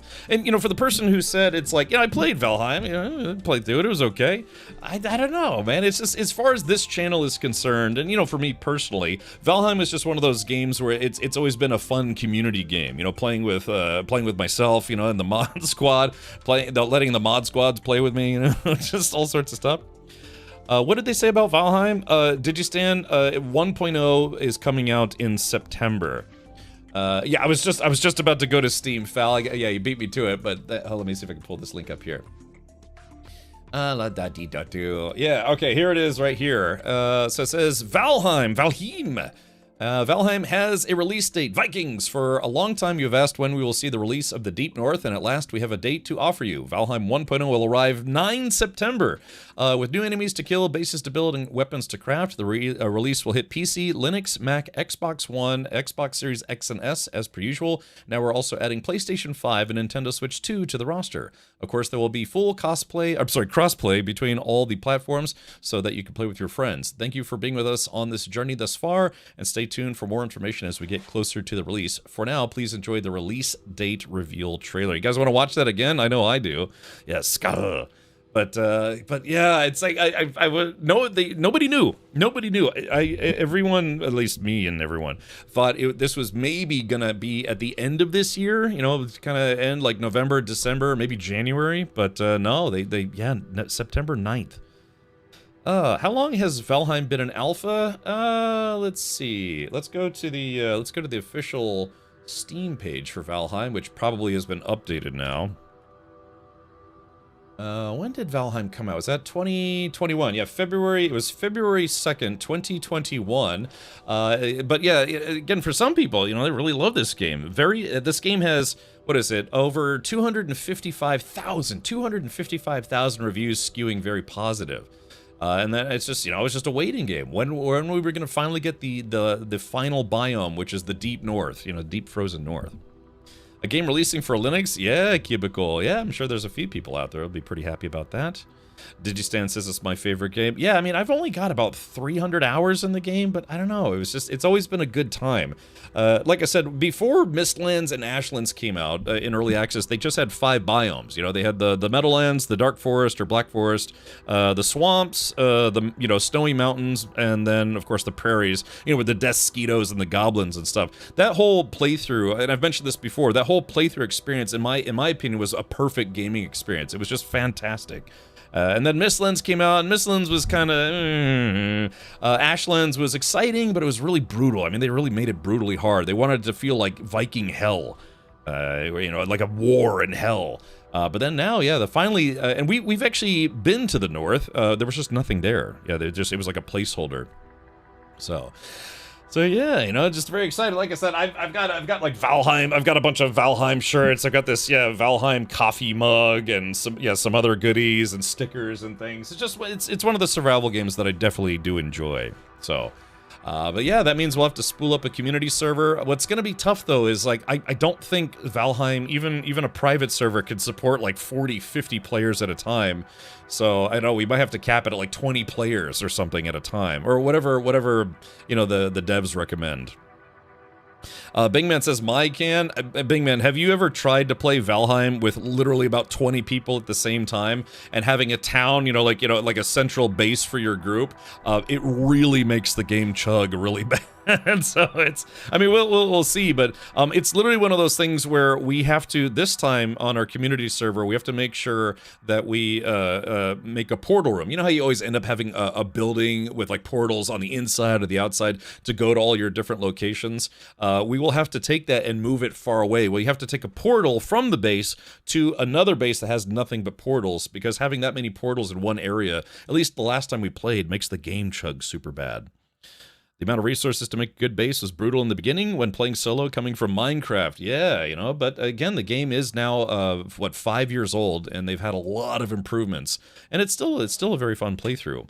I've played through this game 4 times. I think twice for the original 5 biomes, then once when Mistlands came out, then another time when Ashlands came out. I have not played, I've done a full playthrough. I've played since, but not a full playthrough since Ashlands came out. Yeah, the portal hub, right. So we did figure out that next time we build a community server, that portal has to be far away from the main base, where you portal to the room of portals and then portal from there. It's just to make sure that the game doesn't chug, because I mean it got pretty bad. I mean, you build a base for 20 players and it's massive, and then next thing you know, you're getting like 10-15 frames per second because the game just can't handle it. Really, big man. Okay, well, yeah, maybe we'll have to take a look at that. The graphics looks much better. I really hated the graphics a few years ago. I mean, yeah, they've tried to kind of give it some spit shine and some other goodies, but it's still got that kind of not little voxelish, pixelish type look to it. Yeah, I remember somebody said one time, it's like, yeah, why does this game look like it was made for Super Nintendo? And I was like, well, you're not wrong. Or, N64.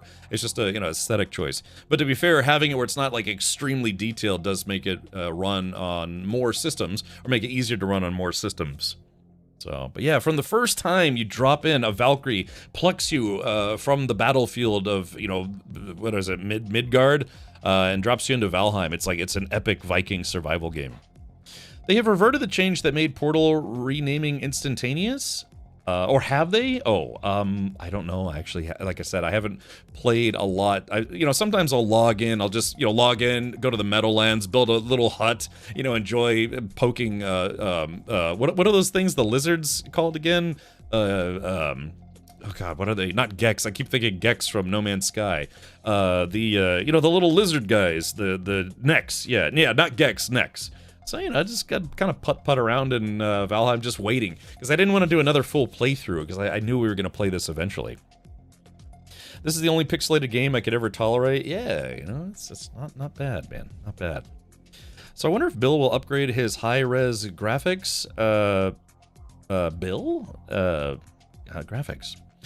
Yeah, the big thing is, again, in the story of Valheim, is that you are a Viking who has died in battle. But, you know how Vikings are supposed to go to Valhalla or whatever if they've died honorably in battle? Instead, Odin has brought you to Valheim, the realm of Valheim, to help him vanquish his foes who are causing trouble in Valheim. And so now, with 1.0, hopefully they will actually have a definitive ending to the game, where if you've done well in Odin's eye, not eyes, eye singular, you will finally get to go to Valhalla.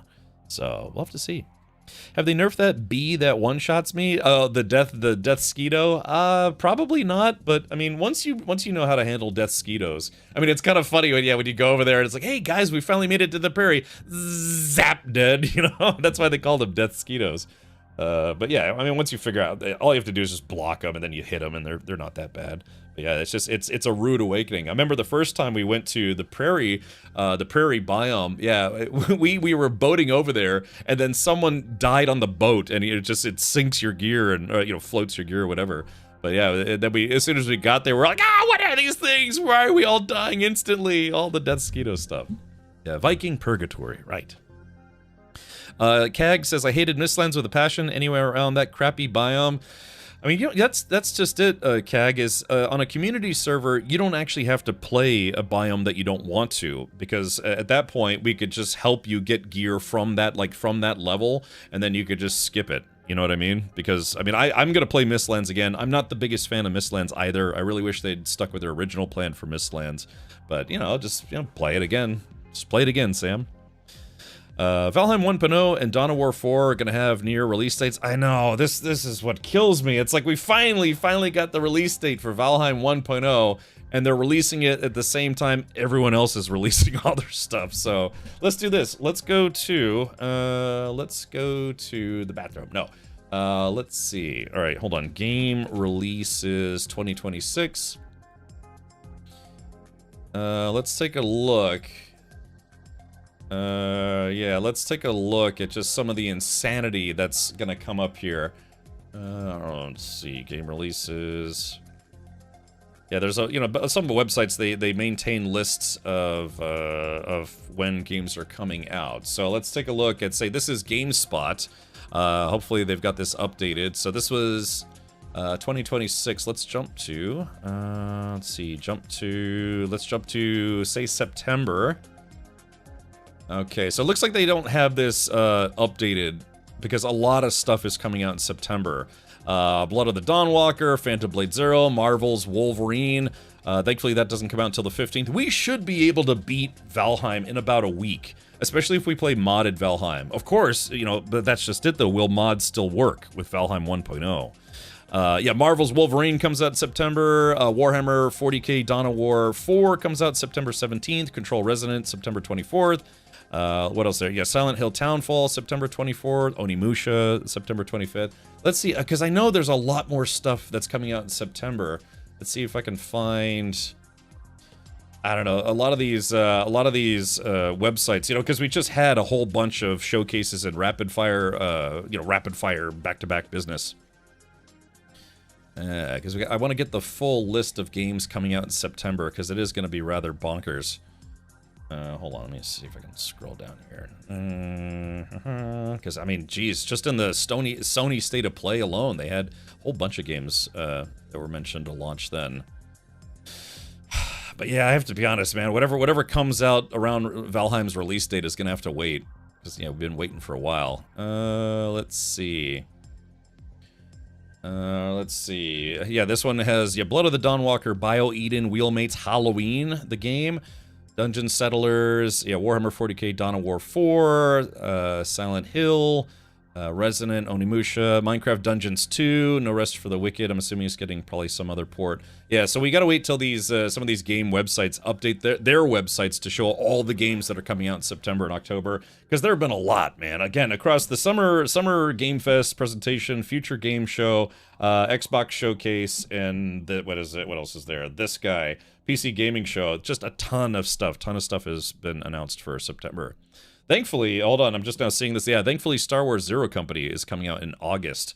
It's just, I don't know why so many game companies picked September. I mean, you know, it's like, yeah, you know, get it out before GTA, but why you had, what is it? You know, I guess that's the latest they could push it before, you know, GTA. Let's see, would be better without the mist. My thing is the verticality to Mistlands wasn't terribly fun. I mean, it's fun when you get to jump off the top, but climbing up there isn't fun. So, let's see. I'm kind of pissed Valheim wasn't a hot drop. Oh, you mean hot drop as in, yeah, where it's like, it's a surprise, it's out already? Well, I mean, look at it this way. It gives them, what is it, June, July, August. It gives them about 3.5 months to really polish the game. Because, you know, for a game company being in early access for 5 years, going to 1.0 is no small feat, right? You know, this is them saying definitively that, you know, hey, our game is done. It's now done, short of maybe some cosmetic upgrades and some other stuff. Yeah, so... Yeah, Galactic Racer's coming out in early October. Right, so I'm going to have to... I need to make a spreadsheet. I need to make a spreadsheet to... You know, I can rely on websites that keep dates and stuff like this, but I really want like a personal web... Or not website, but, you know, kind of like an Excel spreadsheet, Google Forms sheet, so I can keep track of everything, because, man, the rest of 2026 is going to be rather nutty. But, let's see. I know there's another... Let's see, I know there was another website that had a pretty good list of game releases. Video game releases 2026. Yeah, let's see if we can check Game Informer. Game Informer is usually pretty up to date as well. Let's see here. Yeah, so let's see. Yeah, Blood of the Dawnwalker, Halloween. That comes out the day before Valheim comes out. Screenbound, Wolverine. So, I mean...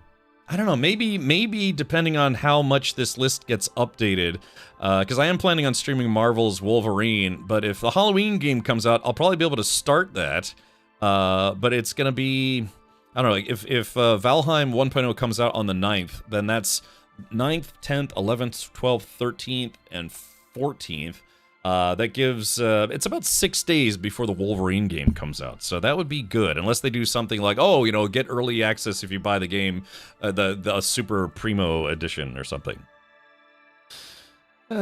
Might get postponed again. You know, like I said, I wouldn't be mad. Although Richard's Law, you know, people used to call it Murphy's Law, it's now known as Richard's Law. Richard's Law would dictate that if they delay Valheim 1.0, they delay it to like October 1st or something, which is when I'm leaving to go spend a week in Germany, you know? So I'd be like, no! Like, I already booked a couple of hotels that were non-refundable, so... Yeah, just, so I want it to come out in September, because if anything, I'll be doing a subathon, and yeah, I might be doing some pretty long streams in September, so... I hear the current a public test build is hella buggy, and it includes an overhaul of how world saving happens, so let's let them get it right. Yeah, Eighthful. I mean, yeah, so 3.5 months, about 3.5 months. That gives them time to really, you know, cross their T's, dot their I's, bang some guys, you know, so all sorts of stuff. Boku says, what's the Germany trip for? It's just something that I've been wanting to do for a long time. I've been planning a rather girthy road trip. Again, my mother's from Germany, and I lived in Germany for a number of years, and I have relatives over there. So this is kind of like a pilgrimage for me. I'm going to be flying to Germany and then visiting a whole bunch of car museums, like the BMW Museum, Mercedes Museum, Porsche Museum. I'm going to Oktoberfest. I'm going back to the town where I used to live. I lived there as a teenager, and I planted an apple tree in the backyard. I want to see if it's still there. You know, go see maybe drive by the school I used to go to, and then go to hopefully visit some family members over there, and yeah, just make a trip out of it. And then drive on the Nürburgring. One of my bucket list items in life is to drive on the Nürburgring. And so that's all this stuff, and it takes time. You don't want to sit there and be like, oh, I can do all that in 3 days. No, it's impossible. So I'm going to be gone for about a week to do all this stuff. But I call it the great pilgrimage that I've been wanting to do for the last 3 years. Last year I didn't do it because I was doing September subathon stuff. The year before that, the person I was going to go with couldn't make it due to work, and so it's like, hopefully this year, third time's a charm. Can't wait to watch you and the Mod Squad play Valheim. You don't have any VODs up for that game on YouTube since the last playthrough is probably 11 plus months ago. That's exactly right. So that is a good point, Khadgar. We've done at least 3 playthroughs of Valheim live on stream, but sadly none of those are available on the internet because I wasn't recording VODs to YouTube like I am now. By the way, shout out to everyone watching on YouTube today. You could IRL stream a few locations while you're there. Yeah, I mean, if I thought I could do it, I'd like to try to live stream from the Nürburgring. TJD says, I went to the Mercedes-Benz Museum in Weybridge in London 2 months back. It was really cool. They had that Gran Turismo concept car there. Yeah, but basically I'm trying to hit all the major ones. The Mercedes, BMW, Porsche. Unfortunately, I'd love to go to the Volkswagen Museum, but it's on the total opposite end of the country. It's closer to Berlin, and I'm traveling in the opposite direction. Galactic says, what will you see in Germany? I just listed everything. Oh, are you just now tuning in, Galactic Surfer? Because I just rattled off everything that I was gonna go see. Yeah, I think you literally just missed it. But mostly it's like visiting the Nürburgring, visiting a bunch of German car museums and factories and stuff, visiting family, visiting the town where I used to live, going back to Oktoberfest, and I don't know, getting fatter on German food. So yeah, there's everything if you just missed it, Galactic Surfer. And yeah, visiting friends and family and I don't know, German stuff.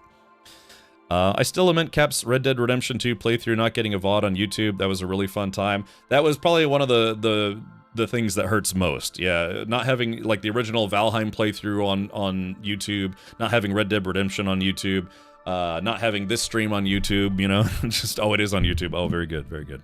So, all right, well, gosh, yeah, I've been live for about 4.5 hours on a Sunday, and I never stream on Sundays except for very rare occurrences, but, yeah, like I said, I'm not going to be streaming any more Gothic today because we're going to do Sunday movie night today, so I'm going to jump off. I need to go get some dinner before we do Sunday movie night. Ja, ich esse Bratwurst, Knackwurst, Brotchen, Schnitzel, viel Schnitzel. Und yeah, deutsches, alle deutsches Essen. Yeah, so good. It gave me a good opportunity to practice my German. I've been taking Duolingo lessons on my phone. I'm up to 625 days in a row, and then maybe I'll actually get to speak to my relatives in German instead of them trying their best to speak to me in English. So. Alrighty, well, but yeah, so yeah, like I said, big news, at least the biggest news for me personally, Valheim is officially coming out to 1.0 September 9th, and in the midst of the bloodbath that will be the video game industry in September. I'm really looking forward to it, so. How is your German language? How are your German language skills at this point? I'm sure that's going to be real helpful on your trip. Ja, ich weiß mehr Deutsch jetzt und ich spreche ein bisschen Deutsch. Well, I don't know. I guess I would say a little better now. Ich spreche Deutsch besser jetzt. So yeah, I've picked up a lot more German than I used to know. We do have your KCD VOD. Yes, I did make sure that both KCD1 and KCD2, those playthroughs are available on YouTube, although those might be on my original VOD YouTube channel. I don't know. I gotta take all those VODs and move them over to my, because I had a Captain Richard VODs YouTube channel, but then I was like, that's kind of redundant, so I just need to move all those videos to my current channel. Yeah, I rented I pre-rented a Volkswagen GTI to go drive, and you might say to yourself, well, why not a BMW or something faster? It's like, I don't know, I have a Volkswagen. It's an old one though. I want to drive a new one. So, alrighty. Well, gosh, a lot of we have over 300 people tuned in right now on a Sunday, and I wasn't expecting that. So thank you again, everyone who came out, and again, thank you to those of you watching over on Twitch. But yeah, that's gonna do it for me. So yeah, well, hopefully you'll have a pleasant rest of your Sunday. You know, whether it's the morning, noon, or night for you. Let's see if we can go raid somebody. But don't forget, here in 2 hours, almost 2 hours on the dot, we do watch movies on Discord. I'm a Discord partner, and we do have a Sunday movie night. So come hang out, 7:05 p.m. U.S. Eastern. We'll be watching the new Iron Lung movie from Markiplier, and then a couple episodes of Spider Noir. If you haven't seen Spider Noir yet, you might want to watch the first 2 episodes before tuning in tonight. Otherwise, you could just hang out for the movie. Those might be on the other channel. I didn't see KCD playthroughs. What is that other VOD channel? It's just Captain Richard VODs. That's literally all it's called. I'll link you to it. But, all right, let's do this. Let's see if we can go raid for today. And again, I was not expecting all the company today, so thank you very much. There is another gaming showcase starting right now. It's called the Deutsch Indie Showcase. But like I said, I got to go get some dinner before Sunday movie night. I think I'm going to get some buffalo chicken pizza. Yeah. Yeah, Hähnchen, buffalo Hähnchen pizza, as they might say in German. All right, let's see. Who can we raid that we haven't raided in a while? Who can we raid that needs a good raid right to the raid face? Yeah. I was about to say, it's like, well, let's go raid Day 9. You know, he might be streaming right now. Why don't we do this? I know we raided Katie earlier this week, but Katie is flipping houses. Yeah, we'll go say hi to our friend Katie Peters, who is a fantastic entertainer, fantastic lady, and we'll see if she's able. I think she's really been getting into like these cleaning, building, flipping type games. You are Turkish? You know, I've never been to Turkey. My father was in the military. We were almost stationed in Turkey, but ended up getting stationed in Germany instead. But welcome. I'm sorry you're catching me right as I'm heading out. But let's see, Katie Peters, please. Boop. And there is that. So yeah, but welcome, Halil. You know, I've owned GMC vehicles before. Yeah, everyone, feel free to hang out. Oh, there it is. Yeah, exclamation point VODs. Yeah, those are the archived ones. Thank you, Jagron. I need to take all those VODs and move them to my main channel. The only thing is they won't be in the VODs section or the live section. They'll be in the pre-recorded section. So, hey, look, we only need 6 more people to jump into the raid, and we'll have 200 raiders plus. And let's see. Yeah, if you're a subscriber here, please do use your Rad Raid emotes. And hopefully, like I said, I was planning to do it this weekend, make that spreadsheet of all the games coming out this year that I want to play. And then, you know, take suggestions from all of you, because sometimes I do take suggestions and play those games. Can you imagine if your dad was stationed in Furky? You'd be learning Turkish now. I don't know. Yeah, it'd be a little weird, but it was my father's last duty station. He was assigned to Turkey, but he was like, hey, I'd rather live in Germany. So they said, okay, you either have to do 2 years in Turkey or 3 years in Germany. And he's like, well, that's an easy choice because, you know, like I said, my mother's from Germany. So yeah, we ended up living in Germany for 3 years. All right, well, take care, everyone. Many sus to you all. Enjoy your Sunday. Join me in about 2 hours for Sunday movie night, and we'll have some fun. Up next is Katie Peters, streaming House Flipper 2 and having fun while playing. All right, good night, everybody. Take care. Bye-bye.